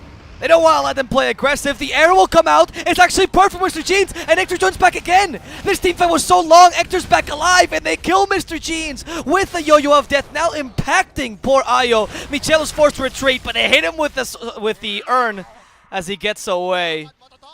Okay, Biscos. What? Okay, sure, man. Yeah, that was impressive. You know. What a long fight the K1 actually, you know. So respawn, TP down, and run all the way to the river to clean up the kill. And he also conveniently find 2 ancient stacks as well for him to clean up. And thanks to his Maelstrom build, he would be able to clean up this fairly quickly. And talking about build, it's not the most common one because normally we'll see Daiso Amulet or maybe the Midas build. But this Maelstrom helps him farm pretty well. Make sure that he catch up. Papita silencing him. Schofield, no mana because of the Necronomicon, of course. Whisper will die in the backlines. They use the Primal Roar to stop the Lifestealer. Here's the Haunt, trying to help out. Papita is melting at this rate, however, the relocate in the Haunt. Too much global presence. Hector immediately TPs back home and will successfully do so. There's no Rod of Atos available on the Viper. Schofield? Schofield, he does what he does best. Pretend to die and then escape by the hair of his chinny chin chin.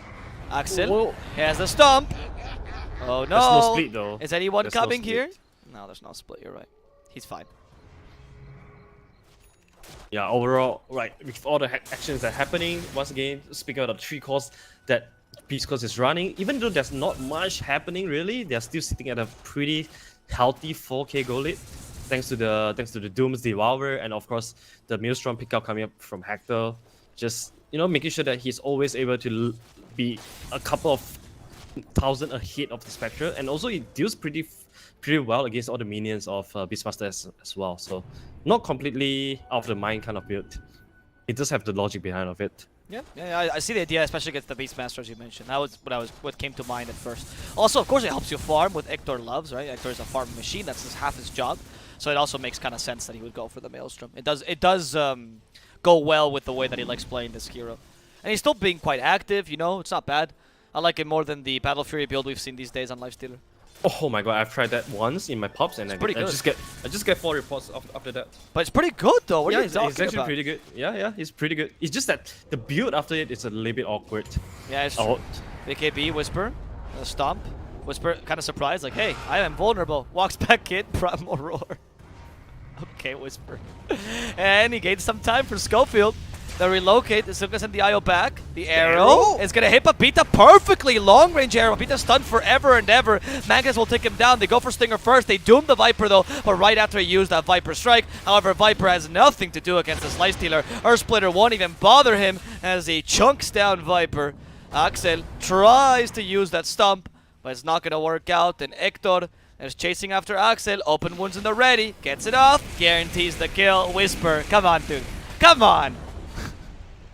Stealing that, of course. Chris Luck wants to kill very badly as well. He actually spent two leaps to try to, and a Starstorm trying to get the last hit, but Whisper say no, this is my kill. I love that's how they play with each other. They go, no, it's mine, it's me, it's Mia. No, it's Mia, it's Mia. Okay, Whisper gets it in the end. That will help him with the Shivas. Also, the item timings is beginning to come online for all the 3 cores of Biscos, and you can see every time they use the Doom on either the Viper or the Spectre, all of a sudden, Infamous just don't have the firepower of number advantage anymore to sustain themselves in a team fight. And this is the best way to deal with the Spectre lineup. You tackle the teammates of the Spectre in the early game. Yeah, exactly. And they're doing a really good job of canceling the Viper as well. The Doom is usually not the most useful ability on a Viper, of course. But when you go for this kind of build, the DPS build with the Rod of Atos, yes, that Doom is amazing. Because you really rely on your poison attack and your Nether Toxin to deal damage. You're not the walking tank that a Guardian Grease Viper might be.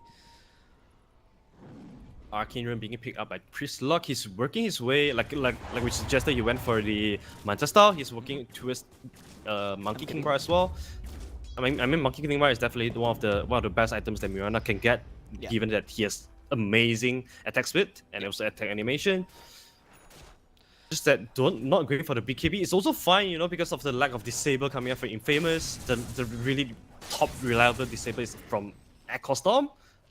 Ironically, which is very easy for Chris Luck to dodge with the leap. So that's why Chris Luck will be able to go for a rather greedy itemization and has not been punished at all so far this game. Still 0 deaths. I agree. I think that is the right build this game. MKB will add a lot to your TPS, and ideally, Mirana is also great at dealing with Io to some degree, right? Because, I mean, we don't usually think of Mirana as the hero to do that, but you can leap in the backline, kill Io super quickly with your attack speed, and then without Io, half the Infamous kind of crumbles. That's what their lineup is based around. Schofield? What are you thinking of going for? Moonlight Shadow, not too well utilized just yet. They didn't smoke though, so I think they saw him under a sentry at some point. There we go, they're under a sentry now. But Geometric Grip with the Doom on the Spectre. This prevents the potential harm from the Spectre. They need to relocate the Spectre away, but that means you're selling the rest of your team. Mr. Jeans will fall rather quickly. Papita also unable to survive. Axel at least will be able to get away, but that relocate, I don't know, Michel. I mean, you literally sold the rest of your team. I guess there was nothing you could do there. Yeah, that's the thing. You can always rely on the relocate out to save your cores, but that also means that you leave your entire team to be slaughtered by Biscos. That's the thing about it. Yeah, they are not an amazing team fight lineup. Like everything is on Spectre. It feels like without Spectre, the other 4 heroes are just not able to match up against any heroes from Biscos. And this will also means that with this team fight victory, it will translate into a Roshan as well. The Stomp. It's 3, Storm, that's pretty though. good. Do they have Earth Splitter? They do not, unfortunately. Whisper's protecting them. The Axis actually wakes all of them up. Akaz wanted to play aggressively. They have a Stomp here as well, but this time it's from Whisper. Home for Axel first. Axel without any armor. I don't know how he can survive this. They're going to kill the 2 supports early. Without Michel, you have no more healing. And Whisper, still the Madman, continue to go forward as he has the BKB now activated.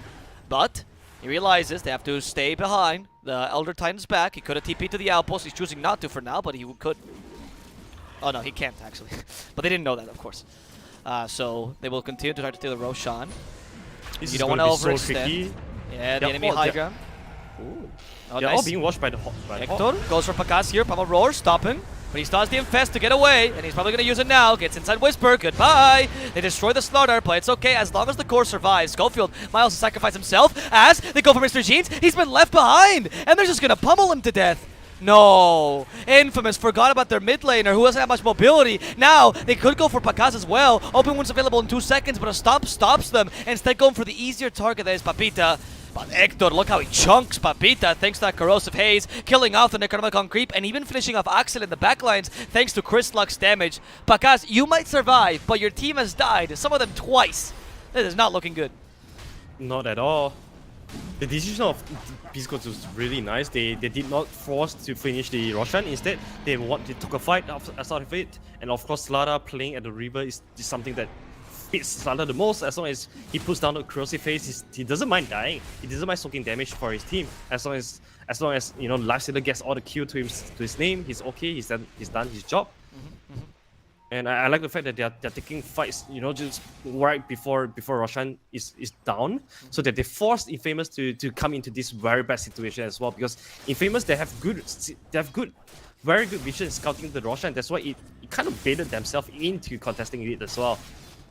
I don't know if contesting it is the best choice because they're so behind. And Spectre definitely did not have enough items to put in all the damage as well. This is gonna be tough for them. Since things is getting out of control after the Roshan being claimed by Lifestealer. Yeah, the H is a big deal, and they also have a 15k lead for Beast Coast, which is kind of ridiculous, mainly because the Viper and the Beastmaster have fallen behind. As you mentioned, this is what you said in this draft, right? You have 3 cores, this is 1 core. You kill Spectre, game's over, essentially, for Infamous. And we're starting to see the effect of this. Really, really impactful. I think a lot of people, when they were analyzing the draft, quote-unquote, they don't know Beast Coast, and they also missed the explosive potential of Beast Coast draft, which they played around completely. This was a tempo draft if I've ever seen one, and look at how well it works.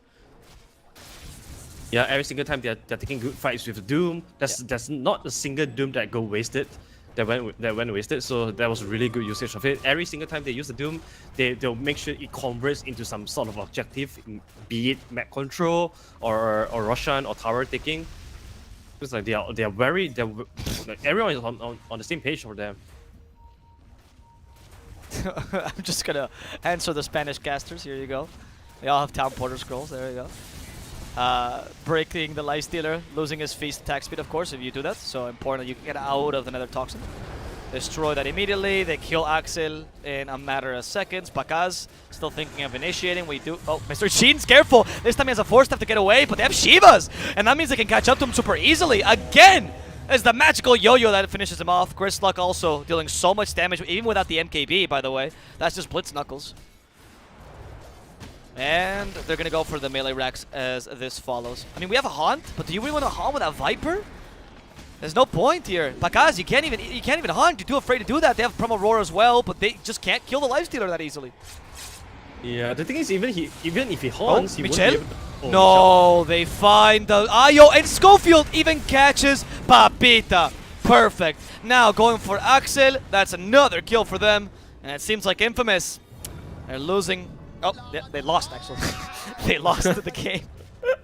I mean, yeah, there's just way too much damage coming out from Beast Coast draft, and you know, Infamous they offer this very defensive kind of play. Like, this is why it's very dangerous to show Ayo plus the Spectre, because it sold your entire strategy and gameplay towards the enemy team. And Beast Coast is one of the teams that loves to play fast. Yeah, with the Viper pick, I mean, on paper it's good, but Viper, when it comes to playing against the Doom, is really nothing much that you can do. There's no itemization that can save you against the Doom, except for Lincoln Sphere, which is not optimal. And Bisco's on the other side, they're playing fantastically. The lane didn't went well for Mirana, but he knew his job. He knew that he always need to do was to defend the mid tower and wait for their tempo, and they did exactly that. Yep, Beast Coast, incredible game. This is why you don't doubt this team, honestly. When you let them have their kind of draft, they they have a very clear plan in mind. Sometimes it almost seems like they're just drafting haphazardly, but they're not. They usually, Stinger and Hector talk about these picks all night, and I kid you not, they literally did tell me they actually will room together, or they'll stay together all night up just talking about the potential drafts for tomorrow. So I'm sure they had this prepared as well. Very good draft by Biscos in general. Nice flexing, by the way, on the Slaughter and Mirana. I thought that was a very clever pickup. And now we're going to see if Biscos can take this 2-0 or if Infamous can tie this series.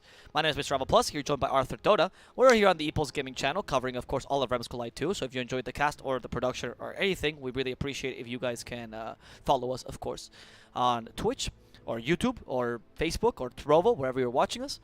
And if you have any issues with the quality, by the way, guys, we do have alternative streams on both YouTube and Facebook where the quality is adjustable. That's just an issue on Twitch. Hopefully they give it to us a bit later in the day. It's been a pleasure, guys, and we'll see you guys in like 5 minutes for the next match of the day between Beast Coast and Infamous. Until then.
There we go. Oh, are we already? God. Oh, guys, that shouldn't have happened, but it happened. We're here. Welcome to. Sorry, welcome to the Voice of the Realm. As per usual, we're casting House Collide 2. As you can see, even the best of productions will have some hiccups, especially if I'm the one that's leading it. I appreciate you guys coming as well to watch this great match between Beast Coast and Infamous. Let's see if match 2 will go a bit better for Infamous as we go right into the draft. And of course, joining me as always will be Arthur Dota. Yeah, for anyone that wants more information, Beast Coast actually was the one that took the game off of Infamous. I think there's some little mistakes there on the scoreboard. The admin put the wrong. Yeah. But We were anyways, bantering on the side with him, and he got distracted. I apologize. Yeah, but anyways, you know, some new picks coming into the draft here. Beast Coast, Clockwork plus Venomancer. And of course, Infamous, they are snatching away the Slaughter. You know, this it seems like Slaughter is a pretty OP hero in this patch, so why not just snatch it away from Beast Coast? But I do feel like Beast Coast have a pretty good answers to what Infamous is proposing, though. Clockwork against Slaughter and Venomancer against the Faceless Void. Yep. I agree. I think the Veno is pretty decent. Now you saw the Faceless Void. I like that they picked the Veno here. I think the Veno is often a trap if you pick it really early, because then the Faceless Void, like if they don't pick a Faceless Void or a carry that can, like that Veno beats, like if they go for a TV for example, then Veno feels really useless as a hero, right? But now that you saw the Slaughter Faceless Void as an opening, it's a good usage of the last pick in the first round of the draft. And Clockwork here for Beast Coast can be 4 or 3, honestly. Both Schofield and Stinger play the Clockwork, so it's definitely a flex as a support here. I'm interested though. I think the lineup looks nice for Infamous for now. They still have ways to deal with the Veno if you pick up a support that can deal with the Veno, but Void tends to struggle against this hero in lane. You might try to avoid the lane, that's another option. But if Slaughter is your offlaner, there's really not a good side lane for the Veno. Yeah, I mean you don't really want to put Slaughter as a 5 as well, like what Bisco did last game. No, not against Veno. Yeah, not against Veno. And I'm liking the ban coming out from Bisco as well. You're like, Veno is gonna do a lot of cheap damage onto the Void. That's why they ban out the heal from Io, and of course the Snapfire to remove the combo of Multiple Kisses and Chronosphere. But they let the Invoker through though. So there's if Infamous wants it, they still can have the Faceless Void plus Invoker combo. But I'm not sure if Mr. Jeans plays it because you just mentioned in the game 1 he only plays Viper, but that's at the beginning of his career. Yeah, he's expanded a bit more. He has a wider. I mean, I don't know. Faker. I think Faker has a lesser pool of heroes than Mr. Jeans. To be honest with you, I think Mr. Jeans has a bit of a wider pool of heroes. He does play like Lash. He plays the Void Spirit, Embers, like, all the spirits in general. So, oh, interesting Oracle pick. Oh, this is such a valuable Oracle game. Yeah. First of all, you can dispel the Crafty Haze, and of course, Oracle has a lot of spells to deal with the Faceless Void in the Chrono as well. Both Force Promise and Face Edict is going to be very deadly against Faceless Void. And Mixed Faceless Void game a much more harder as well because you want to make sure that you Chrono Oracle too whenever you use that. Okay, interesting. I wonder what they're going to pair with. I mean, you honestly have a lot of options to pair with the Oracle here, and it works well. That's why I was saying that Clockwork could be a flex here, because he could be 5-4, doesn't really matter. Now, it allows you to pick up an Oracle, because as you mentioned, he's so good against what Infamous is running right now, and it makes the Void a bit weaker. Usually when you see the Oracle pick, or any sort of save, like Venge, for example, you try to pair the Void with more stuns or more catch, rather than damage in the Chrono. So you don't want the Snapfire. Yeah, maybe Phoenix is fine. Phoenix is actually kind of decent, but the Snapfire is definitely not the pick you want. Ooh. Interesting choice. Lich. Yep. I mean, it's more to secure the lane, I guess. Oh, because So he's good against Veno, I guess. Yeah, Faceless Void Leash, it's gonna give the Void a lot more, the harassment that he needs. Because Faceless Void is not the best hero when it comes to harassing, so Leash will take care of that. I also Okay. think that since Bisco's third pick this Oracle, Infamous have to pick something that can actually deal with the Oracle, because you definitely Yeah. need someone to get to the Oracle to make sure that he won't get the perfect promise off. Seems like Storm Spirit would be Yeah. a pretty good hero here if Mr. Jin is failing it. Very good in punishing Venomancer, good against Clockwork, and of course the Oracle too.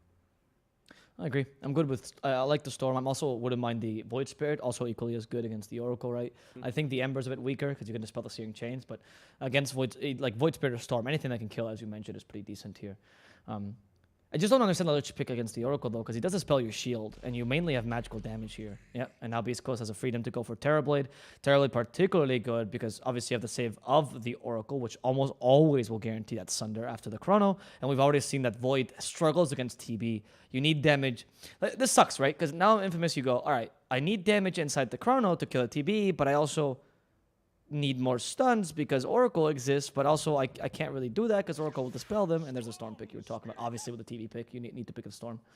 Yeah, the TB pick just makes Storm much Yeah. more better. It's I'm- tough, I'm though. It's a like- tough game for Infamous. Beast Coast has responded to their picks really well right now. Yeah, definitely. The Infamous, I'm liking the switch up in this game. They're going for more cores, and Faceless Void. You speak about the damage that they need to inject into the Chrono. I think that's where Leech comes into to True. it with the ultimate. And of course, you have Slaughter, Corrosive Haste always to amp up the physical damage of Faceless Void, and Storm Spirit, of course, will be able to just jump to the backline to secure the Oracle kill. All four picks from both sides are pretty solid here. They are very well synergized with whatever they want to do with their own picks. So this last pick is gonna be the thing that really brings the dynamic changer. Yeah. We're missing Papita's pick, according to Beast Coast. They think it's going to be a Slaughter 4 because of the ban of the Underlord. Interesting. I mean, to be honest, Slaughter versus Oracle Terrorblade as a 3, yeah, not the greatest, right? And 4 might do the similar thing, to be honest. So I wouldn't be surprised if they pick Papita a different hero here, especially something like, Centaur, something with a bit more magical damage to deal with TB wouldn't be bad. Yeah, I think we want something that can actually push lanes. Something like Beastmaster? yeah. The first hero that comes to my mind is Beastmaster, but you're also playing against Oracle, so that might not make a Beastmaster pick very well. But other than that, what other heroes that will be good in pushing towers? I guess Timbersaw could come in handy. Timbersaw's not too awful, actually. I don't mind the Timbersaw too much. Yeah, because Beast Coast, if you look at the draft, they're quite heavily lacking in damage. And When stuns Terrorblade is- particularly. Yeah, when Terrorblade is not around, they don't have the best damage, and of course burst damage.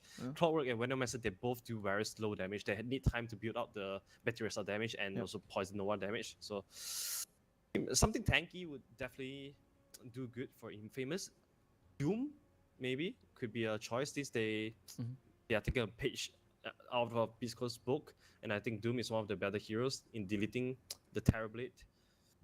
You guys pick a pulse 4, of course, here. I'm going to go for the Tiny. All right, so it seems like Tiny pulse 4 with Slaughter 3. Still not that bad. Like, you don't have the pushing power we talked about, but we do have more magical damage for TB. And he is better against the Oracle because you can really punish an Oracle as trying to play a bit too aggressively with a toss. It's not the best lane in the world. Beast Coast should still have an easy time, but that's a decent pick. How will Beast Coast respond, though? They have to counter the Storm Spirit. Honestly, before I was going to suggest a TA, but not anymore. Ember Spirit, Okay. I mean, they don't have much good choices, and Ember Spirit I feel like it's either the Puck or the Ember Spirit. But But Puck was banned, though, so of course. Oh, Puck was okay. Right, so Yeah, hashtag obviously Ember Puck was Spirit. better, but Ember is... Yeah, he's okay. I mean, his lane against Storm Spirit is not the greatest, but he does bring mixed damage, which is great against Lich, and he avoids the Faceless Void much easier than, say, a Void Spirit. Also, Void Spirit does suck a bit more against Storm Spirit in lane. Ember can at least hold his own due to Flame Guard, but Void Spirit just, he just gets hurt all the time. I don't mind the Ember. I don't mind the Emperor. I think it's just okay, right? There's nothing too special. This time I think Infamous, they might be a bit greedy, but they did draft pretty well, though. Yeah, I would say this time around the draft is more 50-50, I would say. Yep. It's no like very obvious weakness from both sides. I'll say the laning phase is particularly important for both teams. Mhm. You want your Venomancer off lane to really start rolling Yep. against the Fizzle Sword. Mhm. So the first step is to really win the lane, kick Fizzle Sword off the lane, and make sure that he retreats back to the jungle. And then you put pressure onto the Swan Spirit when Ember Spirit has more levels in chain. I think that's how you make advanced movement from Beast Coast. And as for Infamous side, it's pretty simple, right? To wait for your dual cores to come online and then you start rolling. Well, guys, now that you know what the draft looks like, we are going to be moving into a quick ad before we go into the game itself. So just bear with us for a minute as we prepare the game to go.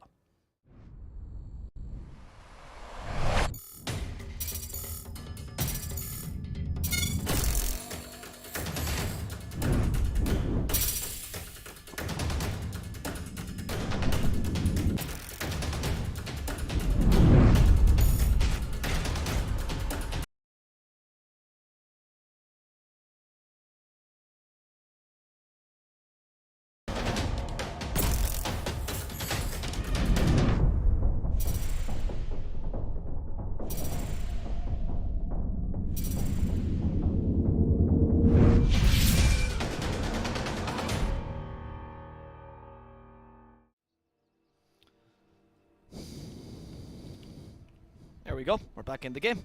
Hello, guys. Welcome. And no process this time, so everything is going smooth. And we see laning wise, there's no crazy lane switches coming up. Everything is more of the standard one. Itemization side, Faces White, he knows that he's going to play against the Venomancer that is always going to be hitting him. That's why the double Ring of Regen build, that's going to help him survive through the lane, hopefully. We'll see. We'll see. I'm kind of afraid of this middle lane, not gonna lie though. The Ember Spirit against the Storm Spirit matchup. I've seen Embers, like particularly yesterday. I was analyzing the game between Quincy Crew and Omega, and Dark Mago destroyed the Queen in that game with the Ember, which was very surprising, but it was because his team really helped him out. It's not like the matchup is that easy, and usually you kind of benefit from having some sort of rotator that can go there. Clockwork is okay if you rotate before level 6, but he's not a Mirana, he's not an Earth Spirit, right? He's just an okay rotation. Yeah, he has to find a good angle to tackle the Storm Spirit as well, which is hard.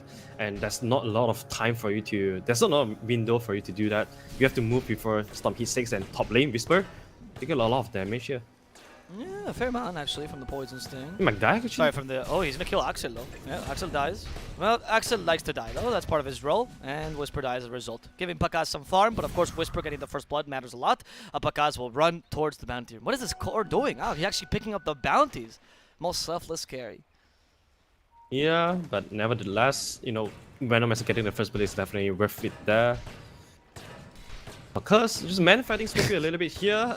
It is Not level sure 1 if Battery Assault. It's pretty awful, to be honest. I can see what Pakaz is doing this. Level 2 Battery Assault more than doubles the damage. Level 1 is... But the thing is, he's wasting so much time here. He's not going to the lane for the CS.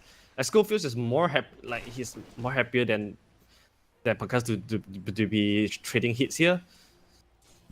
This also gives Whisper a little bit of free time in the lane as well. Yeah. By the way, I kid you not, the admin asked me to say this, by the way. You see that Infamous says he won game 1. It's wrong. Beast Coast won game 1, right? So don't follow this. Beast Coast did win the first game. The reason why the admin did this, and I kid you not, is because Chris Luck was spamming the chat, and he clicked the wrong button because he got distracted by Chris Luck, who wrote, I think it was 26 G's in the chat. Like 26 messages of G, so they would start the game. Yeah, so we apologize about that. We just have to, we're gonna constantly, like if someone comes into the chat and they're new, just please inform them of the issue. It's just an admin. These things happen, people make mistakes. It's no big deal. Yeah, but obviously the Emmy has been doing a fantastic job so far. Oh, no, Adrian is great. Sorry, I mean, the admin. I don't know his name. Who is he? Anyway, he's a really good dude. He works really hard. For those of you who don't know, by the way, the guys who made this tournament, the admin, who's also the TO, is he used to run a lot of amateur tournaments in SA. Oh, Chris Luck is gonna die here. So he literally came from nothing here to make it all this way. It's really nice. Chris Luck, One more overload and he was dead there from Mr. Jeans. Quite surprising. Thank God for the Fairy Fire. And this is what I was talking about though. Storm Spirit is so strong and it's an Ember. You eat through his Flame Guard, especially level 1 Flame Guard is the weakest. Once you get level 2 or even level 3, you can withstand the storm a bit better. But level 1 Flame Guard, it's impossible. Yeah, level 1 Flame Guard just takes 80 magical damage to burn you through. Yeah. And you have both static random and also overload to do that as well. Yeah, Staggerman is 40 more damage than that, so you understand, right? A level 2 Flame Guard is 220 protection, so even Staggerman level 2 is not that good. Nice Whisper, very good Venomous Gale, otherwise that Clockwork was dead. But we're starting to see what you talked about in the drafting phase, right? The Lich is here to ensure the Void can actually put pressure, and you can actually threaten kills here. Yeah. This is how they punish the Venomancer second pick, Yeah. so that you don't want Venomancer to just get off a free lane. That's very unacceptable most of the time. Oh, Mr. Jeans, you jokester. Look at this. He's like, high five me. Come on. High five me. Oh, Chris Luck will not high five him. Chris Jeans is so sad about this. The Jeans gets the bottle. This is gonna be very hard for Chris Luck. He does not want to get into the range of Electric Vortex as well. Yeah. Otherwise he'll get really low or at least die. Or maybe die. The Jeans, look at how aggressive he is. Oh, here comes Michelle. Michel stopping Chris Luck. They kill off. Easy. Nice. It sucks, right? Because not only do you have the better lane, but you also have the better rotator. Tiny's so much better than Clockwork at getting kills in the middle lane. And that's what we see right here. And now you are allowing the Storm to pop off. And this is dangerous. Storm is actually kind of meant to lose his lane. If he doesn't lose his lane, he's able to snow out relatively quickly, as we've seen Gunner or CCNC, or Quinn, sorry, do often. Yeah, especially with the early Oki pickup, right? And yeah. with that successful rotation, Tiny is gonna come back to the mid lane with a border refill as well. So this even further changes the dynamic of the game, giving more. Oh wait, maybe not. He dies in the top lane, but Pakaz, careful. I don't know, they're fighting mid as well. And they catch to the Storm here. I think the Flame Guard finished him off, but up top, Pakaz is still chasing after Schofield. Look at Schofield. He's wiggling his butt. He's like, hey, look at me. I'm so juicy. Come for me, Pakaz. Come for me. Cogged, and Pakaz will fall. Schofield, Battery Assault already level 2 with this little kill. And they guarantee the kill on the Void. Very important. On top of rotating mid and actually getting a kill on the Storm just with the Oracle, which is impressive.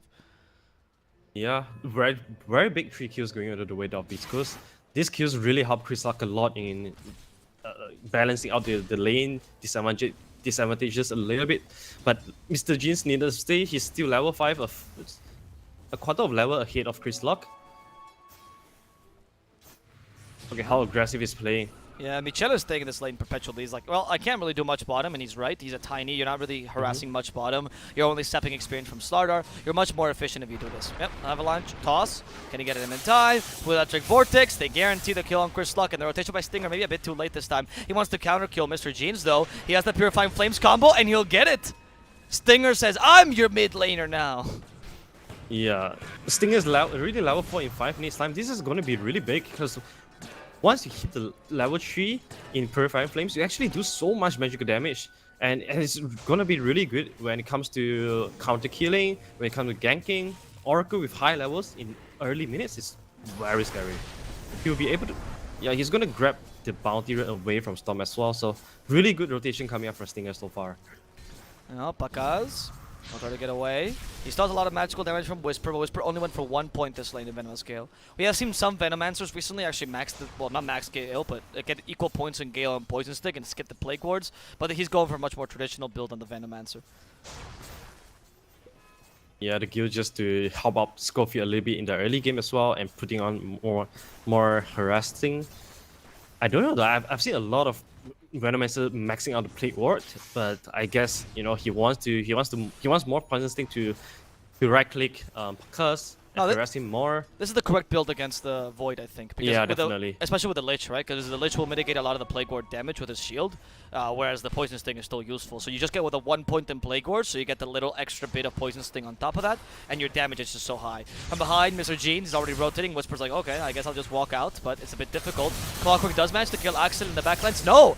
Axel, the master of dying, suicides himself, commits suicide against the creep. And they'll lose Whisper. That's pretty good. I'm telling you, this guy loves to die. He has perfected the art of dying. So even now, he's like, I'll just commit suicide against the creep. Perfect. Yeah, I mean he's like it's all good because I'll come back to the lane with a salve for you with sentries and observer ward, but he was like no, he's saying okay, Mr. Jin, thanks for rotating top. I'm here to refill your bottle. That's really big for as well. That was exactly what Mr. Jin needed to do as a Storm Spirit. His job, his pick was just to completely to punish the Venomancer. Yep. Like Venomancer, he went for this build like without more levels on Plague War.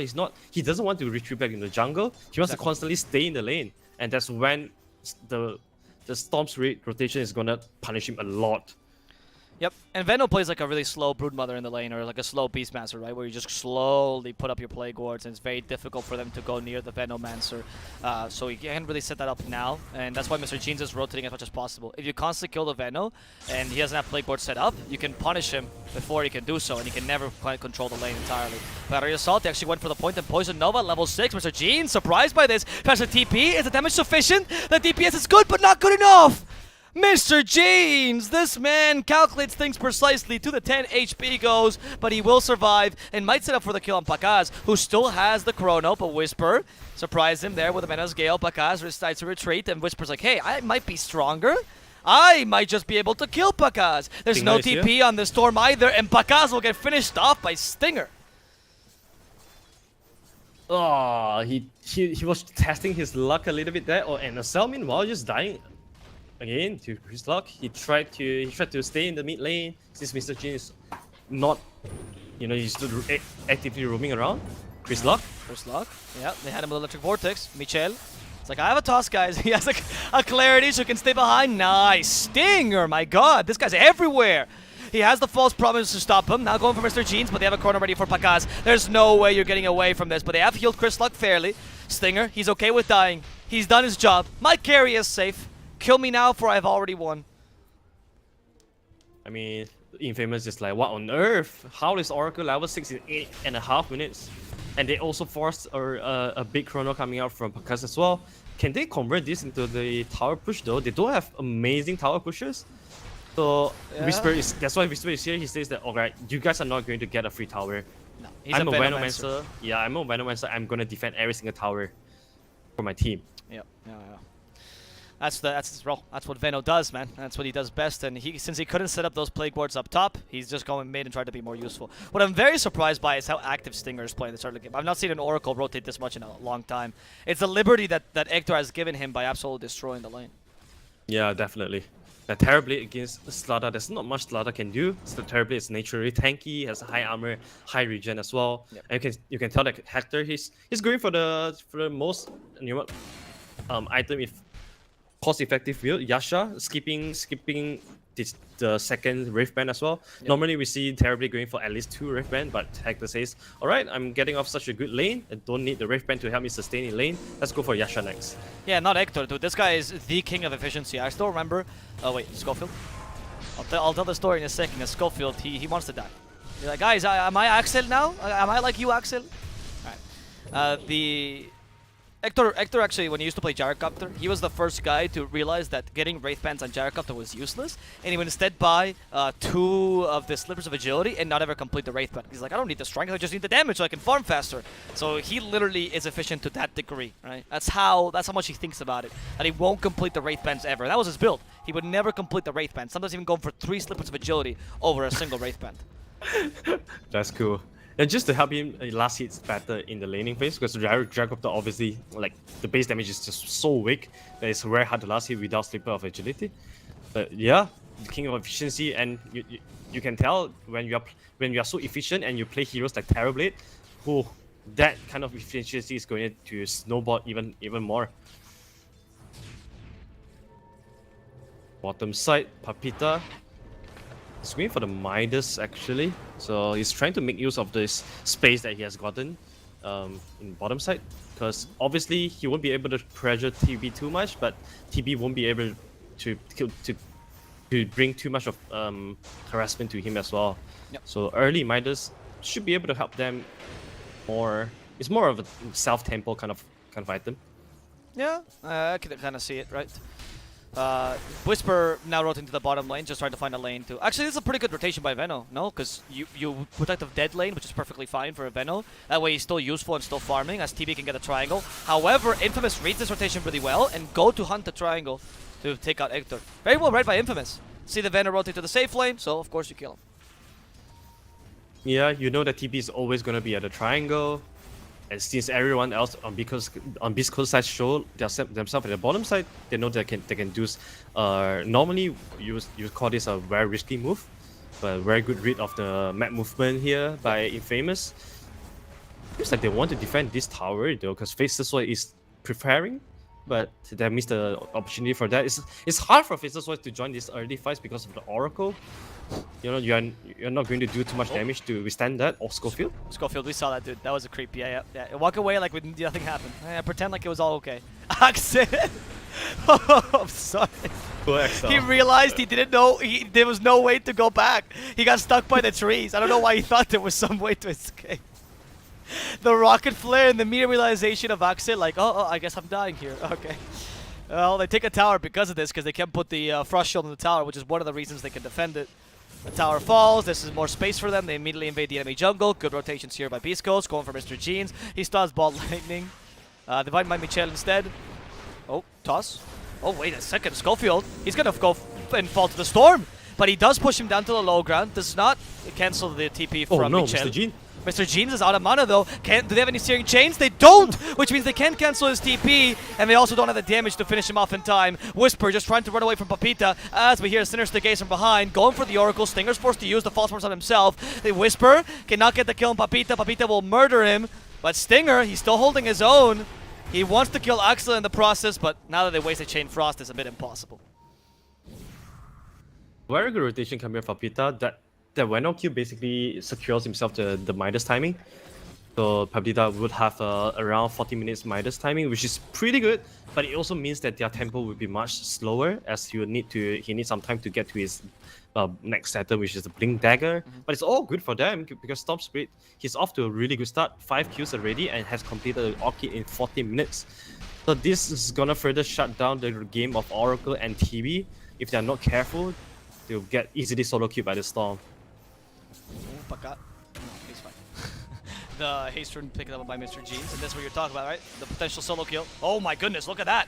Mr. Jeans, he's crazy. This man knows no chill. Michel's here to help him out. They have a toss, they're gonna kill the Oracle immediately, but they messed up there. The Sunder comes out, and now Michel is running away. He regrets not having enough damage. That's what you get for not having enough damage. Also love that Mr. Jeans left him there to die. Like, he didn't even question it. He just walked out like nothing happened. That ends up to be a pretty good trade, actually. Oracle for a Tiny. I think Oracle would take that any day. Yeah, 100%. Yeah, 100% Oracle. Yeah. Yeah, he also tanked the first Orchid appearance from Storm as well. It could, True. you know, the one that died could very well be Hector. So that's okay. That's an okay death. I would call this a good death actually. Yeah, I agree. Especially because I don't think he had False Promise. No. So like, as long as False Promise is down, it doesn't really matter if you're alive or not. Yeah, okay, he dies again. Whatever. It's a bit of extra gold, of course, for Infamous, which just sucks a bit. But it's not that big a deal. You're a +5. You're meant to tank ganks. If you can't save your carry by false promising, you'll save him by putting your body in the middle of danger. Yeah, that's true. It also means that, you know, he further proved that, alright guys, bottom side, we cannot play this set anymore. I'm just gonna throw my body to test the water out, and obviously, you know, Infamous has already controlled the entire side of bottom, and TB, you know, it's okay. He doesn't mind playing away from the bottom side anyways, since the engine is all the way at the top lane, and Hector will be able to just push out the lanes at top side. Manta's not completed at 15 minutes. That's quite a good timing as well. So this means that. Look at that, Schofield. Got Michel. Michel, where's the help? Oh, they toss him into Pakaz. That's a bit annoying for Schofield. Papita even joins in. Now Schofield will die. Hook shot to get a bit more space, but Schofield will fall to the slaughter as they also guarantee the kill on Michel, or maybe not. Terrorblade has to join in. Hector, he's really low on HP. Where's his Sunder? Doesn't get it off in time. The Chain Frost surprises him and kills him. And now a 2-man chrono on the remaining cores. They false promise Chris Slug. Pakaz is fighting till the end. He'll end up committing suicide though because that false promise a bit too strong.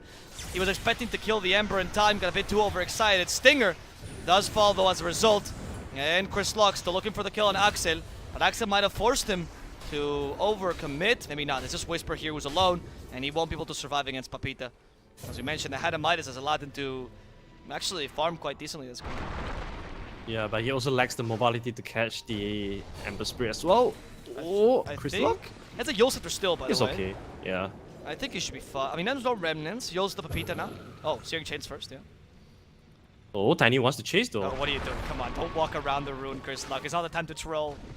There we go. Yule Scepter to prevent these. Oh no, the storm's Here comes coming! the storm! And the storm just ball lightnings like a electrifying truck runs over the poor rabbit that was Chris Luck. And Michael tries to find the Oracle. Again, Stinger has no ultimate. And they're actually going to guarantee a kill on Papita. What am I watching, Arthur? What is this Dota? I have no idea. This is just, they're fighting constantly. There's absolutely no chill. Hector just wants to farm, but he's actually been forced to join into the fights now. Look at this. Hector's actually chasing after Michel just to get this kill. They got Reflection as well. And Hector goes back to farming as he should. Finally, the Tiny will die. Come on, guys. Stop playing with this corpse. This is the second time I've seen you do this. I mean, Chris Luck a little bit, a little bit bossy there. Didn't expect the Storm to perform such a long zip that actually instantly killed him off. Yep. And definitely Storm is having a much better tempo than the Ember Spirit. It feels like teams they're a little bit, overstanding themselves, overstaying their welcome. Yep. But the biggest cores are not doing that, so that's okay for the teams to accept that. Faceless Void is playing pretty safely, terribly as well. Probably going for the Skadi straight after the Manta Style. I like this a lot. It's going to help him survive through the Chronosphere. It's going to help him, the Master Style is going to be there to dispel the corrosive haste as well. Pakaz in the bottom lane, he has a time walk. Oh, he missed the Searing Chains combo. I've never seen that happen actually from Chris Luck. Wow. You don't expect that from a pro player. Pakaz does get rooted anyway. Oh my goodness. Alright guys, just go home. Oh, they actually blocked him. The Plague Ward is the one thing, the hardest thing to actually hit. Trapping him perfectly with the Plague Ward is the one thing they don't actually miss. That's incredible, Peace Coast. I don't know what to say to that. Yeah, they missed the easy ones, but the toughest one, they nailed it. Like seriously, that Plague Ward there was magnificent. It was a beautiful It was a beautiful Plague Ward by Whisper, but everything else was just so difficult. I guess. Who knows, man? South American Dota. This is, you literally don't even know who's winning. People come here, they don't play Dota, and they go, "Who's winning?" And I'll answer, "I don't fucking know." Who knows, dude? I mean, nevertheless, they still get the kill, so they spend a little bit more time though, but it's a kill is a kill. That's alright. Who is more benefited by this constant fighting, do you think? I feel like as long as TB don't die in all these scrimmages, it's okay.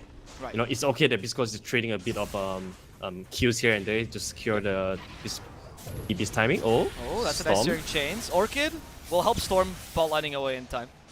They did have a Yule Scepter. They could have set up the Yule Scepter there if they wanted to continue, but that was a bit too difficult. Apita actually hatches Schofield in the backlines. Here comes Pakaz with a massive Chrono! And Hector actually walks into it. Whisper as well. They tossed Chris Luck towards the end. Didn't really work out. They only killed Stinger there. They had a good Chrono, but unfortunately not enough damage here. And now Pakaz could be in trouble. Chain Frost finally comes out. There's Michel as well with the Avalanche toss. And look at that Chain Frost decimate Hector. He's still looking for the Sunder, but the Orchid stops the Sunder from coming out for Hector. He has to walk away in the end. Slithering Quashu stop Whisper as Mr. Jeans out of mana will be dying in this engagement. Infamous losing 2 here for 2 supports. Not really that worth it despite a good Chrono. Pakaz, he's starting to realize that it's not always about your execution. Sometimes you need to fight at the right times. Like for example here, out of time walk, out of sight. This fights, man, like what is happening? At the beginning it's so good for Infamous, the amazing Chrono catching 3 men, including Oracle, and they finished off our Oracle first, but they just kept chasing. Yeah. I don't think Infamous can keep chasing when you don't have your Chronosphere, and also Storm zip all the way from the backline to silence the TB, and then realize that he didn't have enough mana to finish him off, and he just dies. Yep. That was a little bit funny to me. And TB, that the biggest winner out of all that, finishes the Skadi, is 4k ahead of the next highest net worth guy on Infamous side, which is ironically the Zada. And yeah, I feel like you were asking me who benefits the most on this constant fight. Definitely TB, and because you can tell that he's gonna be the one that's crushing everybody with such a big itemization lead. I mean, I think the problem with Infamous is that all this fighting has made them kind of lose their plot, not really taking the team fights consistently. As you say, there was a good chrono, but Tiny his blink dagger was on cooldown, so he couldn't really go and blink to the other side and try to, avalanche toss them, as you saw, because he tried to deal with the Ember, and there was no Chain Frost, or at least Lich was not in position to use the Chain Frost. So, what's the point of the chrono? Void is the only one that can really go in there, and of course, he contra the Oracle, the right choice, but you can't really kill more than one hero with only a Maelstrom Mask of Madness. You're a Void, right? It's that simple.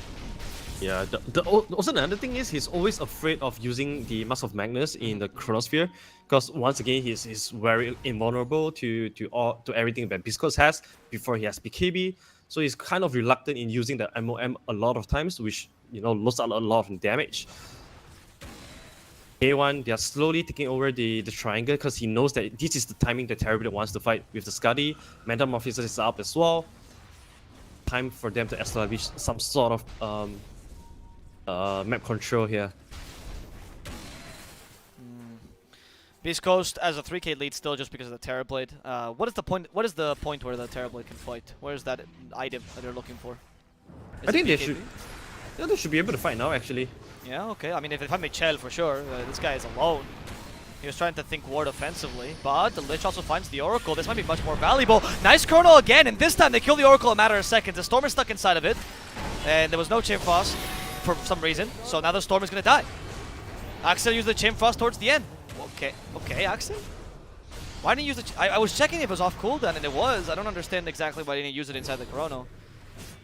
Now he's going to die, of course, the result. I feel like Pakaz is playing alone, honestly, and his team is just not helping him too much here. The thing is, he's getting a lot of good chronos off, but his team seems like a little bit off. Like they're not prepared, right? Yeah, they're not prepared with this good chronosphere coming out from Void. It's like they're surprised that Void is able to pull off some good chronos. And once again, you asked the timing of K1 for the fight. I think with Manta and Scuddy, he's already well capable of going into a fight. It's just that he needs a good timing to do so. Yeah, exactly. And you rely so much on the Chain Frost to kill a TB and the Chrono, especially if you get rid of the Oracle. I'm surprised, right, that Axel has been two missed opportunities here.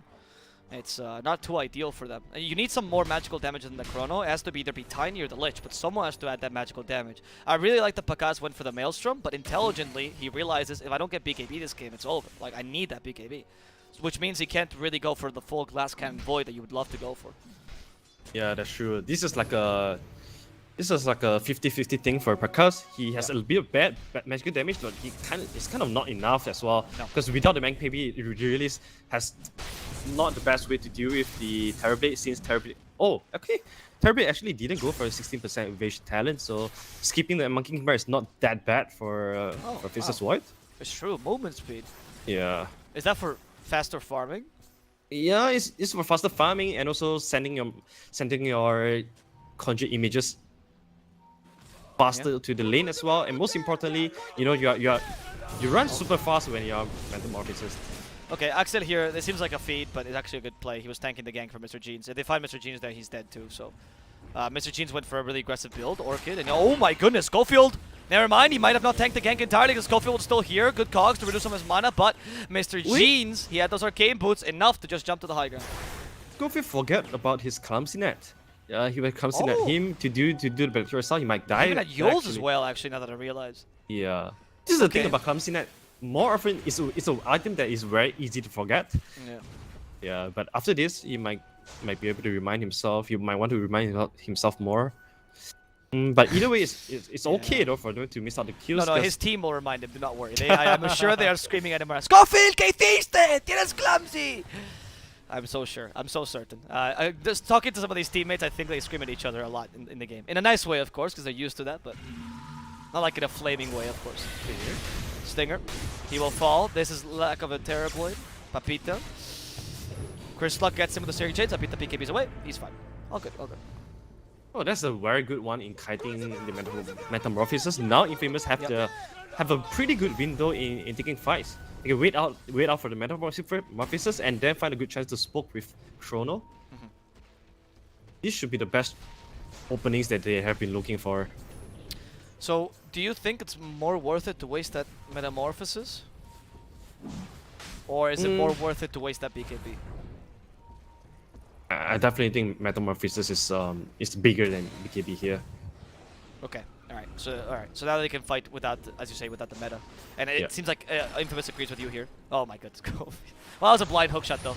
But this, after missing that blind hook shot, Whisper just walks into the high ground. They got a Poison Nova. Another Chrono. And this one, they have the Chain Frost for it. Okay, now the final Chrono that works out. Hector won't die, but they do finish off the 2 supports. And now Hector versus Pakaz in the 1v1. Hector actually has the BKB, and he still has the Sunder. So Pakaz intelligently decides to retreat. Still not bad for Infamous, but as we were talking about earlier, where's your damage in the Chrono, right? You actually picked up, surprisingly, I think you actually had too many people in the Chrono, and the Chain Frost didn't bounce enough to the TB. Yeah, also it was very unfortunate that the Chain Frost bounced to the NC at the top 1, so it mitigates a lot of damage, and K1 was not close to dying at all, especially with the BKB up. I thought they would stand a better chance when there's no Metamorphosis, but the lack of damage really shows that in that fight. Michel, okay, he seems confident. Storm comes in, they want to go for Hector, but no, Pakaz retreats, so there's a Storm. It was just a bit of, haha, it was a joke. No, please don't chase after me. Michel will die. Hector is so tanky. Yeah, I'm not really He's sitting sure. at- yeah, he has the Essence Ring, so when he pops it, he's sitting at 3.1k HP. That's way too much for Infamous to burst down right now. They don't have enough item damage item to do so.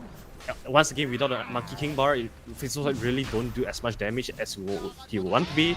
And of course, Storm's Way only has the All Kit, and it's easily dispellable with the Manta style as well. Hook shot to try to get up to Axel, but Schofield will not be able to finish him off. Yeah, I don't know. It seems like Infamous is it's constantly like they don't seem on the same page, and they're half initiating all of these fights, right? Like I play against Terrorblade, so what? You harass him a bit, and for what purpose? Like you harass him a bit, you lose your Tiny, and then what was the plan afterward? Because clearly Pakaz and Mr. Jeans both retreated at the same time, so you didn't want to commit completely. But then what's the point of him committing that kill at all? Yeah, that's the thing. I feel like Infamous they should take a chill pill right now. You know, farm a little bit more on their dual cores. Oh, Mr. Jeans. Mr. Jeans, yeah. BKB. The BKB will save him, but that's a BKB wasted on Storm. However, Meta also wasted on Hector. La Manta to mitigate some of the Chain Frost damage. Axel, oh, they actually killed Whisper and Stinger in the backline. Sorry, I didn't even notice that. But they also find Pakaz here. Schofield. He still has the Clumsy Net, by the way, and the Yule Scepter. But he doesn't really have teammates to help him out, because his teammates are fighting against Papita instead. They try to stop Hector, but Hector has a bit too much farm. There's the BKB finally used by Hector. The Sunder for Mr. Jeans. Mr. Jeans comes by, it's like, hey, you want some HP, Hector? Here you go. And they can still catch Pakaz now. They actually use the Yule Scepter and the Clumsy Net just to stop him from initiating there, because he still has the Chrono. Pretty smart. They only wanted Pakaz to be distracted, which was Schofield was doing the whole time. Now finally forcing the Chrono. He tries to kill Chris Luck. He's exactly on the edge of the Chrono, which allows him to get the Avatos combo. But Chris Luck uses the Yule Scepter as well. He has Magic Wand, Sleight of Fist to avoid some damage. Shivas to slow him down, and the Clumsy Net stops Michel completely. Pakaz, now with the Searing Chains, they help out Chris Luck. Thanks to that false promise, he continued to play aggressively. Hector is just pushing the top lane as they hunt down Pakaz and Michel.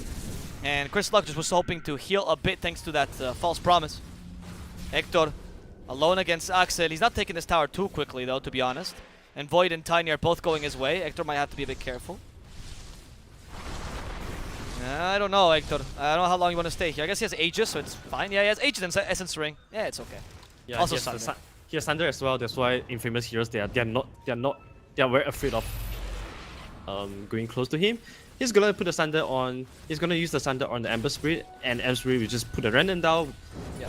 He'd be Come back back in. home. Oh, Pakaz in the middle of all this, but Okay. hey, he has BKB though. He has BKB, so it's fine. Yeah. They don't have Oh, the toss Corona, back? though. They toss back the Terrorblade. Ember has his Aegis anyway, but he still has Sunder. Can he use it in time? Hector. Oh no, he doesn't. He used it on the Ember, sorry. So he's gonna lose his Aegis first life. It's not too great. Pakaz still no Chrono though. Can they fight this hook shot to interrupt this initiation as Chris Luck tries to gain some more space? Hector is stuck in those cogs, and they root on the Faces Void. Now with a Poison Nova, the Clumsy Net as well. Faces Void will die. Pakaz cannot survive that amount of damage. Michel tries to TP in the backlines. They cancel his TP with the Yule Scepter, and will proceed to just poison him to death. But the real target is the tower, which finally falls despite the stupid Lich Frost Shield. Hector gets the kill on Axa just with the illusions, and is going to take the Rex now. Storm trying to create more space for the team, but the catapult is there, so Bolt Lightning will not destroy the creep wave entirely. And that allows for Beast Coast to take an easy lane of Rex. The itemization coming up from Beast Coast is absolutely beautiful to watch. They have so many damage mitigation items. The Assault Cuirass on TB, which is not common at all, but really good in this game to counter the Slaughter Corrosive Haze, and of course Amber Spirit with the early Shiva Guards pickup as well. This was the reason why he was able to survive through to the Chronosphere at the mid lane. That was about 2 minutes ago. So all these little plays just wasting so much effort coming up with Infamous. I feel like Pascal has been doing his absolute best job in finding the nice Chronosphere, but he just lacks of the damage to finish anyone off. Not to go for this tower now, but it's I think it's a bit too difficult. Metamorphosis is halfway done. 33 seconds remaining. Yeah, it's not safe enough, right? Because you know the Chronos now out for Pakaz. You know as well that Michel will have a toss combo. The Storm has his BKB ready again. It's better to just play this safe. There's no rush for Beast Coast right now. Yeah, not at all. It's completely on them to win this game and to lose this game as well. Yeah. They can also choose to wait for another Roshan. It may be up in another 3.5 minutes. There's a DD run on TB though, so maybe they want to make something happen here. They're just camping the triangle and see if anyone will walk up. Yeah, Schofield reveals the smoke. Very good, actually, for Schofield. He cogs, like, guys, I'm here, because he actually wasn't in vision beforehand. They want to lose that. They lose the high ground there. TD still on TP, activates the BKB, goes for Mr. Jeans, and Mr. Jeans will fall first. As Pakaz is just looking for his angle for the Chrono. He's just running away. He might be forced to use the Chrono defensively. Time box gets the safety. The Chain Frost does nothing. Lich is immediately dead as well. They root Papita, and they want to cook him. Papita, can he even get away? He can't. Chris Luck is still looking for the kill on Pakaz though. Rocket Flare perfectly gets where Pakaz is going. Searing Chain's available. The Chrono! Pakaz surprises Chris Luck and will punish his over-aggression. Oh, actually one of the better Chronos we've seen. Schofield though. He gets the Yule Scepter off. They're going to actually ignore Schofield completely because they don't care about him. They're actually just going for the towers. They know Pakaz has no Chrono, so has full liberty to push this. And this is the typical play from Beast Coast. Sacrifice your supports so Hector can farm or he can push. And now Hector retreats. They don't care about the kill on Void. They just care that they wanted to put pressure there. Whisper actually finds Pakaz, but no kill potential here. Such a smart movement by K1, like Hector. Just completely ignoring his support, pushes the mid lane, and forces 2 buybacks coming up from Infamous. So all the kills that happen at the side lanes, all the kills on Ember Spirit and Clockwork actually don't mean anything. So very well played by Hector, and of course, the Faceless White committed the Chronosphere onto the Ember Spirit. It means that there's another 100 seconds for Terribly to just freely just do whatever he wants. The DD was absolutely deadly for Infamous though. Storm Spirit did not see the DD coming, and he just get melted by the TB. Who needs the Metamorphosis when you have the DD? Yeah, it's true, right? Like, it's actually more damage than the meta itself. And if you just position yourself properly, right? They knew that they couldn't really Chrono the Terrorblade. That's the thing, though. Beast Coast should not have the confidence here that the Terrorblade cannot be Chrono. You should always be afraid of that, but it doesn't actually happen anymore. Like, the best Chrono they got was actually against the Ember. It was a good Chrono, but it was the best thing they could muster, because Infamous has failed, has blundered pretty much every Chrono until that one.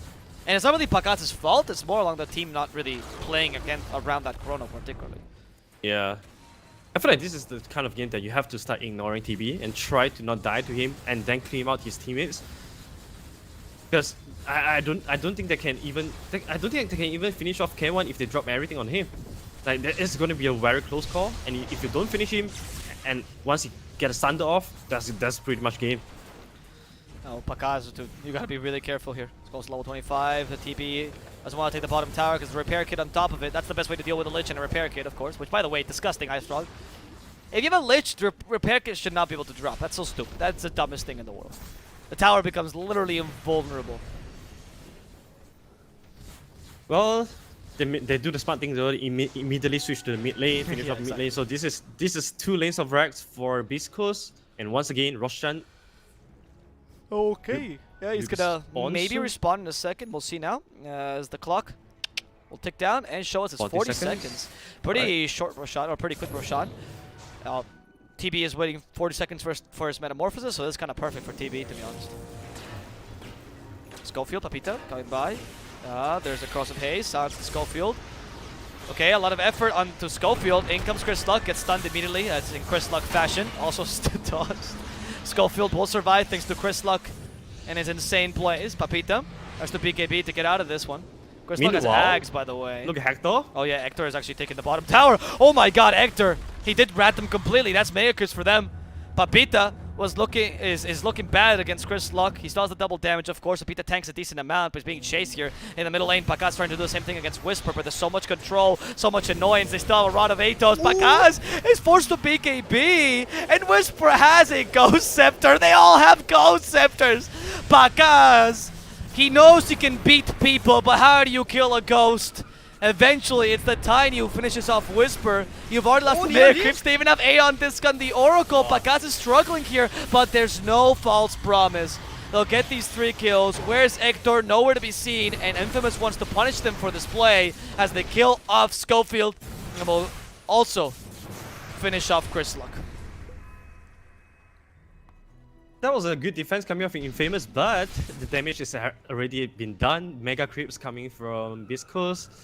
What a good decision making from Terrorblade. Oh, he's gonna use the Metamorphosis plus the Abyssal Blade to clean up Lada. Yeah, I think Terrorblade decided, yeah, I can beat the world alone. 1v5 me. Hector doesn't care about the Slithering Crush too much. He's just a bit slower. Look how slow this hero God, is. how so slow. Even with the movement state talent, he's still so slow. My team is now Mega Creeps. I don't need my teammates. I have the creeps. That's all I want. Oh, they found the Roshan here. They have Cheese and Aegis. Okay. Just a second Roshan here. Yeah, that'll probably be the game, honestly, with the Roshan. I'd be very surprised if Infamous can turn this back. Not gonna lie, guys. They're up against Mega Creeps. They don't even have a good lineup against Mega Creeps, particularly. The decision making from Hector is just pretty amazing this game. Like twice in a row, he's just you know, using the distraction his teammate is creating for him to finish off the mid lane, to push in the mid lane, to force 2 buybacks at first, and then second fight he took down the entire bottom lane of Rex on his own. It looks like he's single-handedly winning his team's game. Of course, his team is doing a great job as well, but his decision making is really what stands out a lot. Yep, that is going to be a dead void because Schofield has the Axe, so that was a double hook shot, as you heard. I think this now is the Ancient. Infamous gonna repair kit, but the GG. They know they can delay this a bit, but eventually the game is over. And Beast Coast will 2-0 Infamous. Pretty crazy game, honestly, but overall it seems like Beast Coast had a much better coordination and in general a much better composure than Infamous, who they just didn't appear to be like a team. There were 5 individual good players, but it didn't seem like I was watching a full team just yet. I think they might need a bit more time to come to their own and with this new org, or sorry, with this new mid laner. Yeah, that's true. I think this is the best way to put it into it. You know, both Storm Spirit and Faceless White had their moments. It's just that they couldn't gel together just yet. Yep. Faceless White though, he's definitely tried his best. A lot of very good chronos has been dropped, but they just didn't have the teammates there ready for him to do that. So they shouldn't be too sad for this loss though. I think this game particularly was much better than the last one. They had their moments, just that they wasn't able to have the kind of teamwork to bring everything together just yet. And Biscos of course once again demonstrating why they are the old dogs of SA. Yep. And well deserved victory for Biscos here. Beast Coast is back, boys. Beast Coast is back. At least, or that, or Infamous is completely gone. One of the two, right? I hope is the former. We'll see shortly, guys. Don't worry though, because we do have one last match of the day. I know you don't want to go to bed yet. You're too excited about this great Dota. So we do have one last match for you guys, and this match actually includes an NA team. So, woo! Great for that. It's going to be Quincy Crew versus Thunder Predator. A really exciting match, not gonna lie, as we have some of the top teams in both SA and North America. Thunder Predator has been wanting to beat Quincy Crew for forever. This might be their chance as they have not been looking so strong lately. However, Thunder Predator have not been looking too strong either. We'll see now what happens in this last best of 2 of the day. My name is Mr. Sorry, I'm joking. That match was so beautiful, I'm choking up. My name is Mr. Avo Plus. I'm here with Arthur Dota. Remember to follow us on Twitter if you enjoyed the cast, of course. You'll see the links in the chat bot that keeps spamming it way too much. I apologize for that. It's Mr. Avo Plus at Twitter and at Arthur Dotes on Twitter. Or Arthur Dota, sorry. Leon Arthur Dota. And if you guys enjoyed the stream in general, do feel free to follow the channel as well. We really appreciate that as we try to put as much effort as possible in bringing you the best NA and SA Dota with a proper cast and proper production. Hope you enjoyed the game as much as we did, and we'll come back shortly with the next game of the day between between Quincy Crew and Thunder Predator. See you guys then.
Hello, hello, and welcome back to The Voice of the Realm.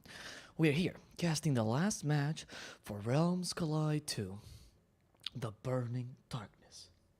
Ah, what a beautiful name.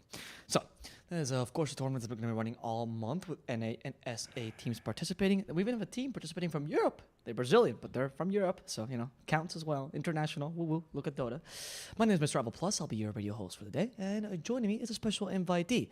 As I sneezed on my last one, and unfortunately he died. He'll come back tomorrow. Do not worry. For now, we have a top-tier analyst from SEA. His name is Arthur Dota, and he'll break down this wonderful draft for us. Hello, Arthur. Hola, hola. How you doing? I'm good. I'm good. I've been waiting for this all day long. Quincy Crew versus Thunder Predator. As you Literally, say. because it's like 7 a.m. for you, so you have to Yeah. wait for it. There's no other option. That's true. That's true. Like the storyline behind this, it's beautiful. Thunder Predator they have been wanting to beat Crazy Crew, and this might be the best chance because Crazy Crew they are not in the best shape lately. Finally, the king has starting to fall. They are 0-4, I believe, in the past 2 days. Yep. For the past two They've series. only so, beaten Infinity in this tournament 2-0, which, by the way, is the team that is bottom of the groups, so not too much of a surprise, honestly. Yeah, so this will be the best chance for Thunder Predator to bring down the king. And you can already tell they are coming to the draft with a plan. Tusk, Death Prophet as an opener, very aggressive lane, very aggressive kind of pace as well. And Crazy Crew, nothing too special. Lina Ember, Ember is definitely one of the best mid laner out there in space creating and tempo control. And Lina is just the top post 4 heroes out there right now. Yep. I agree. That's why a lot of teams are opting to ban the Lina early. But I think the choice of banning the Io and Snapfire, which are particularly more Quincy Crew heroes, seems also appropriate. I also like how Thunder Predator has responded to Death Prophet. It depends on the region. Some regions consider Death Prophet to also be a consistent mid laner. Some regions do not. Like SCA, for example, they don't consider her to be that consistent. But in South America, North America particularly, she forms part of those mid laners that win most lanes, can recover if not, always kind of useful. So she's a really good hero to put here because if Lina is in the mid lane, which could happen, Death Prophet, like I said, yeah, she can stand her ground. If it's Ember, she wins. And if they flex both these heroes by some miracle, I don't know how they would do that, but if they manage to flex like Lina 5, Ember 4, Death Prophet can still deal with most mid laners as long as you get rid of the Queen of Pain, which is the only real tough matchup. So I think it's pretty nice for Thunder Predator. It's a good start for them. I like the Tusk as well. We'll see if that's going to be a Tusk offlane or a Tusk 4. For now, just Enchantress. Not revealing anything, right? No big deal.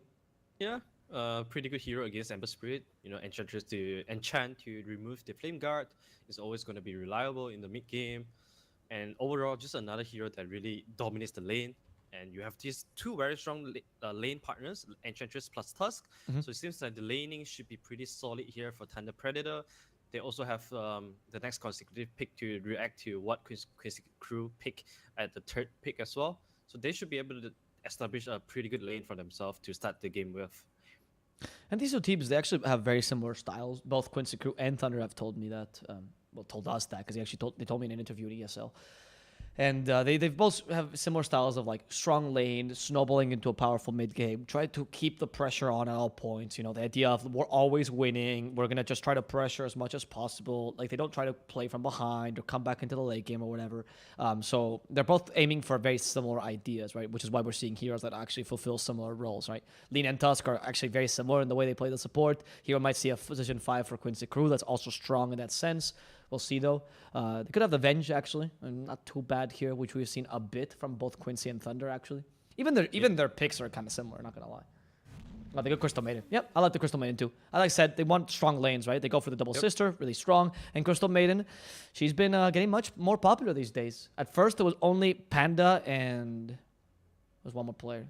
Yadomi was actually casting this game, by the way. Shout out to Yadomi. Panda and Yadomi were the only players that were running the Crystal Maiden 5 commonly. And now, maybe after Omega beat them, Quincy Crew was like, actually, Crystal Maiden's pretty good. Yeah, especially you mentioned earlier is blocking the Beastmaster pick as well. Yeah. And Beastmaster is one of the hero that can really round up the draft for Thunder Predator because they obviously wants to push, and Beastmaster is the best hero to fit into that role. And speaking about the style to play the game right now is definitely better to demonstrate a good advantage in laning phase and then snowball off that because it's tough to play from behind in this match. Especially That's after true. losing the map control and everything like that. And I was going to suggest this PA, knowing that the dual support of Quincy Crew is quite squishy here with Lina and CM. Phantom Assassin is one of the best heroes to punish the squishiness coming out from the back line of Quincy Crew. I agree. Especially because, either Lina or Ember is most likely going to be the mid lane. We have seen flex to Lina, like in the off lane, for example, so you could run Ember 4 or Lina off. But the point is, Phantom will also be able to deal easily with the mid laners because Ember and Lina are both very vulnerable to PA. So it's a good idea here. And she also has a pretty solid laning stage in general, so it's really hard to counter her. And I like that they picked this first, right? They reserve their last pick. It's going to be for the off lane, it seems like, which means they'll be able to counter the Quincy Crew lane as well. And Quincy Crew, afraid that the Terrible is going to get banned, immediately pick him up. That's a good response to the PA. High armor hero, good damage. Can go from KB, doesn't need to though, honestly. Sometimes against PA, you just mash her. So it's going to work.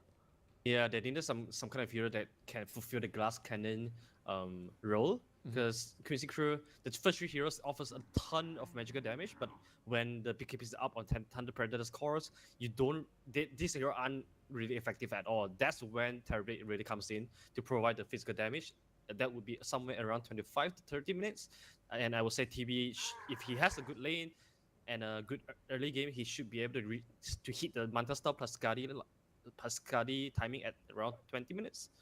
So Quincy Crew should be aiming for that kind of timing and have Terrorblade come online around that. Before that, it's gonna be up to CCNC and Lelis to control the tempo. And of course, defend the attack coming out from the Death Prophet, because that Death Prophet is coming to knock on your doors with every single exorcism available. That's true. And TB is also good at tanking those, of course. The high armor is actually really good against Thunder because Thunder actually has no magical damage as it stands right now. Death Prophet brings some, but it's mostly physical, of course, because of her exo. Phantom is all physical. Tusk is, again, mostly physical because of the tag team. And Enchantress is, I guess, a bit of pure, right? So it's it's pretty good. Honestly, a really good TB game, which is why they need a high magical damage hero as their off laner. It is Sacred.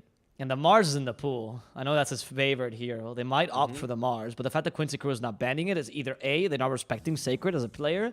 Oh, no, they're banning it themselves. Or, yeah, that's what I was expecting. Like, if they don't ban the Mars, it's most likely because you want to pick it up yourself. So, Quincy Crew kind of playing around that, forces Thunder Predator to ban their favorite hero.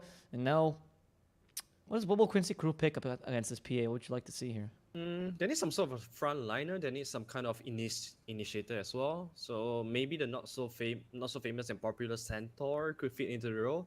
Yeah. And it's pretty good on the lane as well against PA. So pretty tanky. I like Sanking here a bit better, if I'm honest with you. Sanking is not bad as well. There's still a lot of choices, but the thing is they don't have much time to figure this out. And Tight Under? Yep. Traditional PA counter, pretty good. A bit vulnerable to Thunder Predator's draft, to be honest, because you can burst him down relatively easily. He's a bit better against DPS and stuff, but not bad. I think the center, though, is perfect for Thunder. I'm not going to lie. Center or Sanking are both really good for Thunder here, because they deal with TB, they bring the magical damage you need, and a frontliner. Or they could go for Magnus if they want. Or Pangolin would be the choice against Terrorblade. Not bad. Yeah, I like the Pangle. Yeah, they have. I mean, with this Pango, they have good ways to team fight right now. It's pretty hard for Queen's to defend team fight into the Association plus the Rolling Thunder. They will need BKB to do that, especially when that happens. Lina and CM both they'll be having a lot of troubles in staying in the team fight because they'll just get slaughtered very easily, especially when the PA can easily jump to their faces. So yeah, it relies a lot onto Lalis on the Titan to protect the formation of the team. But once the TP gets his item up, he would be the answers for both Tepperford and the PA. I'll see how this works out for Thunder Predator, because right now, Pango, yet he does offer some magical damage, but again, he's kind of mixed as well, so we'll see if that'll be enough to deal with the TB, or if they just kind of snowball. As of now, Quincy actually looks like a really solid draft, but we're going to check out... Oh, we're going to be playing... Okay, interesting. Yeah, we're on the Ember Spirit. Quinn doesn't want to play the Ember this time. He's going to be on the TB. Okay, we're going to see how that works out for them. As we go into game number 1, we're going to just pull a quick ad, and then we'll be right back in with the in-game. Of course, Thunder Predator will pause for us, so don't worry about it.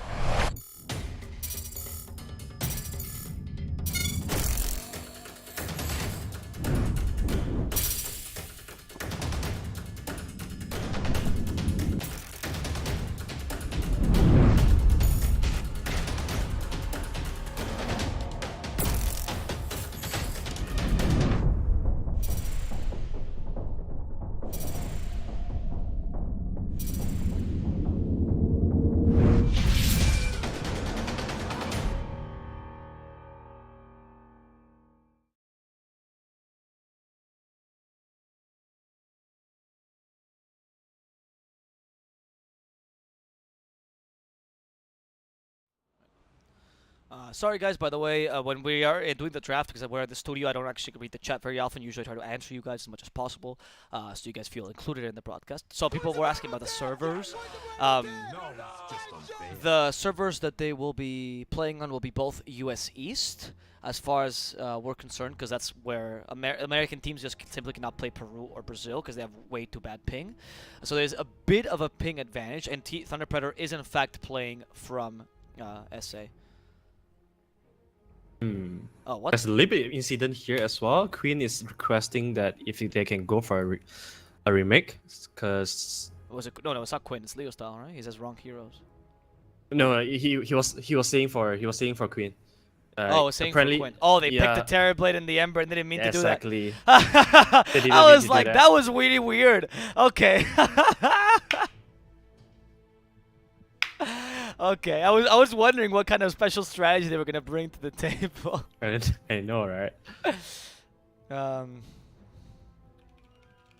Okay, seems like we're gonna reconnect to the lobby. We're gonna stay with the Dota guys. We're not gonna leave you though, because there's just should be a quick second until the all pick goes. I'm wondering if the lobby will be the same details though. So yeah, Thunder Predator will be playing with around 100 ping. I'm pretty sure. I think actually they only get 80 ping to USC. It's not that bad for Thunder Predator. In fact, fun fact, before when Thunder Predator used to play against Beast Coast, one of the big issues that that people used to say is that I'll just get to just double checking, is that Thunder Predator would always ask to play on US East against Beast Coast, even though they had to play on Peru because they had really awful ping. So keep that in mind. They would play both games on US East actually. When they were playing against them. Alright, hopefully the Dota coordinator can come back. Yeah, I'm having the trouble as well. Oh no. Not the best timing for this. Nope.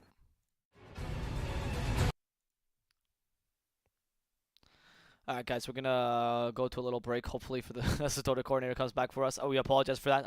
I did promise we would stay with you guys, but I don't want to show you. Oh, never mind. Right. SCA Dota coordinator, are you back? Has you found it? Yeah, I never understood that, by the way. Why is it finding the Dota 2 coordinator? It's the most like Valve way of saying, we fucked up. I was like, there's no Dota coordinator. The servers are trash. Oh no. There we go. Right there. Leave the game. Okay, the lobby is up, but this is a little bit laggy. Some server issues here. Yeah. So we're gonna go to a break screen because we shouldn't be broadcasting the lobby, and we'll come back very shortly. See you guys soon.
All right, guys. All right.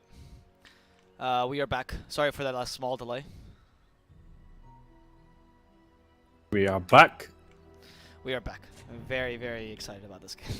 Also, two great things have happened. We're back into the game, and there's one more Spaniard in the cast, or one more Spaniard in the chat.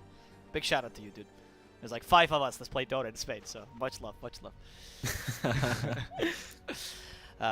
No, but seriously though, we're gonna be in this game. Unfortunately, this game is not ticketed, so we are going to. It is gonna be a tough one to cast. Give me a second, guys. I'm actually gonna try to download the logos quickly, and I'm gonna put them on the screen so you guys know who is who. I believe, yeah, it's Thunder Predator on the dire side, and it's Infamous on the sorry, not Infamous, Quinseeker on the left side. But I'm gonna just put the logo so it's easier for you. We'll call the players by their real names, or I will try to my best of my ability. I apologize if I can't. Can you cast for a bit, Arthur, Yep. while I set this up? Thank you. Seems like laning wise, they're going the bounty rune.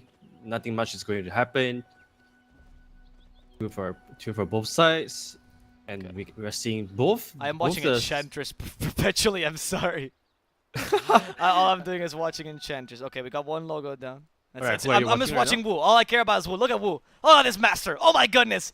Oh, he's attacking Alright. the Terrorblade, taking advantage that creeps can't aggro. Oh, the early slow. Oh, actually, I guessed exactly where the first one was gonna be. They're gonna try for Terrorblade. Actually, Well, a really lot of- smart. Really smart to do this, right? Because it's before they get a chance to aggro the creeps, right? So it's free damage, pretty much. Yeah, and also Pangolin with the shot blocker will be able to do a lot of damage to TB as well. And Oh, they're trying to get Pangolin into early levels 2-2. So having a lucky shot will also helps a lot in harassing TB thanks to the armor reduction. CM didn't manage to find too much at the top side as 2 supports are already bottom side harassing TB, so he's gonna TB back down to bottom side, but they've already done the damage though. Pangolin is already very close to level 2. And once the level 2 timing is up, lucky shot comes online. TB is gonna have a much harder harder lane to play. We're gonna do something I haven't done in like forever because I used to do it when I casted in Spanish. But we're gonna present the teams just quickly, right? So we have Quincy Crew on the left side, and or Radiant side, of course, and Thunder Predator on the right side, right? Dire. It's gonna be it's Yawar playing the Terrorblade, of course. Joining him should be SVG, and the top lane it should be MSS and the Lena together with Lelis on the Tidehunter. And middle lane is gonna be Yawar on the Elder Titan. Meanwhile, for Thunder Predator, we're gonna have Death Prophet played by Leo style. Wait, as they go for a kill down bottom. Sorry, they kill Crystal Maiden super quickly. Goodbye, Crystal Maiden. And Terrorblade might also be in trouble. No, tag team is not good enough. Yeah, okay, it's MSS SVG. I guess correctly. Nice. So yeah, it's Pango played by Sacred here in the offlane. The Tusk should be Matthew, of course. The support here is Wudota, or also Mijos, as he's called now. The carry will be Minos, and as I said, the mid lane is going to be Death Prophet by Leo style. So now we more or less know the teams. We apologize for this slight inconvenience. Next game, everything will go back to normal. We hope you can follow the game regardless. We're trying our best to keep you guys informed. Thank you for your patience. Appreciate that. And of course, things are looking to be good for Thunder Predator here. 2-0 to start the game. Yep. And especially PA got a very early kill as well, which really helps his ring of regen timing, a ring of health timing. True. And if he gets this, like he will be able to sustain in this lane. You know, not afraid of Lelis harassment anymore, and plus the Lina as well. Of course, and bottom side too. Yeah. A lot of action happening. They're trying to play aggressively against Sacred and Matthew. This combo, oh, Matthew gonna die here to one more hit by by Yawar, and they get him.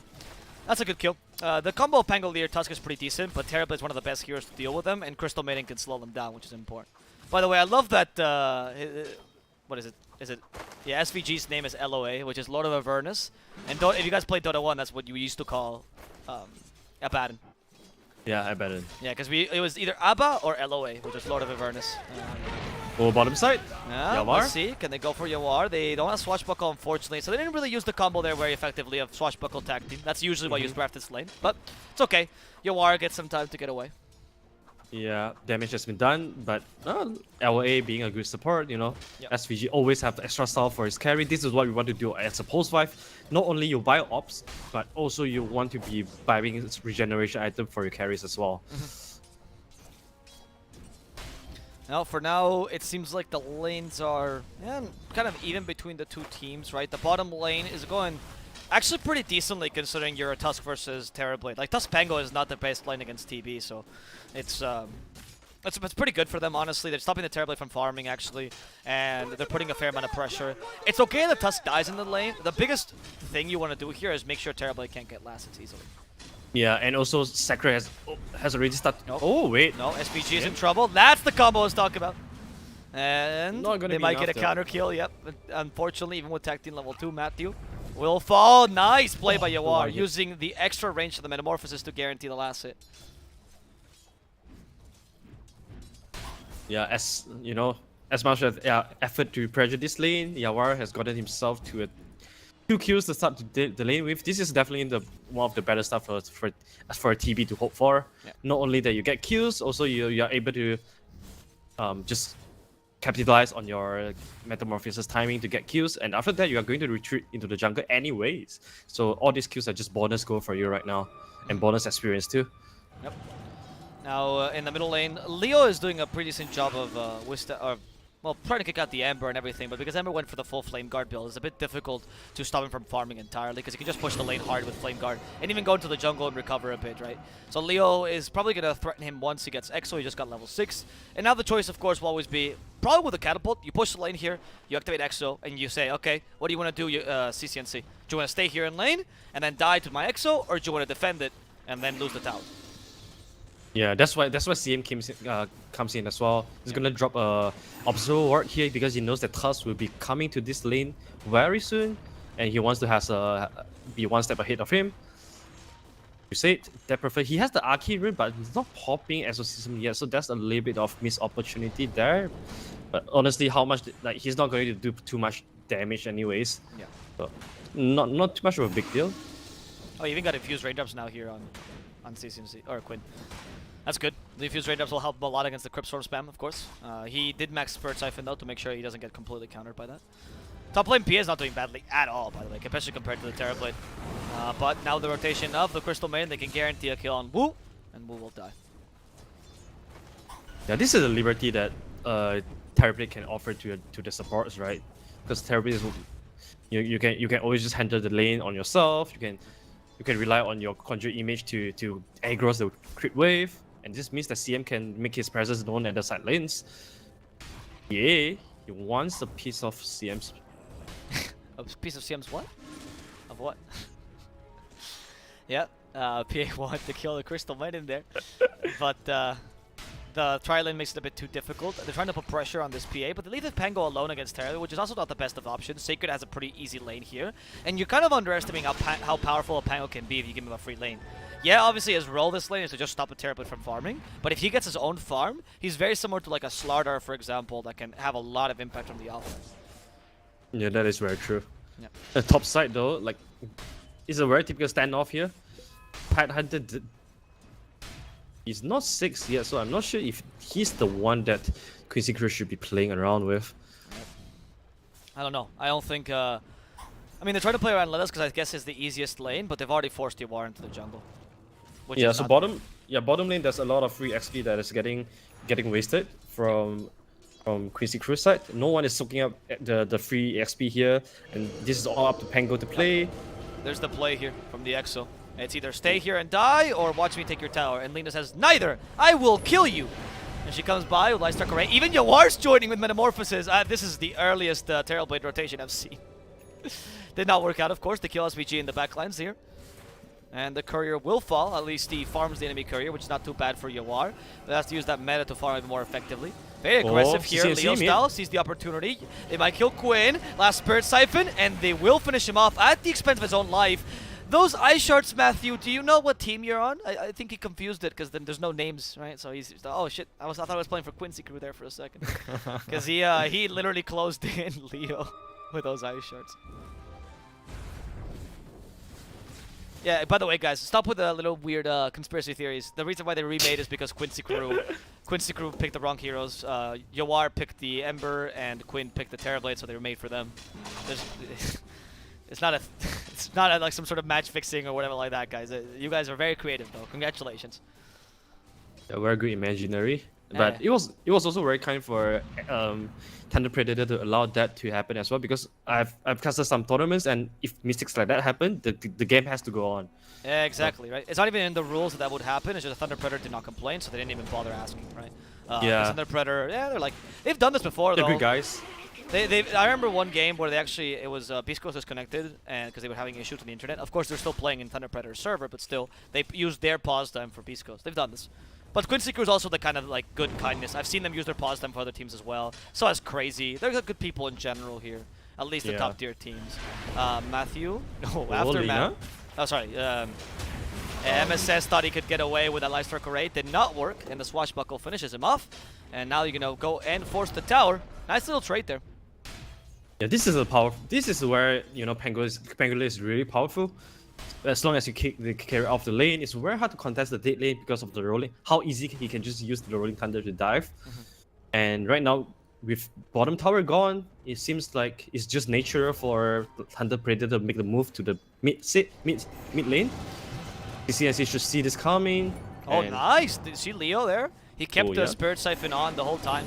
He calculated the distance perfectly, so the Spirit Siphon would never break. It would continue. And this forced him to go, oh, okay.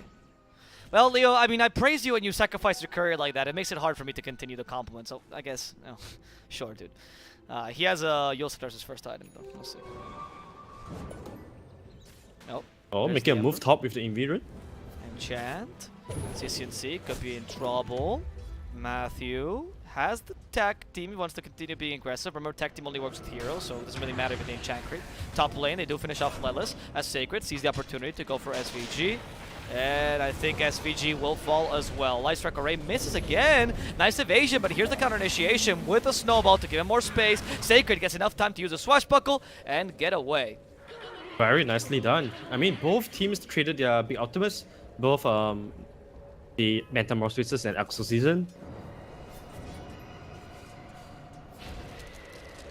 Leo style. He still wants to pursue more, but Exorcism is running off. But they still have the 6 creep though, so they might want to stay here for a little while and do some cheap damage onto the mid tier 1 tower. Yeah. But the biggest winner here is definitely on the PA. PA has already dodge the top lane and go all the way to the bottom side, and has gotten quite a good wave for farm, and he's very close to his Battlefield timing already. Oh, Searing Chains. Nice Lesser Corray with a Frostbite. They guarantee the kill on Wu. And now they're going for poor CCNC. Is he going to fall? The tag team is dealing too much damage. The Remnant, he doesn't have enough mana though to go to it, which means he can't avoid anything else. Next target is SVG, and SVG won't make it out either. Infused Raindrops? Pfft. Laughing at it, spits on the Crystal Maiden's dead corpse as the Catapult has continued his tiresome work of taking this tower. Matthew just wants to gain some more space. Nice Walrus Punch there, and Matthew, he's still alive. Why walk back in, dude? He actually made it out. He could have just walked away, but he walks back in to get Dragon Slave. Matthew, you greedy man. That was a really good Rolling Thunder though by Sacred. Oh, this is not stopped yet. CCNC. Yeah, they're gonna go for Wu, but position 5, they're Ultras trying to throw bodies at this tower at the end. Is in deny range, but I've rarely seen pro teams deny the mid-tier 1, to be honest. Yeah, they always want to keep it as as long as possible. Yeah. Because of course there's a lot of strategic reasons to keep it alive. Yeah, it's the map. It's the map control, not Yep. the actual gold. You'll deny it if you're next to it and they're breaking it, of course. Like if there's no other option. But if you can keep it alive, you'll keep it alive. I like the fact that Thunder Predator, they're always playing around their strongest hero, which are the Death Prophet and Pangolier. And I like how Pangolier is actively looking for the Death Prophet to play around with. Like normally, if you have a free lane like a Pangolier, you would want to stay for the lane as long as possible, but not for Sacred. He wants to make space happen, and he have given the entire bottom side to PA. So PA would have close to 40 minutes, 13 or 40 minutes Battle Fury, which is really, really decent for PA, given that his lane is not particularly dominating. So this should be able to give PA a lot of good farm to take over and out-farm Terrorblades very soon. We'll see 2K lead now for the Thunder Predator team, as you're saying. Let's see if you can start to outfarm the PA. Sorry for taking so long to put the net worth. We'll see now that it's only a bit ahead, but that Battle Fury will make the difference now. Do you think a Battle Fury PA is is a faster farmer than a Terrorblade with his illusions though, and a couple of items? Wait, actually, first let's see if Wu dies, because Anchor Smash might kill him. He doesn't have the Untouchable just yet. However, there's a team fight here going against Yawar, and Sacred does not get the stun off. Unfortunate to the Ember. Instead, concentrating on the poor support. SVG will fall to the Stifling Dagger, even giving the kill to Minos as Leo style, running circles literally around this Lina. They force the Laguna Blade towards the end so he can do something. Leo taking advantage of the extra movement speed, but it's a bit dangerous to go to the high ground. They put a ward first. Matthew is happy to sacrifice himself for this. They dispel that armor. Very important, but a revenge from Lelis. He was hiding in the trees, and that surprises all of Thunder Predator. It's not going to stop him, though, from getting the kill onto CCNC, and I cannot believe Wu is still alive, outrunning all the damage that Quincy Crew's putting out to them. Leo is just running at them. Minos even joins. SVG will fall. All of Thunder Predator is just running at them right now, and they just don't know what to do. Yeah, this is the perfect way you want to play the game. You have got a very run at your face kind of draft, and the heroes coming out from Thunder Predator are so squishy, especially the dual support. And right now they don't have Metamorphosis, they don't have the Ravish anymore. So this gives more reason for Thunder Predator to keep running onto them. Rolling Thunder is available again. This spell has only 70-second cooldown, so they don't have a lot of downtimes on this draft. This is something that really activates the draft of Thunder Predator, allows them to play really, really fast, and their Prophet, he doesn't need Associated to fight. Just the Spirit Siphon is strong enough already for her, and of course the Silence as well in shutting down the Ember Spirit. Yeah, the Silence, which it might be using right now. Leo, in the trees. Shh, don't say anything, don't say anything. Is he going to shut him up in time? Matthew's preparing for the snowball. They're biding their time. They're waiting for CCNC. Because they know they can kill him. They're also waiting for the Roshan to end. You know exactly where he is. Silence? God damn it. All this hype for this engagement, and you initiate like that, of all times. He didn't even have a Remnant to get away. But honestly, this doesn't matter. The real goal here was to ensure the Roshan, which of course the guys in Radiant were not expecting. Quincy Crew did not think the Roshan was happening. Nah, Wu's immortal. Did you not see that last fight? He's not going to die. Look at this. Tidehunter looks at him, walks away. Tries to anchor smash. Not on Wu, man. Not on my watch, says Matthew, as he punishes the Tidehunter, pushes the Melon into the sky. SVG has enough mana for Freezing Field if he just uses the Magic Stick or the Mangoes. He might force to use it here, but nah, the Ice Shards close him in. He's redeeming himself right now. He definitely is. Instantly smoke. They want to look at the line being drawn on the map. They know where the TB is despite not having any vision. So let's see if they would get anyone. Let's see. With a little smoke here coming on from 2 Heroes and Thunder Predator. Leo, by the way, I think, you know, people could complain about Thunder losing a bit of their momentum and not being as good as they used to be, but Leo has been a stand-up performer every day, every night.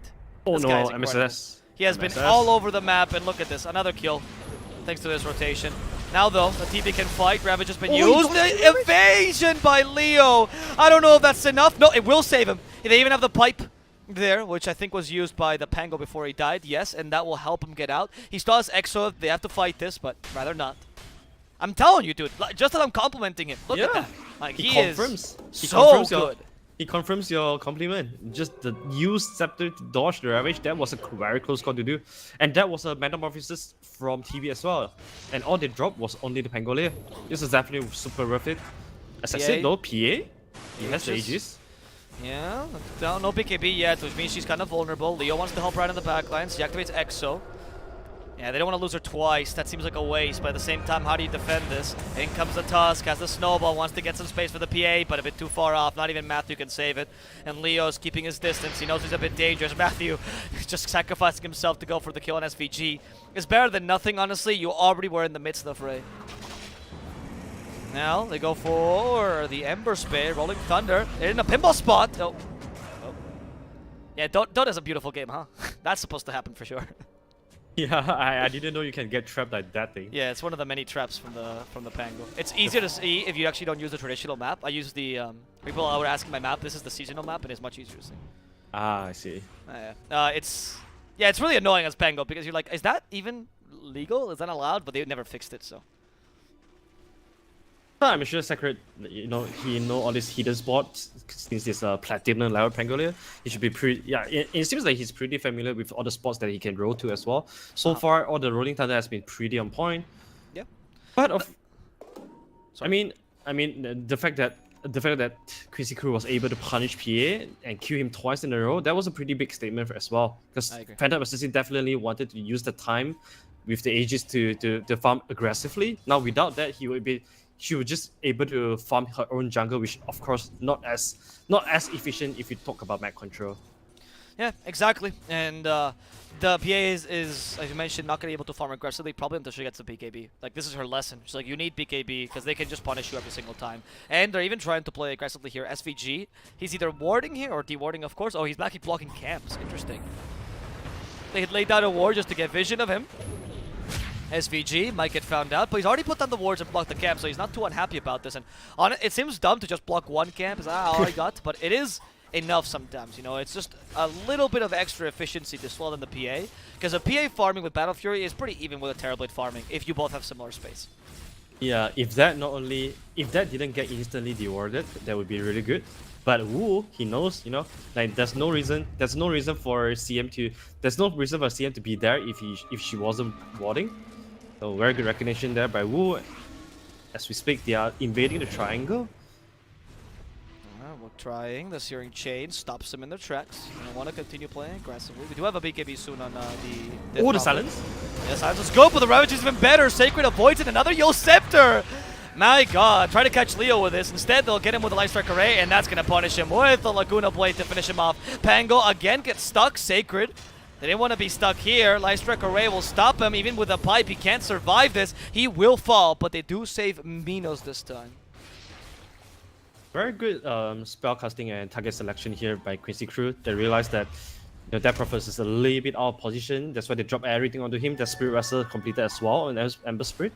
Plus the Laguna and a couple of hits from Metamorphosis was able to bring him down. And it was the most crucial pick down that allows them to win the team fight. That was a pretty good successful defense coming out from Quincy Crew with the help of Metamorphosis. But right now, Beso is completed on PA, so it's going to be tough for Quincy Crew to defend this explosive draft coming out from Thunder Predator, because this is the timing that they have been waiting for. The 5-man timing is up now. Yep. For Thunder Predator. And that's scary now. It's the Desolator as Battlefield, as you say. The BKB on the Death Prophet's also a big deal. You might want to wait on the BKB and the PA if you want to play super aggressively, but this is your start to start getting smoke ganks. If anything, playing around the Death Prophet BKB, right? That's already good enough. Mm-hmm. But we'll As see. long as Death Prophet don't get burst down by the Laguna Blade, she should be fine. But he has to be careful as well because she doesn't have any of the armor item to sustain or mitigate the damage coming out from the Metamorphosis TB. So she probably wants to get at least a casual plate meal and build into a Shiva or something like that, so that she could also be a little bit protected by all the physical damage. It's not a bad idea, actually. Yeah. I mean, I think she gives in general is pretty solid this game. Slowing down the TB, right, to taking away the Flame Guard. Two teams are just trading towers. Very good recognition as well from Quincy Crew. They know that they don't really want to take team fights right now, especially when the Titan's Ravage is not available. That's why they're just splitting the map up, trading towers. And this is really good for them. They're making the best out of the worst right now. Yeah, bottom side though.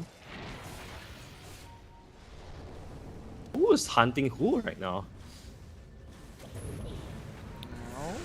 Matthew. Snowball. He has it still to get up to the high ground.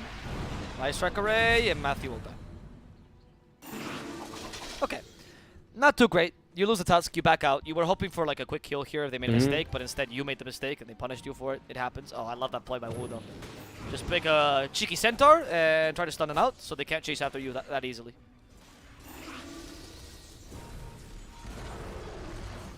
Lane getting denied by Dark Prophet.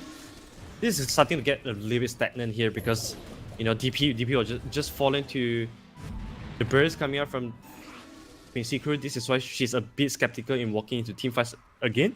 Because she could very well die in the same way, especially now Skadi is already completed on the TB. Like her heal is gonna be like very significantly decreased. They have to pick the team fights very well right now. There's still a good timing for Thunder Predator to pick team fights because TB didn't go for the BKB, so he's very vulnerable to the Rolling Thunder just yet. But that's still a very good timing for them. They just have to pick their fights nicely. Exactly. They have to pick their fights nicely and they don't have to overextend. Now with a double BKB, I think it's definitely possible. They catch CCNC, or Quinn. I apologize, when I don't see his name, my mind defaults to CCNC. It's just, I've known him as that for so long. But yeah, that's Quinn, that's dead. And it's a nice little kill. Again, no BKBs wasted. I'm really hoping for a smoke, though, by Thunder Predator. I'm surprised they're not trying to play super aggressive with a smoke, or even try to push a tower and, like, force a fight, right? But they've just been playing this really calmly instead. They don't want to lose any advantage they have. They know that if it's, like, 3 cores versus TB, essentially, it's going to be a one game for them. TB is strong, but not that strong. Yeah, you can really tell that they are being very patient with their decision making. They want to get the safer place, so that, you know, maybe the Prophet is trying to get to the plate meal before she joins to the fight, because she is definitely respecting the physical damage coming out from TB. As we said, that mid lane Matthew will be catching out MSS here and get the easy kill. You know, completely alone at the mid lane. He's gonna run into the Titan there. Let's see. Is that going to be... I mean, if they get the kill again on Tide, then you don't really have any counter initiation. Most of the times, it's been Tide that's allowed them,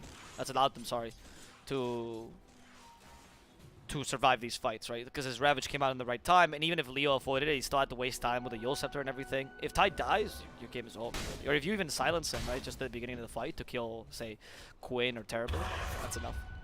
Yeah, Titan is too crucial of a part in this draft because he's the only one that can tank all the damage up, and he has the aura item to help TB sustain the fight as well. Yep. The Vlad's effect is actually very big in this game for TB. Exactly. It's looking... I mean, he's going for MKB now, which is going to help him a lot. I like that he's deciding for this. Some TBs opt for, like, Daedalus instead because they just need more damage. They think, oh, I'll just be able to beat the PA like that. But when you're very even in terms of farm, or if the PA is beating you, the MKB is a necessity to guarantee your hits will always destroy her. Once you get MKB, it's going to be a bit tough for the PA. You have to have a really good initiation here from Sacred, particularly, to defend her. That's true, that's Shiva's true. as an option for Death Prophet. She is listening to you, or he is listening to you. Yeah, you know, normally it would be the Lotus Orb to dispel the Suppressor, but in this case, he has to use it to do that. So Shiva Guys has become another nature item for her. Yep. Yawar though, he has to be a little bit careful here at the top lane as he's slowly getting trapped. If Sekir decides to go for him, they didn't quite have the vision. They're pinging him out though. He does have an Exo here. Oh, See? Oh, they stopped him with the Ice Shards. Oh my goodness, Matthew! What a guess! They get him with the Rolling Thunder, he's in a pinball spot, they crit him. Goodbye, Yawar. I know people will criticize Yawar for being there, but to be honest, it was between a tier 2 and a tier 3. And that was only possible because the Ice Shards are pitch perfect there for Matthew. that was very nice, and they also scouted out the Roshan due to the career as well. So they will be able to claim another free Roshan. Mind you, this is the second Roshan, so it comes with cheese. And this is really crucial for the Death Prophet. Yep. Because you want to have the Aegis on PA and cheese on the Death Prophet. So he doesn't just get burst down anymore. That is very good. Aegis done by PA. We have a cheese here for the Death Prophet. It's going to help a fair amount, as you mentioned. And the Aegis will also allow the PA to go ham. By the way, we have not seen yet a PA BKB, neither a DP BKB. They're both still 10 seconds, so they're fresh. So yeah, they might have gone a while ago, but they've been passive until now. And the next team fight is still going to hurt a lot, because they're going to have a tough time dealing with these BKBs. I would really like if the PA, the DP this game played a bit like Gunner when he plays the DP, like a frontline tank. You know, Shiva is like Blink Dagger. You know, try to just go run at them, so that the TP has to decide: should I kill the PA or should I kill the TP? Yeah, that's true. And also the double BKB timing is also very challenging for Lelis as well. He has to be really patient with the Ravagers, because honestly, Leostar has proven himself to be, you know, really fast response to dodging the Ravagers. So Ravage is the only way for them to win team fight now. He has to be really careful with the usage. Okay, I mean, the Syrian Chains by CCNC have been helping out. Oh, another blade. No, he's fine.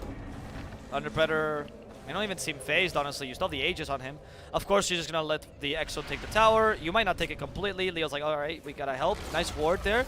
They deny the tower, and that's like, okay, our job is done. I mean, yeah, you get some gold out of it if you're Quincy Crew, but no point. Yeah, the next stage is going to be much easier for Thunder Predator. They're so patient in this game. Yeah, just associate them to take down the tier 3 tower, enough for them. They just come back in another 100 seconds. You can really tell that Thunder Predator, they really want to win this game. Yeah, like they're playing it so patiently, honestly. I've never seen them play it so patiently. Minos would have committed suicide 5 times by now if it was a different team.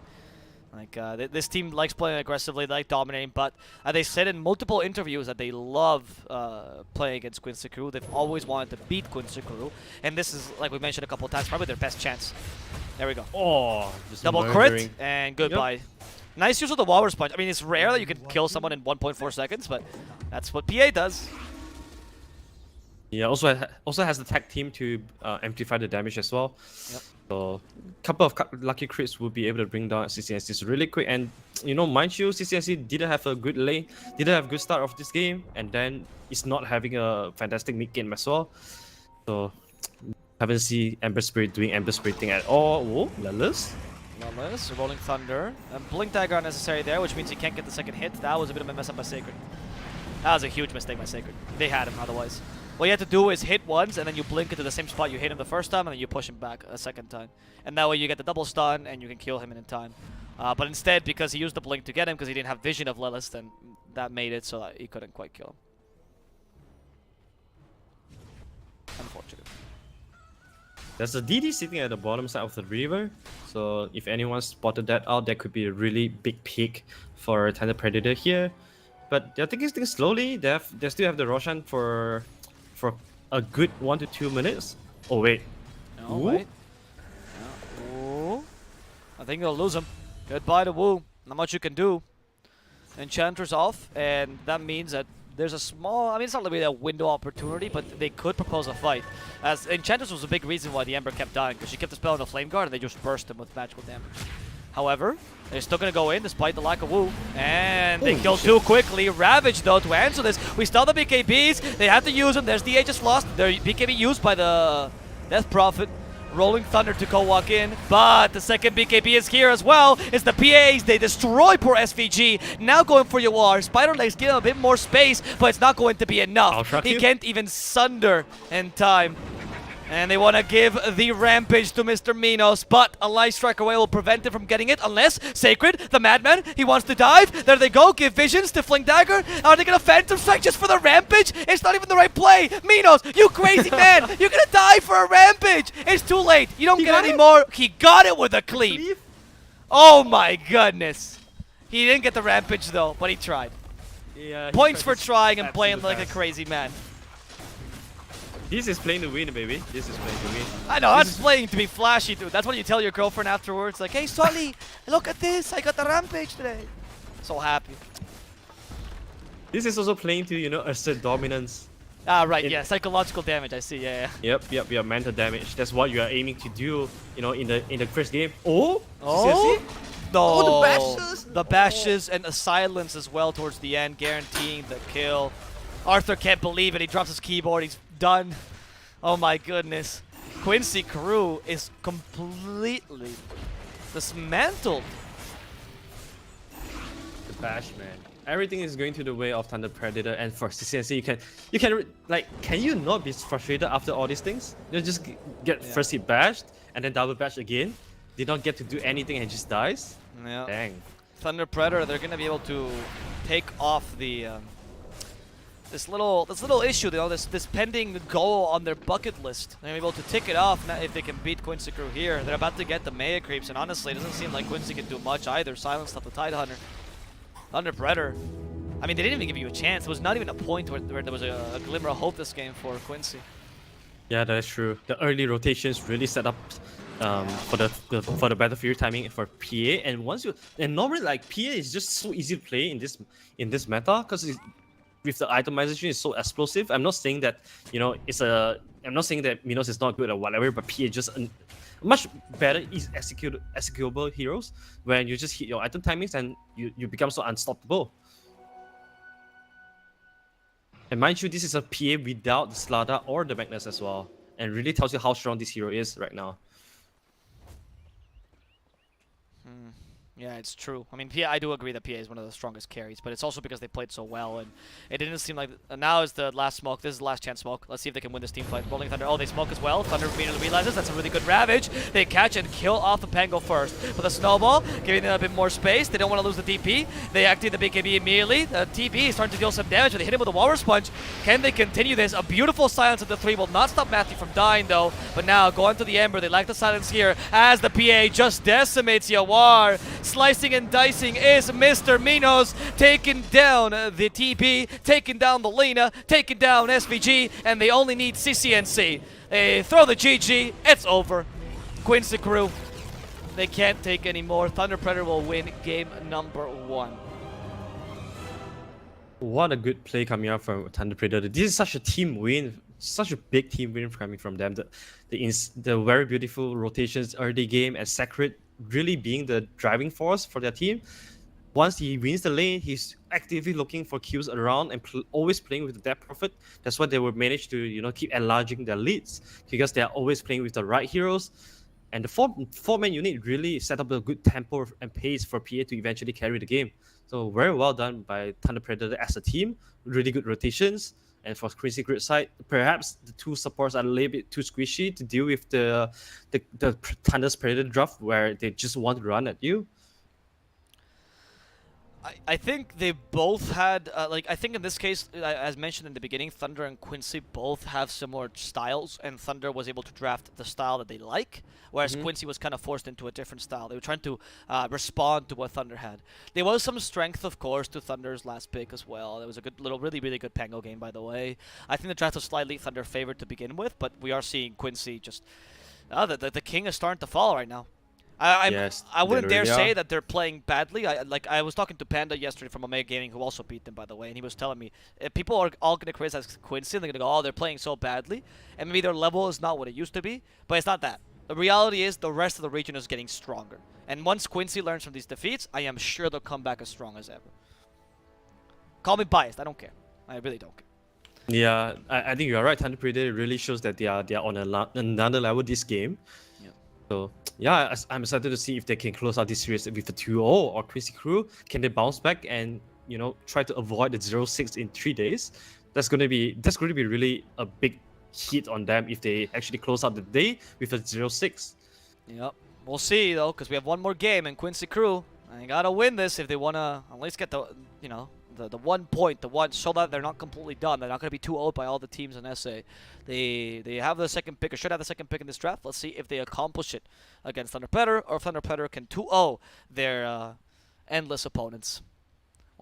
We see shortly. Remember, guys, if you enjoyed the stream, we would really appreciate a follow. And of course, my name is Mr. Owl Plus. Here, joined by Arthur Dota, Leon Arthur Dota. If you want to check him out on Twitter, we'll see you guys very, very shortly with the next game between Quincy Crew and Thunder Predator.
Hello, and welcome to the Voice of the Realm.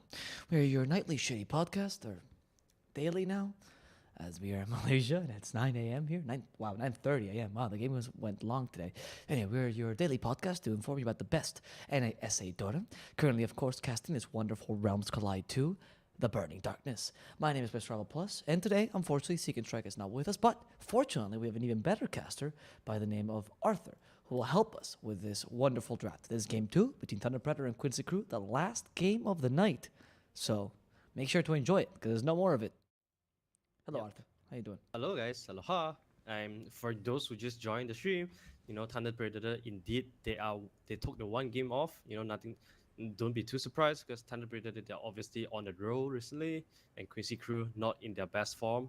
But this game is gonna conclude either Thunder Predator 2-0ing this or Quincy Crew managed to equalize this series, and we're starting off with the draft with a first pick Spectre coming out from the Thunder Predator side, and of course you're first picking a hero like a Spectre, you are expecting a lot of counters, and Quincy Crew immediately coming out with 2 counters, Undying and Viper. Of course, Undying, you put down a Tombstone, having a bunch of zombies won't be allowed. You shut down the Desolate coming out for Spectre, and of course, Viper Nantotoxin is just a good break for the passive of Spectre. Yeah, there's a lot of courage in first picking a Spectre, especially when you don't have last pick, right? Usually you want to pick your carry a bit later if you have, because the only advantage you have even on the last pick is the side lanes, right? That's what you take the advantage of. But the mid lane you most likely lose because of course they last pick a mid, right? So it's very surprised that they still first pick a Spectre. A lot of courage in Thunder Predator, or perhaps a bit of foolishness. We'll see. The Viper pick, of course, it seems like it's a mid laner for now, but it really could be played in a variety of positions. We've seen a lot of Viper off lane. We've even seen Viper 5 or Viper 4 recently because it's just to counter the Spectre, right? You just want him in the team because the break is so useful, but he might not necessarily be a mid laner as we usually do see it. Another thing is Thunder Predator they've burned a lot of reserve time for the bans at the second phase. So right now they are only running at 10-second reserve time for the remaining of the draft. This is definitely a very big disadvantage because they don't have a lot of time to think on their draft, and whereas Quincy Crew they are able to when Thunder Predator is burning all the reserve time, they're thinking to themselves, all right, how should we establish ourselves a draft that can take down Spectre and also tackle his weakness, and meanwhile also push tower fast and throw Warlord is the pick. Like Quincy Crew, they want to speed out the pace of this game and try to end this game as early as possible. The Troll Warlord is fine, but Thunder Predator responds quite appropriately with a Pugna. If this Pugna goes mid and the Viper's also going mid, you can crush that Viper pretty easily. It's a really good matchup for Pugna, and then you also make it really difficult for Viper to come back into the game because most of your damage it comes from your attacks, obviously, your poison attack. And you limit the Viper to playing a much more defensive Viper, which you don't want to do. He's also fantastic against Troll Warlord for very similar reasons to the Winter Wyvern, right? Because of how powerful the Decrep is. You can just use Decrep on Troll Warlord, and especially if he's used Battle Trance and not BKB, he just can't do anything. It's a complete waste of Battle Trance. So honestly, Thunder Predator respond appropriately. And if the Viper's not mid, you can flex the Pugna and put him as support. And here's the Wind Ranger. So here's the flex, right? Either put Pugna or Wind Ranger mid. You don't really know. It doesn't really matter. And the other one can play 5 quite easily, as they're both quite solid 5s as well. So it's a good combo. Or the Wind Ranger could also be your 4. You could be running it with a Tusk as a 3, which is also a powerful combo. Yeah, Wind Ranger, I mean, it's a pretty good way in stopping the charge coming out of Spirit Breaker as well. The Shackle, the long range Shackle could very well be effective there. But I'm also actually I love this Spirit Breaker pick coming out from Quincy because I think this could be the answer to shut down the Pugna. Obviously, Pugna he's more vulnerable when there's a hero that can always stick to your face, and Spirit Breaker is definitely that hero. Quincy Crew though, that being said, the only disable coming up from them is the Spirit Breaker, which is not that amazing. There's no AoE control just yet. So they probably want to pick out something that can offer that kind of disable. Because otherwise, the Pugna or Wind Ranger might just get off from very tough situation because there's lack of disable. And then the Invoker and the Ember, so just trying to interesting bans to kind of secure the Wind Ranger lane. It seems more than anything, especially the Invoker pickup, right? Because they're both okay against Pugna, but it's really more on the Wind Ranger that they seem to be countering. So either Thunder is leaning towards the Wind Ranger mid, or Thunder is just threatening the Wind Ranger mid, of course, right? Here we'll see if their last pick it does happen to be a 5, like Quincy Crew is guessing, or it's going to be an offlaner. Because like I mentioned, Pugna and Windranger could easily just go 5 as well. What do you think of the Spirit Breaker pick? We actually seen it a bit, particularly in SCA. I saw it a lot as a 3 recently being played. Yeah. I mean, the recent changes, the Academy's upgrade, right? You It's get now the good. Academy's... Huh? What? It is now a viable upgrade. Like we can actually play Ags now. Yeah. X on Spirit Breaker, your 6-second charge is really, really amazing.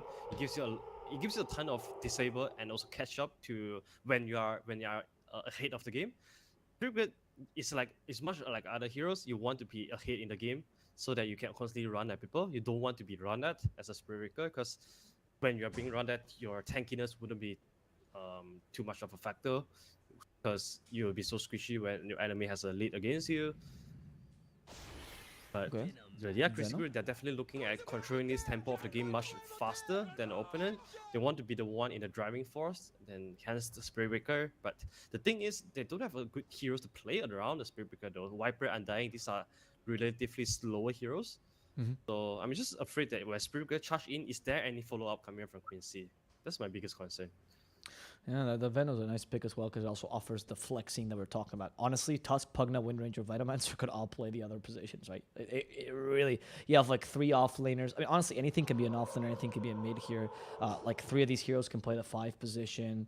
It's pretty ridiculous. Tusk is kind of relegated more to the offlaner 4, and Veno is probably not going to be playing mid. But besides that, it's very difficult for Quincy to guess this. It's a good way to deal with that final pick. And they're going to answer with the Storm. Pretty consistent laner. Good against Windranger and Pugna for the most part. Decent against Veno. And you're going to see, it is Windranger mid, like I established earlier. I'm wondering... That means I'm probably guessing that's Tusk 4, Pugna 5, Veno 3. But we'll see. I think you want Pugna at the 3 so that it fares pretty well against the Troll Warlock. I don't know if Venomancer 3 would be great against Troll because it seems a bit vulnerable. If you put the Pugna as the 3, at least you have the Decryptify to kind of harass the Troll Warlock a little bit, or at least try to get away from him. Oh, there we Yep, go. you You're would- completely correct about that. Yeah, good guess. This way the Venomancer can deal with the Undying somewhat, not too bad. And the Pugna, as you mentioned, will harass and annoy the Troll Warlord. Okay, well played.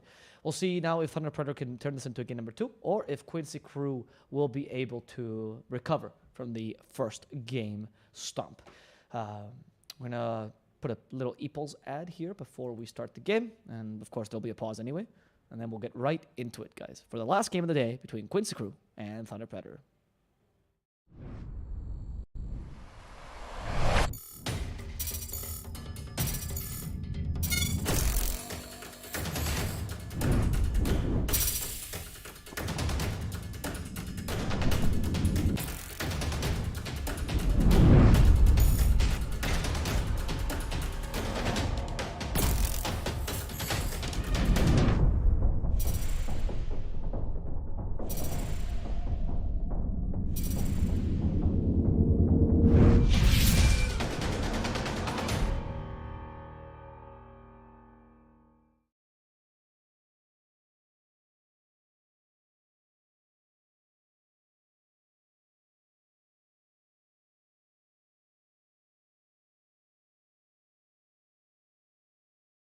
And we are back You with the game. weren't so damn dead, I'd shoot you again.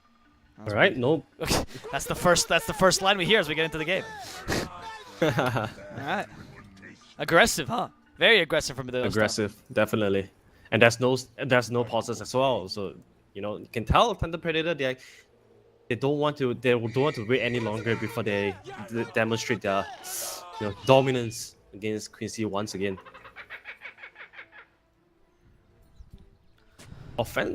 Pretty offensive lane setup here as we look at bottom side. Tuskar, Venomancer plus the spec. They want to at least try to get something here with the aggressive Shroud.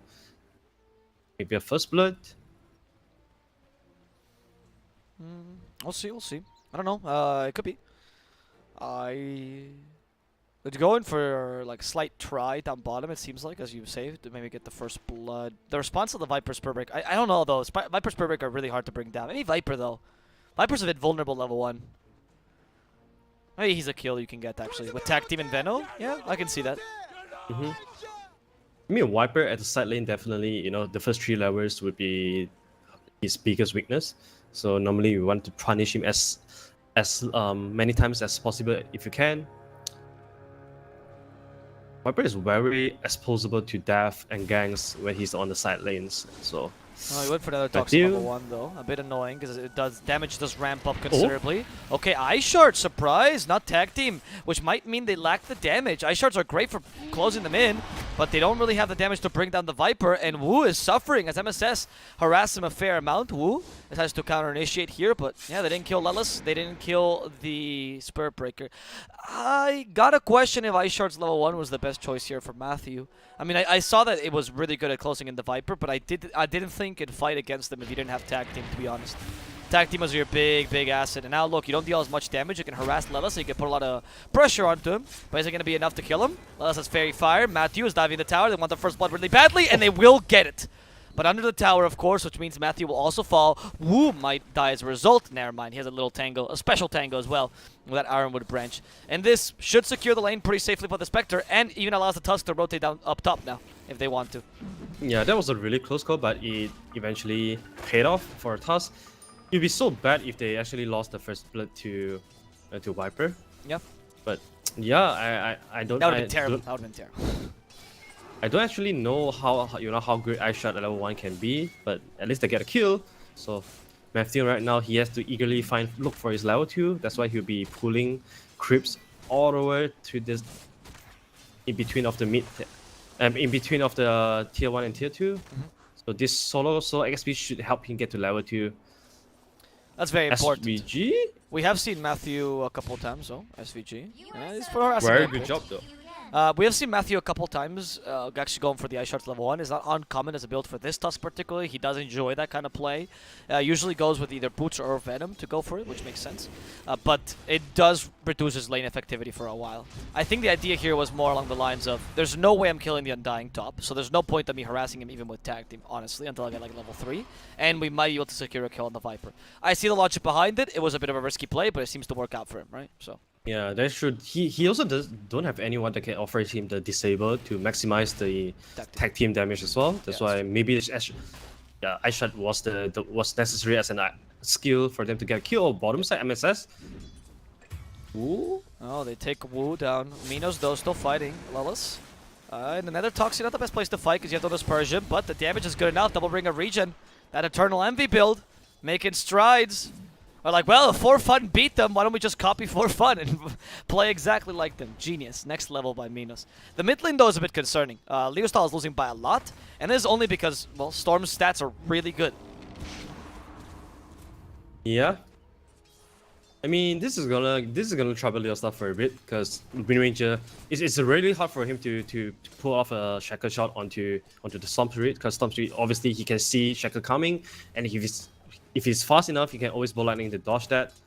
But I assume that Wind Ranger, she should need a couple of items before she can come online. Yep. I mean, despite the first blood going their way and getting them a couple kills in general, this lane is just not going too well for them in general.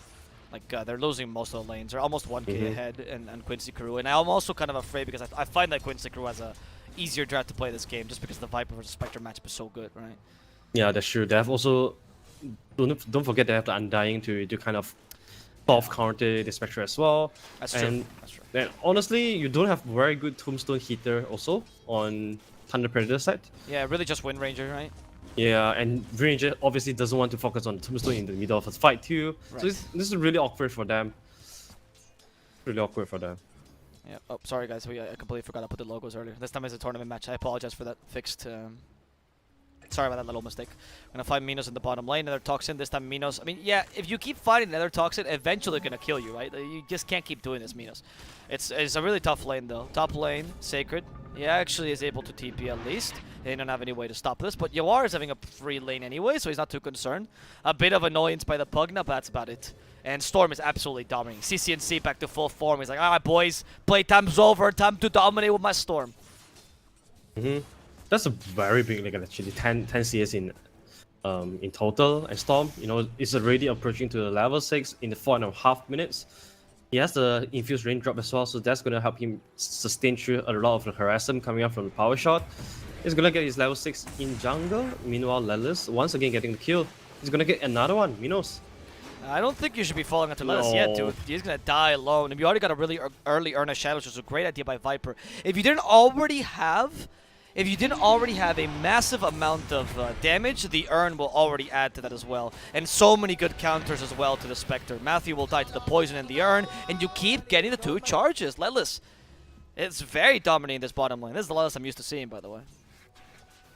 Yeah, really dominating. Oh, is he gonna pull the lane? That's such a huge wave going into Lelis' way as well. Yeah, and even as Nether talks into farm it quickly. Yeah, he's so rich as well. He's already rushing for the Spirit Wrestle, and this will put him up to just 200 gold away from the Vitality booster. So if he doesn't die here and get a couple more kills, this Spirit Wrestle should be aiming at pre-15 minutes Spirit Wrestle, which is really, really big. Against Pogna, against Spectre. Wow, Lelis off to a dream start for an offlane Viper.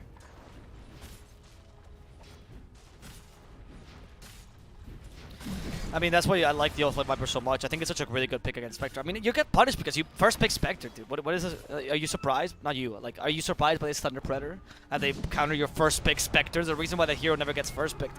Talking about countering. Sacred, not even a chance in this top lane. I think that even if Thunder Predators, I think the draft was actually kind of decent after that Spectre pick, but if you first pick Spectre, there were just so many good counters. I think all of Quincy Crew is actually good against Spectre, because you even have 2 global heroes to try to catch a Spectre while she's farming. You know? It's not really a game for Spectre at all. Yeah, exactly. We have seen a lot of Spectre, you know, respecting the fact of the Storm to be able to just zap all the way from nowhere to punish you. And this is already a hidden factor that will slow down the farm of a Spectre, because normally you want to stay in the lane. Neo Style's dead as well. Another stump. It seems like Quincy Crew, honestly, they're setting up for the stump perfectly. No lane is going the way of Thunder Predator. They've all gone for Quincy Crew. That's it's only 7 minutes in and they're holding 4k gold lead already. That's actually crazy. That is insane. That is, you know, the threshold we always talk about in casting about, like, it's on, you can't come back from this game, it's almost impossible, is the 1k gold lead per minute, right? Pre-minute 20. Always. Pre-minute 20, if you have 1k gold lead per minute, that's almost impossible to come back. It's like a handful of games that have managed to do that. So Thunder Predator, or Quincy Crew, is inching towards that lead. Slowly but steadily. Yeah, this is why this is what we take note at the very first series of today, right? It's always easier to play a fast forward lineup, and it's always harder to play a slow lineup as well, because if the enemy plays correctly, there's no way for you to come back to the game. And top lane Sacred once again getting punished. There's just so no way ripped, for yeah. I finished Matthew here as well easily. The Ozai shards don't help him. Snowball to get him in more time. But I think you should. Oh, what? The zombie? The zombie actually kills him. Yeah, the zombie. One zombie from level 1 Tombstone. Okay, well, these things happen sometimes. Oh wait, interestingly, Lelis didn't go for the Spirit Rusher rush. He did the Urn of Shadow, went back to the power trades and is going for the Athos. Interesting. I think it's fine, right? Like, I think I've seen a couple people do this where even Invokers, right, will actually just go Urn because the item is so value for just 800 gold, and then you finish Spirit Vessel later if you think it's needed. I mean, this game Spirit Vessel is amazing because it counters Pugna, Spectre, you know, it's really good, but I can understand why Rod of Athos you might find a bit more important as an intermediate item. That's true. That's because his team also does not have a lot of good ways to set up fights. That's why Rod of Athos is such a good. Oh, he's always gonna be the good item for Viper to stack the Nether Toxin on. The smoke coming out from Thunder Predator though, like all the way from the base. Yeah, that's that charge got cancelled. Okay, MSS was like, yeah, we can die this, and then they see, wait, nobody in Thunder's on the map. Something's weird here. And in fact, it was. They were all smoking. This is a huge waste of time for Leo Style if he doesn't get a kill. He actually has no boots, so this walk to the lane took forever. They go for Lelis with a focus fire, tag team focus fire. This combo is still very powerful, and they're going to lose Lelis in the bottom lane. In exchange, though, if Yawar gets a solo kill up top, the Decrepit's already been wasted by Sacred. They get a double root, and that's going to be Queen? Equal kill. Queen actually even finds a Spectre here. I missed that. Wow. So that actually ends up going for Quincy Carew, despite the fact that Thunder Predator wasted a smoke bottom, despite the fact that they rotated the mid laner down bottom, and it still was beneficial for Quincy Carew. That's bad. That is not a good trade. I mean, that is Quincy Crew just, you know, starting to snowball with all the big advantage they got from the laning phase. And Queen is not going to stop. Leo style. Leo, what do you do, man? Oh, he has boots in his bash? inventory. Of course they get the bash. 17% never misses. And with this, Wind Ranger's down. At least she got brown boots now. Never lucky. And this also means that Storm, he has the casual boot, only one now, rushing for the Orchid build. Once the Orchid build is up, no one is safe anymore. Ooh, Ooh, not you as well.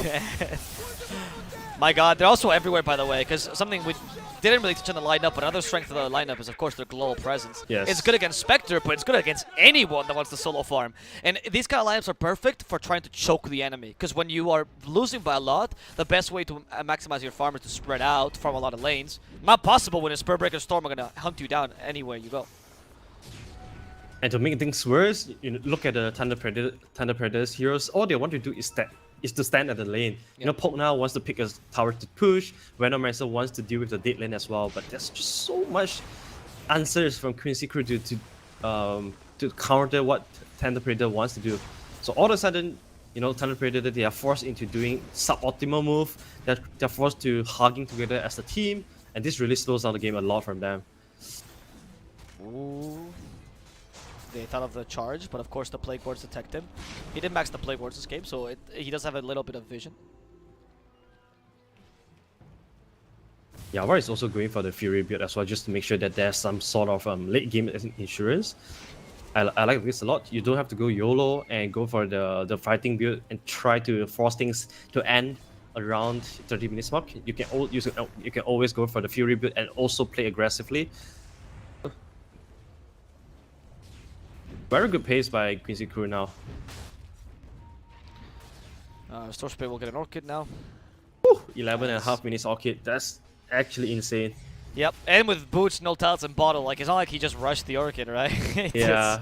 It's relatively good timing. The Battle Fury is also not far off. That's gonna be an insane timing on Battle Fury. He's only 700 gold away. I think he already has the broadsword. Yep, yeah, so he just needs 700 more gold. SVG walking in. Already got the Tombstone. Matthew, slowed down by this Undying. Good Shackle. Okay, what are you going to kill? The Storm? That's the idea with a Haunt. But it's impossible. You only get the Undying in exchange for Matthew. Lelis is ready to fight. Poison versus Poison. But Lelis seems to be losing this Poison war. He is going to fall. In exchange, though, for Wu, as Sacred tries to kill off Quinn. They don't avoid that Nether Blast in time. And Yawar finally shows up to the fray. But he really should be farming here, honestly. If he doesn't get any kills, he seems like a waste of time here, Yawar. And it's going to be exactly that. Okay, that was not a good fight, honestly, for Quincy Crew. Thunder Predator actually won that fight. Yeah, I mean, you know, it's strong Storm Spirit with the Orchid timing, but he's also level 11. So without the level 2 ball lightning, the ball lightning speed is really slow, and he doesn't have very good mana pool to perform the zip zap as well. That's why he's very reluctant in going into the team fight. He's always, you know, trying to avoid using too many ball lightnings, but the level 2 netted ward coming out from Pokna was just enough to finish off Storm Spirit. So very good defense coming out from Thunder Predator overall, but how many times can they do that though? Yeah, I'm not entirely certain. SVG very deep alone in the triangle. Oh, actually not. Lelis is here as well. Guys, for God's sake, please stop spoiling the chat. I know the game is quick, but stop. What satisfaction do you get? Alright, go hug your best friend if you have one. Go play a game of Dota. Stop spoiling people's enjoyment of this game. Wu will fall here. And they want to go for the Viper as well as a result. Lelis will actually die as a result of the position 5 kill. So Quincy Crew losing the plot a bit, right? You can't give Leo Style this extra farm, because if he gets MKB relatively early, or even Maelstrom, he could start dealing a lot of damage, and he's really good at getting solo kills. I mean, don't get me wrong, Quincy Crew's still dominating here, but you don't want to give him any inkling of a chance. Yeah, that's true. And also, they got to remember that any heroes that they drop right now, they're giving away a huge bounty too. Yeah. Oh, Leo Style boarding up the DD rune, so you gotta be careful for the next fight as well. DD run on Mirage is going to be pretty big. The thing is, Quincy Crew, you know, they're feeling the advantage right now, but they don't really want to split up and pressure towers or anything alone, especially walking up to the triangle like what they did just now. Yeah, exactly. Because the win rate, like, there is a lot of chances for Thunder Predator to get solo kills. Even however lost this game is for them, they will always be able to solo kill with just Tusk and Wind Ranger. However, Tusk and Veno, not so strong. Nice evasion of the Nether Strike, but they still lose Wu here. Now going for Quinn, Sacred surprising him with another ward, and they might be able to punish at least the Spirit Breaker, stopping the Nether Strike a second time. That is the worst ultimate in the game. It's just so dumb. The charge up takes forever. My goodness. And that's not bad actually. That's another good trade for Thunder Predator. Yep. Any trade that you can take is really good now. Dual style, get a nice shaker onto SVG, but don't have the focus fire to finish him off. Top lane, those Spectral, a lot of trouble. Will falls to Lelis. That's one hero that you don't want to drop. Yeah, but what can Minos do, honestly? I don't think this game you have to play around the Spectre, if I'm honest with you. You got, I think, 4 out of 5 heroes in Quincy's lineup counter you, right? You need to play maybe around the Wind Ranger. Yeah. And then hopefully the Spectre gets farmed by Mir. I don't know how she's gonna get farmed though this game, to be honest. I don't know where's the space for him to get farmed, to be honest. Like Right. everyone from Thunder Raider, they need resources. The Pogna, the Venomancer, they need to be constantly hitting creeps, otherwise they fall off so soon. And this is why I am not too sure if those are the perfect partners to play around with Spectre. And once again, Spectre instantly getting deleted. Oh god. Like, where do you farm? There's really no safe space, and certainly your triangle is not there because they know you're going to be there, so you're just going to run in and charge you. It's just that easy. Very good recognition by Quincy Crew as well. The ability to control the triangle and then they just stood there and wait for Spectre to come back in. And Spectre has no idea they are all there as well. Yep. So that was definitely a very good move coming out from Quincy. This is why we say whoever that controls triangle controls the tempo of the game. Exactly, yeah. Or triangles, right? If you can control both, like Quincy's doing right now, pretty much over for Thunder Predator. Which is why they smoke like this, as you mentioned, to regain the control here. Because they need a safe space for Spectre to farm. I mean, this might have been a game where Minos should have considered maybe Midas here, just to find some safe farm no matter what, you know, over the Blade Mail. Because the Midas will guarantee farm even if he was being killed all the time and hunted.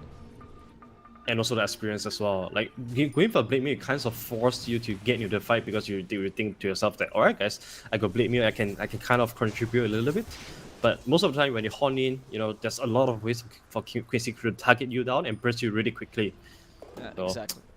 Yeah. I'm digging the Midas as well, but also the lane is way too hard for him to save out for the 1,700 gold for the recipe. So I also understand why he wants to go for the Spectre, for the Blade Mail. It's just that, you know, first pick Spectre, this is the thing that you are going to get. This is the treatment that you are getting from the first pick Spectre. Yep. You had a lot of courage, but you know, courage can easily turn into stupidity sometimes, right? It's just That's that. true. There's a really fine line between the two. And they thought, I mean, they protected it nicely. I honestly think that the draft was good besides that. Like, they actually did protect the Spectre well. With the Wind Ranger combo was nice because they were hoping to play from, I mean, not hoping, I guess, but like, they were prepared to play from behind if need be. And they knew this. They just trusted the Spectre so much, but this time they might get punished for it. Quinn, though, ooh, that Shackle shot was so close, but he used the wrong creep. I think he should have shackled that creep and he would have had the storm. New wall in the middle lane, they do find Wu, and they're charging. Wu can't do much. Sacred actually TPs in the middle of the charge, but they realize if they go for Sacred, that could be a bit of a blunder. And Yalvar is here as well. Yasha almost like BKB is very soon on Yalvar, so this would help him advance in the team fight. Doesn't care about the creep anymore, and most importantly, not so vulnerable to all the magical damage coming out from Thunder Predator. This is the last tier 1 tower standing for Thunder Predator, and it's gone. And now they're slowly gonna get choked by Quincy Crew here. And yeah, Spectre, he has already not have a lot of space to start with, and right now, I think he has to just stay with the triangle and just, you know, accept the fact that he won't be getting a lot of farm. Yeah, nothing else you can do, because if you farm the lanes like you usually do with the Spectre and try to farm the dead lane and haunt in, whatever, you're gonna get cut out. So triangle, jungle. That's why I like the Midas, you know? That's why I thought the Midas would have been a good idea, because it would amplify your farm with limited space. Whereas Blade Mail, it's good at fighting, as you mentioned, but it's much better at helping you farm if you have a lot of camps to farm. Like this, it seems a bit useless. At least Blade Mail helps you with Ancients, though. That should be mentioned. Blade Mail helps you to farm the Ancients relatively easily, as he's using right now, right? And that allows the Spectre to at least take full advantage of the triangle. But she's still far behind. Quincy Crew is still leading by 11k, and we still haven't seen Yawar the whole game, because he's been farming. And he has a Battle Fury Yasha, soon to have a BKB. Yeah, I mean, Crazy Crew, they are okay with slowing down the game a little bit here, because anyways there are 2 cores versus only 1 on the Thunder Predator side. Storm Spirit doesn't mind going to the late game, neither does Troll. So it's okay for them to slow down a bit, get to their items timing, and then fight with the full force, end the game in 1 go. That's probably their aim right now. Especially, bottom side is already completely exposed to Quincy Crew. Anyone that is squishy, that wants to handle this lane, will just get solo killed by Storm. Oh, the Spirit Breaker charges in. The idea is to go for the Spectre. She's silenced. Minos will fall because of the Orchid. But that Blade Mail actually dealt a fair amount of damage to Storm. They could have turned that around if they had someone else there. Unfortunately, Spectre was completely alone. Leo Style decided this is my game as well, and I need to start to farm up so I can be more useful. Because honestly, Leo has not really been able to create too much space. He was good with tag team early, but now he needs the MKB to really deal damage. I just don't know like how I'm like MKB is still quite far away. She needed BKB to sustain herself in the team fight. But yeah, it seems like without the BKB she won't be doing too much of the damage though. I know Javelin is good, but Troller has the better chance. Storm Spirit has the ball lightning away to get away from her. Still pretty tough for Thunder Predator, but they have to bring the numbers in. Like what you mentioned at the bottom side, the Spectre with the Blade Mail actually managed to return quite a fair amount of damage. If anyone was there, they could actually get a return kill, and that's probably how they want to establish a small little baby step to come back into the game. When there's a charge going on Wu, I don't know if they want to actually fight this. The high ground is for Leo. They don't have vision of this high ground. Surprise shackle shot. Do they want to counter initiate this? No. Look at MSS really smartly leaving immediately. They're just trying to poke and see, alright, are you guys all on the triangle? Yes? Alright, I'll just back off. I know that I'll farm you anyways. So look at them instantly splitting up the map. Lelis is always pushing out the wave. Trovola is just farming as efficiently as he can. And Queen just continues to roam around this bottom side of the map and make sure that no one from Thunder Predator can step foot into this part of the map. There's just not much to do for Quincy Crew right now, honestly. Like, they weren't expecting to win the early that badly, I'm pretty sure. Or that well, sorry. They were just kind of expecting to play a much more explosive mid game. And the Troll Warlord just needed to farm to get his basic items. Once he finally gets maybe the BKB is the turning point for them, they'll start to threaten smokes and actually take towers. They look much stronger, but it's not unbeatable just yet, and Quincy needs to have the items to become unbeatable. Because otherwise, Thunder Predator can still be a threat, especially if you misplay. Leo Style, the target, is the perfect target to initiate on, if they can just finish off Leo Style. But Matthew still science, just wanted to snowball him. Leo Style is forced to BKB just to get away. The lack of MKB on Yawar means BKB plus Windrun makes him invulnerable. Matthew will die in the backlines, though. Going straight into the Roshan pit. Thanks to Troll, he's a very good Roshan taker. Even though Matthew is 10 seconds away from respawning, Quincy, they still feel like this is a good timing for them to finish off Roshan. Look at how fast they're doing the rush. Are they actually going to finish this before Matthew comes back online? I think so. Oh, I don't know if Matthew can join in time. This rush is so quick here, like you mentioned. Han tried to steal it. Oh, Minos is crazy. He just went in, got cancelled absolutely by the Nether Toxin and the Battle Trance, and now they gave free reign to Quincy Crew to take your towers or take the rest of your heroes. Sacred will survive for a bit with a Glimmer Cape and the Decrepify, but they'll immediately finish him off as he does kill SVG. But honestly, it's disappointing. Dying to that wall. Yeah, he had Soul Rip as well. Yeah. MSS now killed though because they played a bit over aggressively. Even with his Blade Mail, wasn't enough to stop the Wind Ranger from dropping him. there's 2 consolation prize for Thunder Predator to get, but honestly, this death doesn't change the thing on the map so far. Lelis is still, just taking over the road of pushing out waves. Meanwhile, Storm is always ready to get solo kills. They have this Bara plus Storm. They just no speed pushing from Thunder Predator ever at all. All they have to do is all they can bet on is just to stick together and reach that Crazy Crew overextend and try to get some return kills. But they also have to. The thing is, every single time they win some team fights, Spectre is always dead, or he's not there. So it's actually losing out a lot in the big bounties that they gain from the return kills as well. Oh wow. Pause here by Thunder Predator. Disconnects. Leo Style needs to walk off from his computer so he can shout at his teammates. You can't do it if you're sitting there, of course. That's going to lower the morale.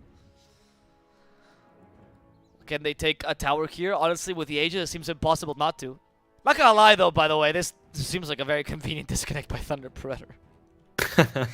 You're like right about to start the team fight.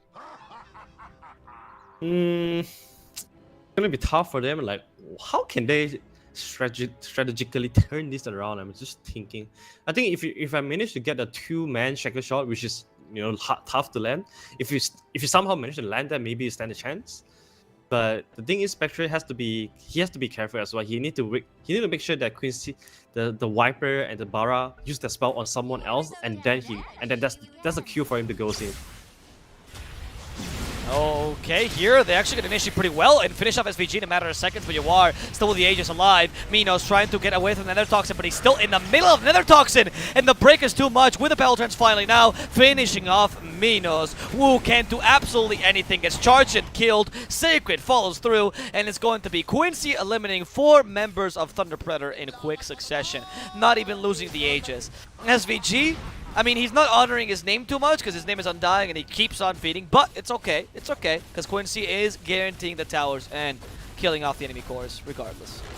Yeah, it's fine. It's, as an Undying player, you want to throw your body into everybody, and this is the responsible Undying. If you're not dying, you're not Undying. I have no idea what I'm saying, but what are you talking about? What did you say? I have no idea. It's too early in the morning for you, brother, or too late in the night. I don't know anymore. Yawar is gonna take the tier 3 now, super easily. I like that he goes to precisely the low ground just so he gets the tiny bit of mischance, right? Really nice Yawar. Sometimes you want to give Thunder Predator that extra edge. See if you can bait them because you're missing all your hits. Yeah, try to bait him. Oh, guys, he's missing some uphill shots. Let's try to kill him. Yeah, right. And then you bait him. Oh, whoa, there we go. And then you turn the team fight around. Yawar, he's playing in 2022. The Thunder Predator is still in 2019 with this fucking Spectre first. But anyway, Yawar, I'm gonna go for the tower here in the top lane. Let's see if they can take all the outer towers with this. I think tier 2 down bottom is already done. Yep, and that means you can just split push if you want to here. Yeah, they have a 6 creep as well, so definitely they want to try and poke on these tier 3 towers. There's a force staff on Viper as well, so anything happens to Yavar, they can always force staff me out. Oh, Queen. It goes with the Orchid. Minos still being charged, by the way. And look at MSS. He's coming from behind. It's taking a while, but he'll eventually get there. Whoa, and that's the initiation. But there's no follow whatsoever. They just tried to take towers. Okay, MSS was just having fun here, charging in. Yawar retreats. He has to go to the low ground again. No, okay. Take the tower finally. Goodbye to the Rex as well. They do crap a bit too late. Montestal to dispel it. Still has Aegis. Nice shackle shot though. Immediately Quinn responds, trying to catch Matthew. This guy thought he could go in, but he just walks into the Lion's Den. Or in fact the Cow's Den as MSS stops his initiation right in his tracks. And Matthew will fall relatively easily as the Rax do the same. Quincy crew, will they go mid? They should, honestly. All lanes are available for them. They still have the Aegis and the BKB. Quinn doesn't seem to care too much about another ward. Leo style, they want to stun while his BKB is still up. They go for Quinn. Quinn needs to get away. Quinn might get punished because of Leo, but Leo will also die as a result. So it's 1 mid for 1 mid. Usually a decent trade. Oh, why did you activate BKB there, Yawar? But Yawar can still go for more, and he's the real target here. This carry is going to bring down Wu. Now go for the Pugna. Sacred has to digrify himself. Might just save himself for a while. The Montestal takes away the life drain, but they don't have the damage they do. Troll turns into range for the one last time. and they'll guarantee the kill on the Pugna. Yawar TPing like a brave man in the middle of the racks as we actually see Minos hunting in to get the kill onto the Viper. Just 2 buybacks from Thunder Predator. So it's like a 4-for-3 trade. But the most important target, Trollwalla didn't even fall there. He's still holding the Aegis, so it means that he can still keep going. But Aegis got reclaimed. It's still okay for him. He got into MKB already. If they want to push, they'll have a DD rune here. Gonna be denied by Wu, unfortunately. Yeah, that was a pretty good fight for Thunder Predator actually. Unfortunately, yeah, but they lost the lane of racks, right? I think it was more because Quinn. Oh wait, Matthew? Yeah, Matthew wants to die. I've lived too long, guys. I'm in position 4. I'm here to create space. Let's go. Create some space in the graveyard. As Wu, he's a Venomancer, so if you go in, either you kill the 5 enemy heroes or you die. Like, there's really not another option. Yeah, I'm not sure what they are trying to do there. I think they kind of get baited by the DD rune. Yeah, they were thinking, alright guys, we have the DD rune, maybe we can turn things around. Leo style. we have MKB on Troll, so I would not go in, Leo, you madman. Also, I saw it Ags. Oh, Lalis? Oh, Ags on MSS, actually. Lalis the target. MKB on the Wind Ranger. She can't solo kill a single person. Let's go for the range Rex. They have to make something happen though, because once Troll starts hitting on the tower, it's gonna be gone. You don't have time to hesitate anymore. Leo starts trying to get the Shackle onto Queen. He does that. Yeah, they finish out the Storm. That's a really big deal, actually. Taking advantage of the tag team combination with the Wind Ranger. Yawar has the Battle Trance, hoping to kill Minos with that Battle Trance. Healing a bit, but maybe not enough. That MKB, though, guarantees the kill on Leostal unless they Glimmer Cape Leostal in time. Sacred will sacrifice himself just to guarantee that Leostal won't die. My fucking goodness, did I just watch? Oh my god. He killed himself on the Blade Mill. You actually, Sacred actually gave his life for you and you murder yourself on the Blade Mill. Leo style, dude. Sometimes a brain fart might cost you the game because that allows you to now take the tier 3. Leo's your best high ground defender. MSS is keeping the enemy team at bay. Yawar again from the slow gun because he likes that mischance. He likes the extra bit of risk and his hits. I don't understand when he keeps doing this. They go for the range Rex now as they'll finish off the last lane of Rex. Doesn't seem like Thunder Predator is going to be able to fight this. MSS is manning up right now, man. He's literally just one man zoning the entire team of the Thunder Predator. 6-second cooldown on the charge. It's definitely really fun to play. Yeah, it's fun to play. It's certainly not fun for Thunder Predator, who does one last haunt and he can't even reality to a single illusion. That's a team wipe now. Quincy Crew also team wiped your Rex, and it should be GG shortly. Quincy Crew enjoying their win. Yawar was baiting out Leo style. Oh, he gets the kill. That's what he wanted. He kills him and GG's. That's the way to do it.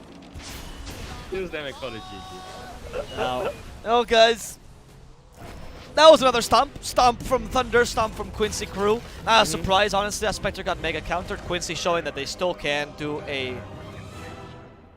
they can still do a really good job here in terms of drafting. I mean, obviously, Thunder Predator did give him an easy draft this time, but Quincy Crew, they show up. They knew how to respond. They pick global picks. They pick Spectre counters. They've been doing really well. So, congratulations still to Quincy Crew. We see that they're not completely dead in the water here, as they played a really good game here, and people that were doubted them completely. Well, you should think twice. Of course, people will just accuse Thunder Predator of throwing, but I can guarantee you that was not the case. By the way, in terms of ping, guys, it's Thunder Predator has 100 ping to US East, not 180 or 130 or whatever you're saying. It's 100 ping to US East. Sometimes 120 in a bad day, but it's not that much. The ping difference is not the reason why Quincy won this game. It was just because they played better. That's it, guys. I hope you enjoyed. The game. Guys, it's been a real pleasure casting these games for you guys. Arthur will no longer be casting with us tomorrow. Seek and Strike will be back. But thank you very much for joining us, Arthur. It's been a pleasure. Thanks for having me as well. It was a really good experience casting SA and Dota. I've learned a lot, honestly, and it's really, really fun to watch as well. Exactly. For the rest of you guys who want to continue the broadcast, of course, we will continue to be here every single day. 3 p.m. Eastern Time, which is also 3 p.m. 3 p.m. hora Peru, por cierto. We also will be here at 9 p.m. That's European time, 8 p.m. if you're from Russia, and 4 a.m. if you happen to be from the Malaysian region like us and are crazy enough to watch this Dota. We love every single one of you except for the ones that post the spoilers. Fuck you guys. Thank you for watching us, and remember to give us a follow if you want to make sure to know whenever we are online with this specific tournament. We still have like sort of 15 days left of Realms Collide. Hope you enjoyed the match. My name is Mr. Alba Plus, here as always joined by Arthur Dota, and we'll see you guys tomorrow with some more matches. In fact, actually before I go, I'll tell you which matches they are. We actually have 4 matches tomorrow. We'll start with 4 Fun versus Thunder Predator, very exciting. Then Brazil versus Infamous, Team Brazil versus Infamous, not the whole country of Brazil. 4 Zoomers against 4 Fun, and then Beast Coast versus Quincy Crew. Honestly, they're all super spicy. Maybe Infamous versus Team Brazil, the least spicy. Besides that, they're going to be exciting matchups, so make sure you don't miss them. The best way to do so, follow us on Twitch. We're also available on YouTube, on Facebook, and on Trovo if you're having issues with the quality, of course. That's it, guys. It's been a pleasure. I'm Mr. Alba Plus here with Arthur, and we'll see you guys next time.